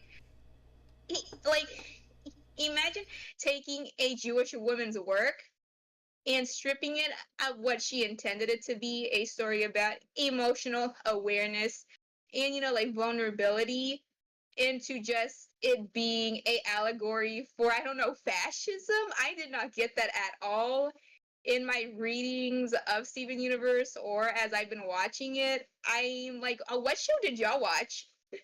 But yeah, like, and hey, yeah, like I'll leave y'all with that. Like I could go on and on, but I have to sleep. So thank you for having me on. Sorry about the mix-up or like the mess-up earlier. That won't happen again. All right. Well, But thank you I'll see so you much, later. Rose. You're so welcome. You have an excellent night, and you take care tomorrow. Y'all have a great one. Bye-bye. Bye. Night-night. All right. Very nice. Okay, I'm gonna read back in chat as usual. Ooh, people were chatting. People were going off. Ooh. Choo. Talking about some Lobo and Nocturna. Very nice. Do not get me started on Nietzsche. I don't think I'm ready to get started on Nietzsche. The amount of times I've seen Auntie say degenerate is definitely telling. True.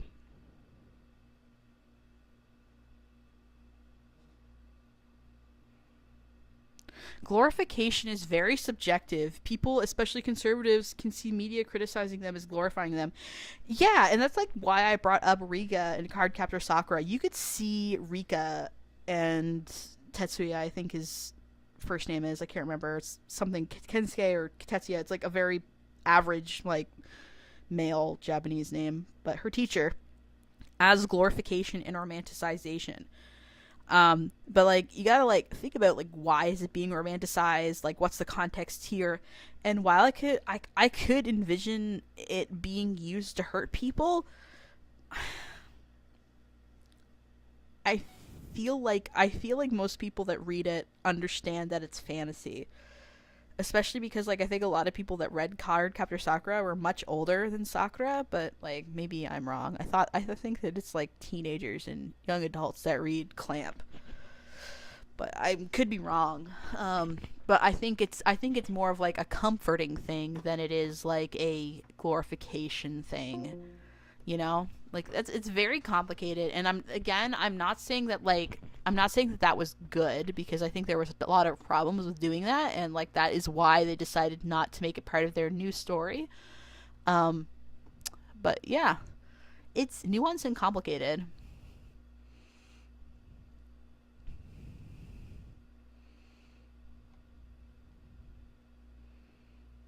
Lily won't stop misusing the word Nazi and other sensitive words. That makes me feel a bit disgusted watching her video. Yeah, it's true. And I think that there's like something to be said about how we assign morality to like very harmless fiction. Like we try to make something, if we don't like something, we try to make it seem like it's kind of like a mutation of this problematic media does fiction affect reality thing. Where you start taking mostly harmless, innocuous things that you don't like and twisting it to make it seem evil, so that you can then, like, it's so silly. And like I realize that like a lot of people came here from my Lily videos, so I'm not gonna be mad that people bring up Lily Orchard, but like remember to not, like, this isn't a Lily Orchard hatred parade. Like I don't mind her being brought up because she does kind of affect the the media criticism sphere, especially on the left. So I'm not mad that she gets brought up, but remember to keep it on topic. My internet's slow.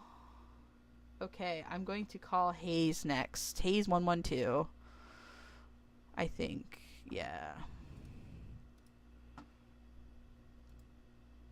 And nobody's... Yeah.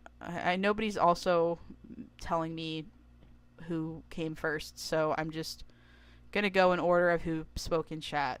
Sorry. Message. Call. Alright. It didn't ring, so I'm just gonna make sure they know that I called with a little face.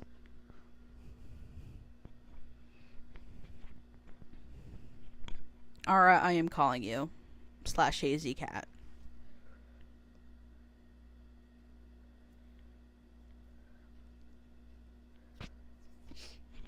Join when you can.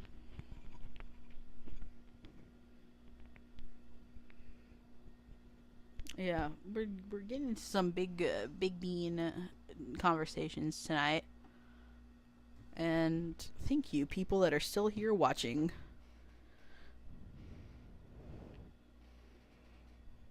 I'll give Ara a couple minutes to answer. If they don't, I'll move on to the next caller, but...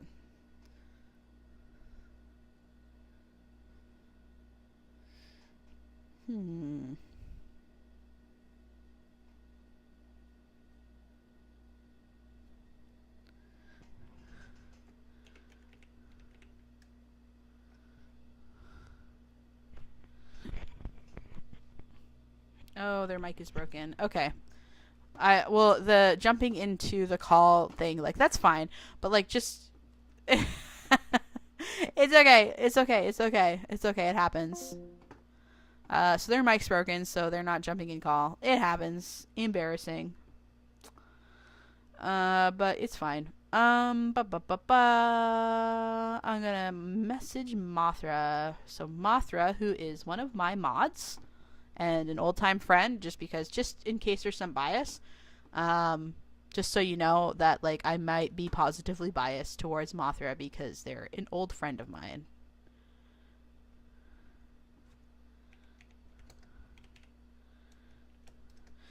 Next time, Ara, we'll talk to you next time.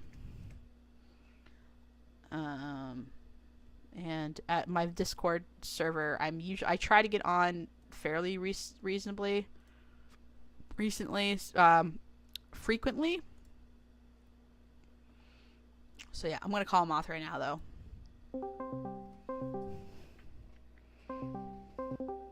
Just so you know that, like, I might be positive. Whoa! Holy crap! Hold on. Can you hear me? Yes, I can hear you. Okay, give me a second. I gotta mute your stream real quick so that we don't hear that back. And then I'm also gonna call on my phone, so I have to deafen real quick on that one. There we go. Cheating on me. I see how it is. Alright, what did you want to talk about, Mathra? I kind of wanted to talk about, like, how it really bothers me that a lot of this, like, quote-unquote media criticism comes from the standpoint of assuming the worst about people rather than trying to assume the best. I feel like kind of assuming that people are out to do things in malice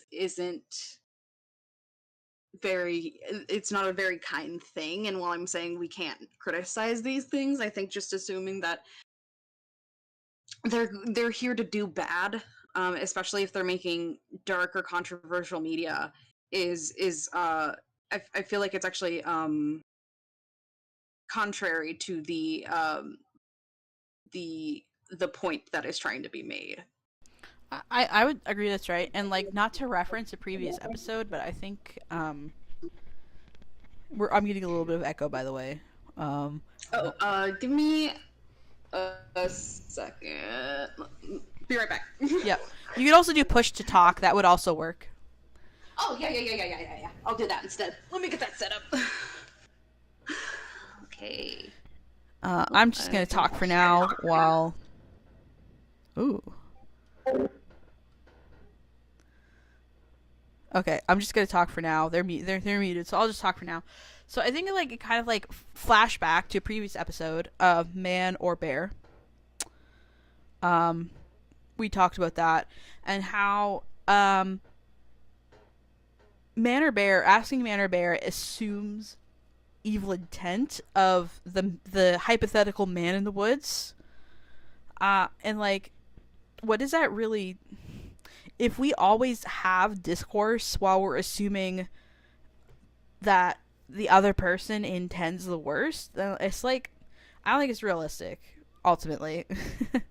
And like, while I can get that people, especially that have been hurt, might assume that, and like, it might even be natural to assume that, it doesn't mean that it always leads to healthy discourse. And like, protecting yourself, like, the truth of the matter is, again, with the man or bear thing, we've spoken about this, is that you're never going to find yourself alone in the woods with a man, or being able to make the decision between man or bear. But by asking this question, what you're doing is you're creating a dichotomy and you're assuming the worst of men. And you're putting that on full blast. And I think it's like, you need to really interrogate, like, why am I putting it this way? And like, why am I saying, and in this context, like, why am I saying that, like, I think that this piece of media is harmful or problematic or irredeemable or whatever other buzzword you want to use?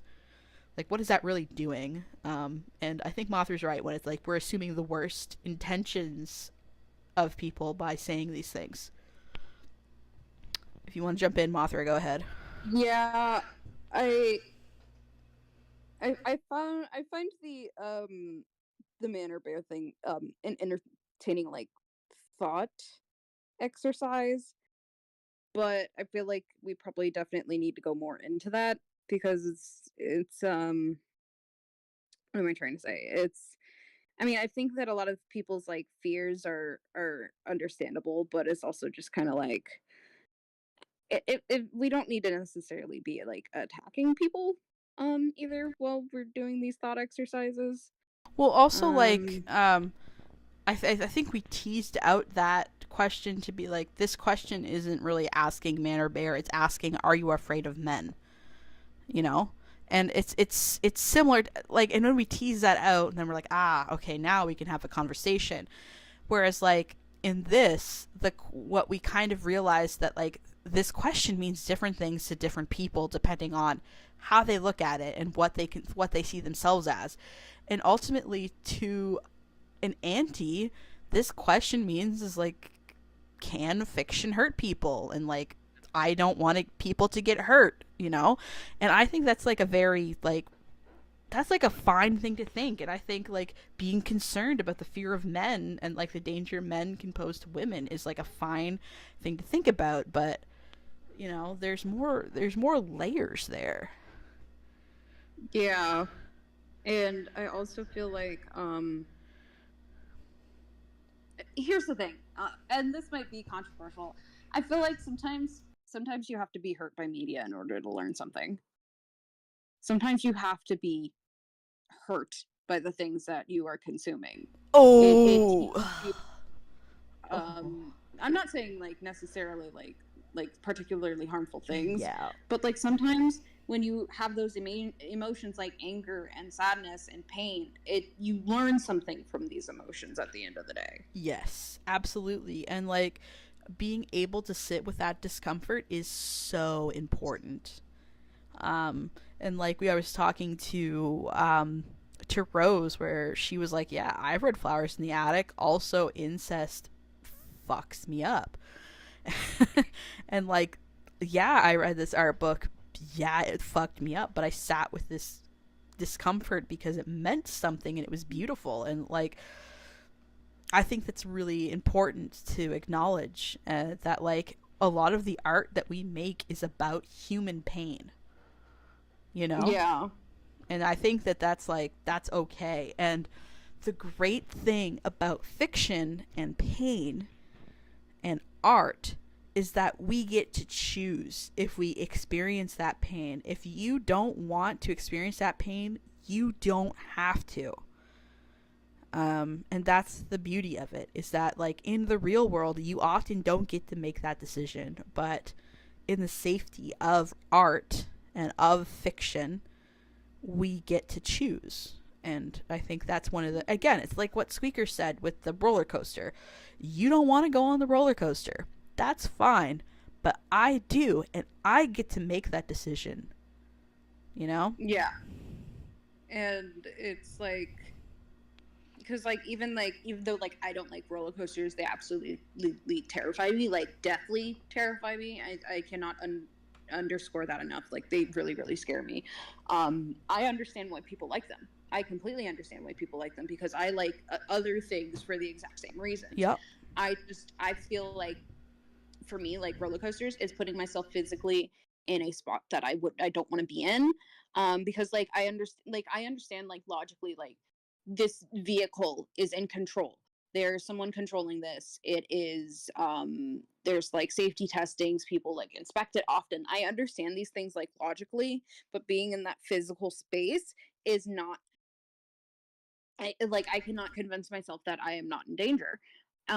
But say, like, because like I really like horror movies and like games and stuff, like that's a space that I can feel scared in, but I know that it's like not real and it's not actually like happening. Like, for example, I really like the Resident Evil games, but like I'm not going to go to a random village in Spain and all of a sudden they're infected by an ancient disease and I have to like kill all the people in the village. Like, that's just not a thing that I have to do.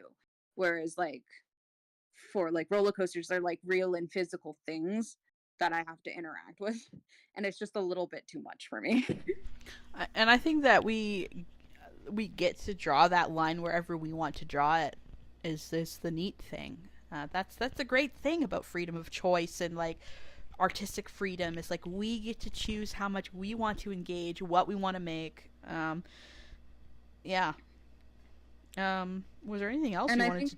No, go ahead. I actually think that leads into my next point, is like people need to understand that like you can curate your interactions with media and on the internet. Like, you don't have to involve yourself with things if you don't want to. Like it just doesn't have to happen. Like, you don't like it, just like don't consume it. I think that's like, I think that's like this, you know, it comes down to like the simplest answer is like often the correct one. And it's just like, in this case, like, you know, you don't want to have to deal with that. So just don't. Just don't. If you think it's gross and disgusting, then don't participate. Nobody's forcing you to, and nobody ever has. Like, we don't have to turn a lot of this stuff into like a morality contest of I'm the most moral because I don't consume this, or I'm the most moral because I consume this and not this. It's like, because like at the end of the day, like, for example, like a lot of people watch Family Guy and I'm like, I don't really like watch Family Guy anymore. I used to when I was younger, but it's like I don't think that people who watch Family Guy are bad people. I don't know. I just don't really like a lot of the jokes that come out of it. It's not for me. Some of the stuff makes me angry. They have shit taste, but you know, it's a free country. You can have shit taste if you want. Like, I don't care. Yeah, or like the fact that like shows like Game of Thrones and like Bridgerton are really popular, and I understand why they're popular, but like the fact that there's so much sex happening in them, that's just not, I can't watch it, which is funny coming from me, but it's like when it's like real people TV shows, it just makes me a little uncomfortable, and like it makes it hard for me to concentrate on the story when people are just like making out in the background. Like and that again, I can't do it. That's perfectly okay. Like, you're not being forced to watch these things. And if you are being forced to watch things that make you uncomfortable, get away from the person that's doing that to you. Right. It's like maybe that's where you need to cut that line is like maybe stop interacting with those people who are doing those things to you, like because like it may, and then in that case it's not even the piece of media at that point, it's the people around you causing you to become uncomfortable, and you're associating that with the piece of media, which is understandable, but you're not also having enough media literacy and understanding of the world around you to kind of like disconnect the two. Because like just because like someone bad did something bad to you and they also like this thing doesn't make the thing inherently bad. Yeah, I mean, like I don't, there's not a lot of like big horror, like I don't like Saw very much, and like there was some push pressure from like kids at the time, like friends, that was like, oh, you got to though, it's like such a classic, and I'm like, no, I'm not gonna like it, like I don't find that kind of horror appealing, and they're like, but it's a classic, and it's like, well, I'm not gonna watch it, and you gotta respect that, and if you don't, I'm just not gonna hang around or talk to you. Same with things like even positive things like She-Ra. Like She-Ra, I'm sure is perfectly fine. I have no interest in it, and I think it's weird that people are like, but you have to watch it. It's like, I don't fucking have to do anything that I don't want to do. I don't want to watch She-Ra, and I'm not gonna. My mom likes to say whenever I tell her, I'm like, but Mom, you have to do the thing, and she'll be like, I don't have to do anything but stay black and die. Like, your mom cracks me up. Like, I'm like speaking to her, like she's such a smart person, but like sometimes she'll say like the most fucking out of pocket things, and it's just is really funny to me. It's great. She is such an entertaining woman. She fancies herself a comedian. Was there anything else you wanted to bring up? I did want to like I think there was one more thing that I wanted to like touch on, because I did want to say something about like Cardcaptor Sakura, the just like magical girl anime in general, and kind of like how it has some like touchy parts of it, like some of them it's not great, but I feel like a lot of people don't take into account that, like, I mean, like a lot of these women who are writing these stories go through some really terrible misogyny just in life that they have to deal with. Yeah. And writing is like an escape, and in ways like reflects people's lives. And so like things like age gaps are often written into magical girl anime, but that's because like for a really long time that's the kind of stuff that was normalized in Japan, to be like, oh, it's totally okay if this older man is pursuing you, when it's like, you know, like we have the knowledge now and we're learning more, that it's not. And I think that people like assume that like in the United States, at least, where like I'm from the States, I know you like Krim's from Canada, but I'm from the States, and this is like a fairly recent radical idea in our history too, that maybe grown men should not be going after young women and girls. Like, so it's just kind of like, when that's the idea that's romanticized, it's not that surprising when you see it reflected in media written by women. And like especially around that time. I know it's just a 1 year age difference in this case, but that whole I am 16 going on 17, and then the boy's like, I am 17 going on 18, and then like, I'll take care of you. Like, the age difference is being focused on and like glorified and romanticized, and it's like kind of romantic that like he's older than her and gonna take care of her, and it's like romantic that she's young and innocent and untouched by the filth of war. That's Sound of Music, I believe, that I I watch once a year because it's a weird Christmas tradition, and I don't know why. I think because when I was younger it was always playing on cable TV around Christmas. But anyway, yeah. And like, I don't think there's a lot of people that would point at the Sound of Music and say, this is made for weird pedophiles. Like, you know what I mean? Like, it's just such a small blip. And like, even like the governess and what's his name, the dad, Yeah. Like there's an age difference there. Maria, that's her name. Maria is not that old. Like she's a young woman, and like this is a Yeah, no, widowed she man. had just turned like she had just turned 18, and she was like, I want to take my vows. And the nuns were like, you grew up in the abbey. I think you need to see a little bit more of the world before you decide to become a nun, because that's a really big decision.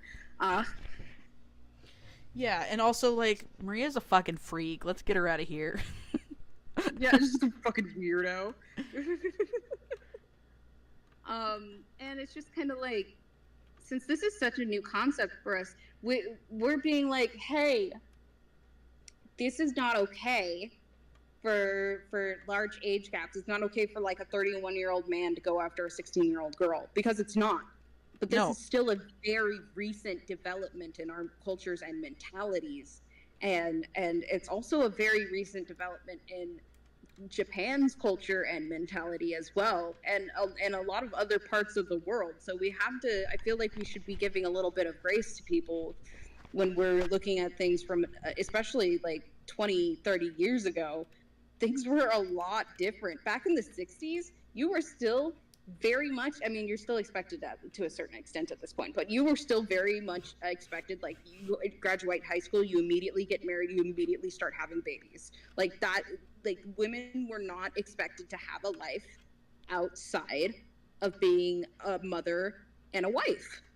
Well, and you gotta also think about, like, even then, like, in the grand scheme of things, the amount of time that we've decided that, like, actually 18 plus, you have to be 18 plus, and also age different squicky, is like a blip on the length. I'm not saying that's okay, because the reason we've decided that is because we know we're more knowledgeable, we're aware of the effects this can have on people and on power imbalances, and like we're empowering people, and those are all good things. But like there are legitimately like times in history when not only was it okay, but it was like ideal for there to be a huge age difference, and there was like entire relationship dynamics in like Greece and like other ancient cultures where like, hey, actually it's a good thing because this guy can learn from this guy, and then like this person can take care of this person, and doesn't that just kind of work out so well? And like we didn't understand the harm that could be caused there, but so much of our culture and so much of our, you know, so much of human history was shaped and like crafted and came into being while it was still considered okay, like when we had different standards and different moralities concerning this, you know, like, and like again, it's not that it was okay, but I think that there should be, especially in fiction, some grace given to these sorts of things. Yeah, a little bit of patience and a little bit of understanding can get us a lot further in our goal than just like straight up demonizing like everything. Because like, in order for us to understand and to become better and in order to grow, we need to actually know what we're looking at, and otherwise, like, we're gonna fall into the same cycles that we have before, like, because we don't want to have to undo all this progress because people are saying, no, you cannot consume this type of media because it's bad, when it has something at the end of the day to teach somebody somewhere. Yeah, I mean, like, the reason that so many people were able to be hurt was because, like, things like religion and, like, a lack of access to education, like, kept information from them where they could find a way to, like, break, like, throw off those shackles and, like, being like, actually, hey, this isn't okay and I'm not going to do this. But, like, and like creating art and educating people are like two sides, I think, of that coin of like showing people I don't know if I'm saying myself right.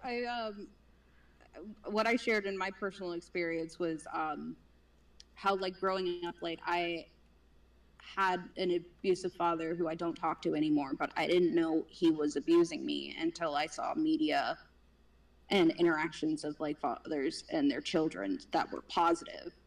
And then also in media interactions with fathers and their children that were negative, that were like demonizing those kinds of interactions. And I didn't realize that like that was basically what was happening to me was not okay until I was interacting with those two different kinds of medias, um, depicting two different kinds of relationships. And it turned into me wishing for that positive one and realizing that I was in the negative one. Yeah, I think that's also like another great example of like art should comfort the disturbed and disturb the comfortable. Like it might disturb someone to see that sort of action done to a child, but like as a child realizing that hey, I'm not alone, can be very comforting as well. And yeah. Mm-hmm. And if we just get rid of that media, that kind of media, just because it upsets people, Yeah, we're not gonna be able to we help miss out and on a like lot. protect the people who actually need it. Yeah. Was there anything else you wanted to talk about, Mathra? I think that's all I wanted to touch on. All right. Well, thank you for calling in. I'm going to see if I have any more callers. I think there was one other person. But thank you so much for calling. Bye bye. Bye bye. Okay. Let me read up in chat. Okay, still talking about Frank Miller books. Anything? I think Shear's messy, but I don't think anyone has to watch it. Yeah. I don't care. It's just not.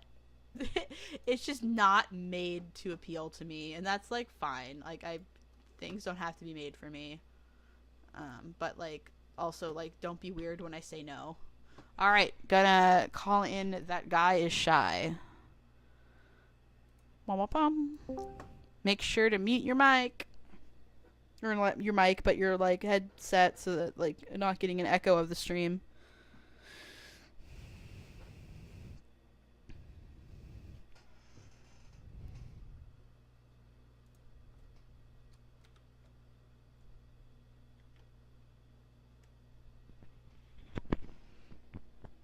Hopefully they're still around. If not, we'll figure it out.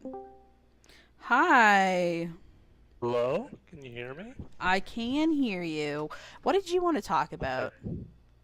Well, first I want to say thank you for hosting this platform for people to have this conversation. You are very welcome. I love it.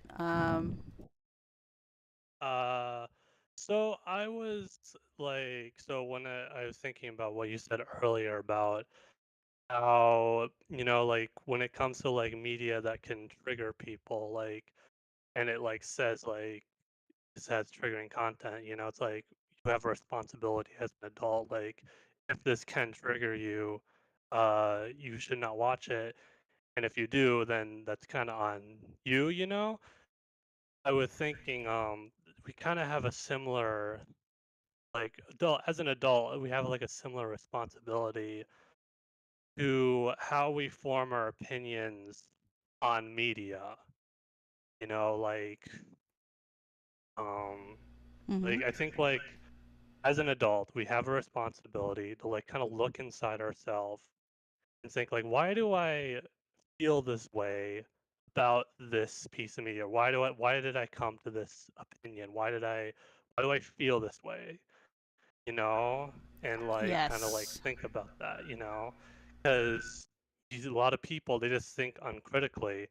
They sort of have this like very one-way view of how media works. So it's like, oh, this movie, it forced this idea in my head, when it's like, no, you thought of it yourself. It's a two-way street. And I Yeah. think like not thinking critically about like why this makes you feel this way is how you get people who like have like the worst bad faith interpretations of media. Like you get like is Hmm. like how like Steven Universe, oh, it's a Nazi sympathizer story. Yeah, you like know? I wonder who you And, could be talking about here. yeah, gee, I wonder. Yeah. But like, and then you have these same people, like these like people who like share these opinions to the world, you know, like it's especially like if you have these opinions, you got to think about them because like if you're gonna like share them, you got to think like, oh, is this the best way to represent the media? Is this gonna make the media look bad? Is it gonna make the creators look bad? Is this gonna make the fans look bad? Is this gonna make the people that this media represents look bad, you know? And it's like people like these, there's certain YouTubers who don't think that. They just spout this shit and they're just like, it's no big deal. Yeah. And like sorry again for like keep bringing it up, but it's such like a current modern hot button like example of this. I think that like oh, I dropped my pop filter again. 1 second. Oh yeah, no, it's fine. The Coffin of Andy and Lele again was like a video that Miss Orchard did not like, or like she says that she doesn't like, but you know there's suspicions, allegations on her really liking it. But the point is like, do people think that like I enjoyed it, but do people think that it didn't make me uncomfortable?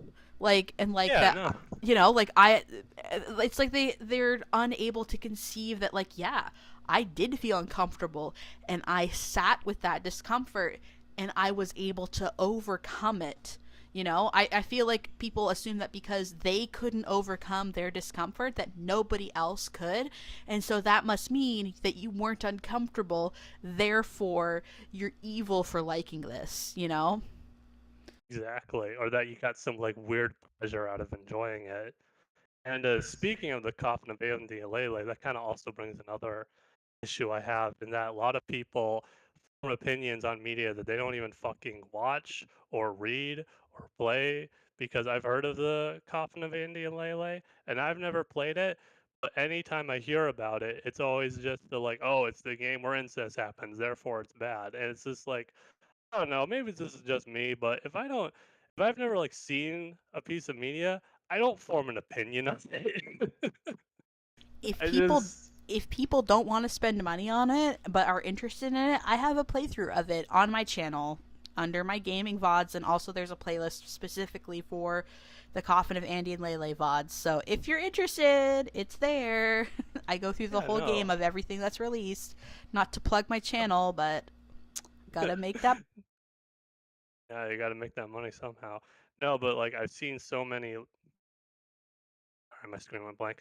I've seen so many like people have opinions on like movies, shows, books, video games that they obviously have not watched or whatever, and they just form their opinions anyways. And it's usually the most bad face. It's like they look at like a checklist, and if any of the boxes are checked, then it's bad. Did you You watch know what I this mean? movie, or did you watch the Cinema Sins video about this movie? Is kind of what I'm starting Right. to wonder. Yeah, it's like, did you watch the movie or did you read the Wikipedia article? I think that's like a case with even things that are often celebrated, like Revolutionary Girl Utena, which I haven't watched Yeah. in a very long time, so I am by no means an expert. Go watch Cy Scribble's video on it. Um, but like I think it's also like people, free on YouTube. pardon?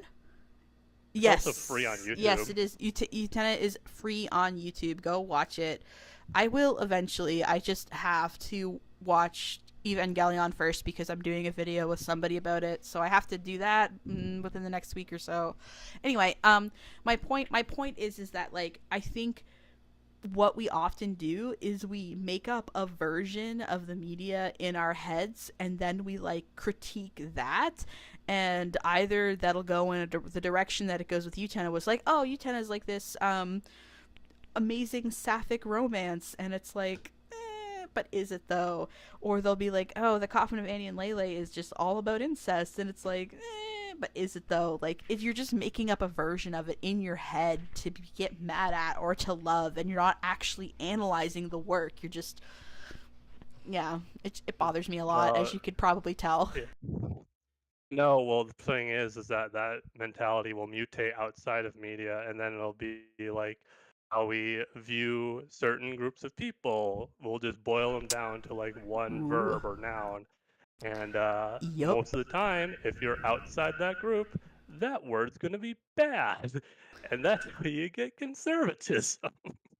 Well, So, or like again, you get people saying, "Well, like I'm trans and I'm a woman of color, so I could never be wrong."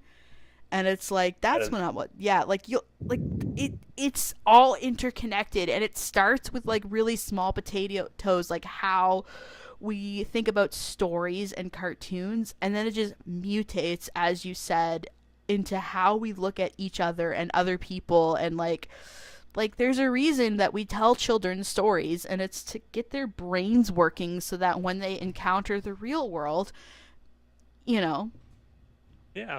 they know what Oh, they know that they know how to work their brain. They know how to like they know critical thinking skills. Like I think people like take a high school English course and they're like, who cares what color Gatsby's curtains were? It doesn't matter. It's like the it does matter though, and it doesn't matter because it doesn't matter exactly what it's saying, why it doesn't didn't matter why the curtains are green. It matters that you're thinking about it, you know? exactly. If the detail didn't matter, it wouldn't have been put in.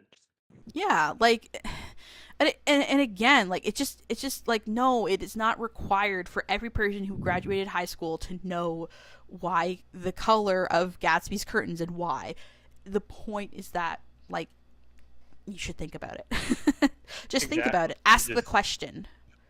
yeah, just think about it.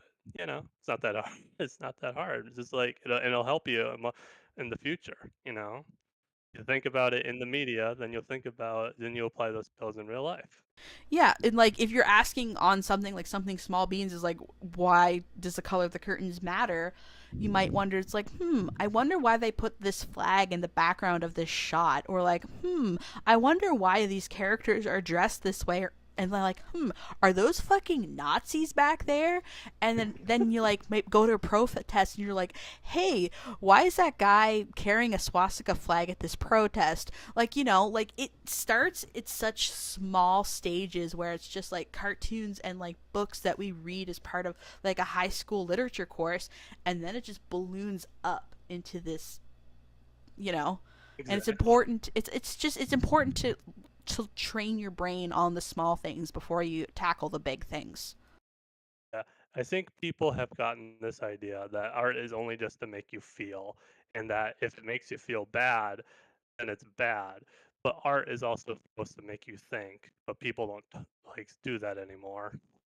I also think that feeling bad isn't necessarily a bad thing because again, like you're feeling that feeling, you might be feeling uncomfortable or scared, but ultimately it's in the safety of having that, Exactly. it's safe. Like you're like art can't hurt you. It really Exactly. can't. It can make you feel hurt, but like you'll be okay. Yeah. Another alternative to like when you were talking about like how horror, one of the benefits of horror is that like yeah, like it allows you to feel certain things that you Oh, wouldn't be able to I've feel been unless you're in I've those. I've been corrected. I'm sorry. It's the light. The curtains was something else. It's the light. It's the green light. I am so sorry, Raccoon Warlock, for being a fucking basic ass bitch. I am so Well, sorry. well, I never read that book, so I'm an uncultured swine anyway. So you like that could have gone uncorrected, and I wouldn't have noticed. But with horror, it's like you were saying, like it's supposed to like one of the benefits is that like it allows you to feel things like dark feelings that you wouldn't be able to feel unless you were actually in that situation, but it allows you to feel those feelings in the comfort of your own home, and that's good. But I think another benefit to horror and things like that is that in a weird way it can also encourage empathy because you are feeling the terror of the characters on screen, and you allows you to strengthen that empathy, and focusing that that can help strengthen your empathy to people in real life. And that doesn't just end at horror. It can start with like a lot of stories and genres. Yeah. I. Yeah. I kind of. Oh god, my brain just kind of did a little loop-de-loop. The the train has left the station. No, yeah, it's yeah. Often horror is very cerebral and thoughtful, and there's a lot of metaphor tied up in it. Um, and horror is often very artistic. I mean, sometimes you get some really schlocky stuff, and that tends to be why I don't like slashers very much. But like, you look like something like Hereditary, and like, oh my god, it's so brutal, and you really feel for the characters, like, all at once, even when they're against each other. Like, this poor daughter who's like going through something and like feels neglected, and like this poor mother and like this poor son, and like it just feels all so interwoven and complicated, and like you can really tell that Ari Aster, I believe his name is like he's working something out. Yeah. And I No, think exactly. Mike Flanagan is another person who has like really consistent themes in his works, and like you can, you know, like it is scary, yes, and you can like experience like these dark emotions, but like it's also asking you to feel something, and like to sit with that feeling, and like to think about like what this means. And like Midnight Mass is a great example of this, of like Yeah. like you're feeling so many things, you're thinking about so many things, and like I don't know, I just think it's very smart, and I think it's very effective. Yeah. Yeah, no, that kind of media is important. Yeah, I agree.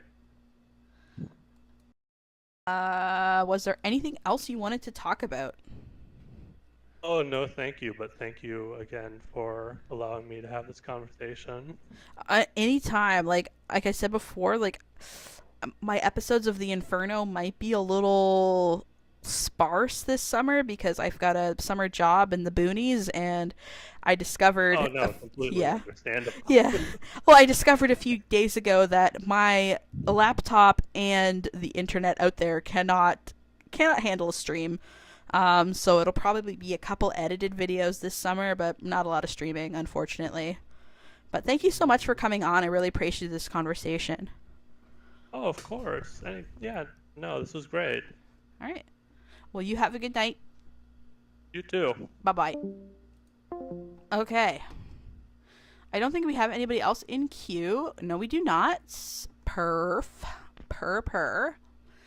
Yeah. Well, I think at the end of the day, the question, we've kind of answered the question, haven't we?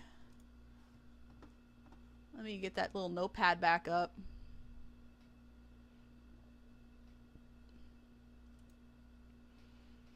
I'm also going to read back in the chat, and then we're going to wrap it up.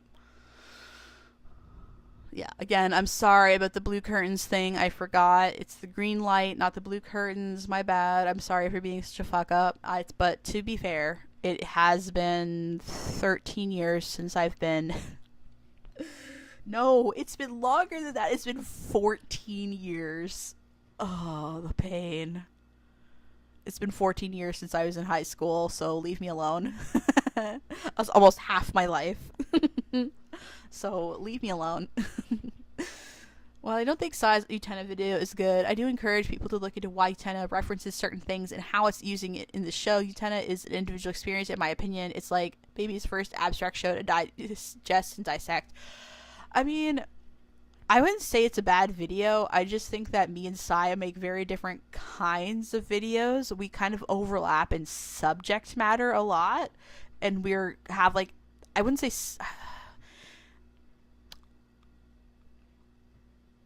I think me and Sai are both very of our generations as well. But we kind of cover similar topics, but like we go about it in very different ways. And I don't think the way that Sai goes about it is bad necessarily, but it's very different from me, and I think that's fine. I think that's better, actually. I think there should be a lot of people saying different things on the internet. I think that's better, if I'm honest. Raccoon Warlock says, potential essay number 3. This would be number 4, actually.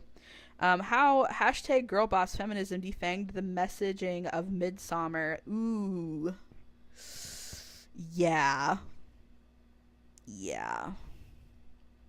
I hated that. It's like, oh, well, actually, this is good. It's like, no, it's a horror. The whole point was like a horror in the bright daylight. You were supposed to be horrified that like somebody could do that to a loved one, and you're like, well, he deserved it. It's like, he was a douche, but like, it was that's kind of like Ari Aster's whole thing, is that like everybody sucks. Everybody sucks in all of his movies. People just fucking suck in his movies. That doesn't mean they deserve to die. But anyway. Yeah. So I think ultimately, does fiction affect reality? I think the answer is yeah. Fiction can affect reality, but it depends on what the user does with that fiction, or not the user, but like the reader does with that fiction or does with that art. And it can affect it in different ways, and at the end of the day, we ultimately have power over art. Art is not going to hurt you.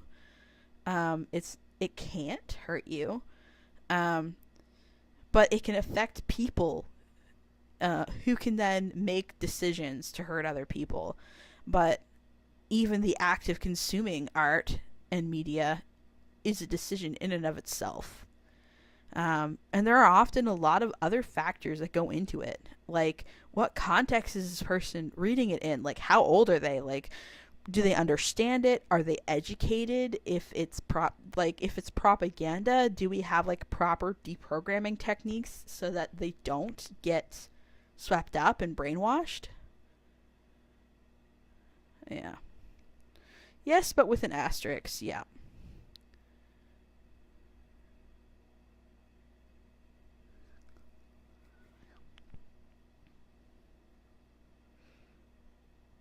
But, like, at the end of the day, let's be real. Somebody writing fucking Five Nights at Freddy's yaoi isn't gonna fucking turn somebody into a monster.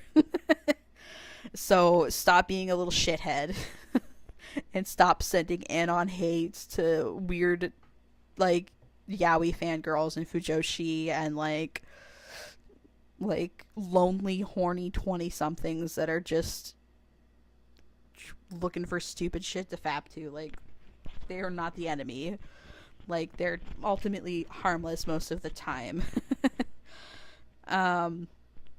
Because they're the ones that we tend to cancel, that tend to be effectively canceled, when it's like they're just fucking weirdos on the internet whose reach is like less than the amount of people you can count on your hands. So yeah, but I think that'll do for tonight. Thank you so much for coming to my video. And I'll see if I can get some edited videos up within the next few weeks. Like I said, I've got a really brutal summer job. I've got a few days off coming up. I'll try to put something together then. I'm almost in the Sleeping Beauty video, so I'll probably try to finish that up and get that sent off and uploaded, knock on wood, because I keep on putting that one off and scrutinizing what my work and being like, actually, I need to add in like a 10-minute long tangent here, and then being like, that was stupid, and deleting it. But hopefully the Sleeping Beauty video will be up soon, probably within the next week or two. And I will try to give lots of warning when I'm going to do another one of these. Like, I'll have to like check my schedule and like check when I can get into the city, because like I can't use my laptop, so I can't do it even if I get connected to good Wi-Fi, and like my good computer is a desktop, so I can't bring it with me. But until then, thank you so much for watching. Don't forget to like and subscribe for videos when I am able to make them again. And I'll see you all next time. Bye-bye.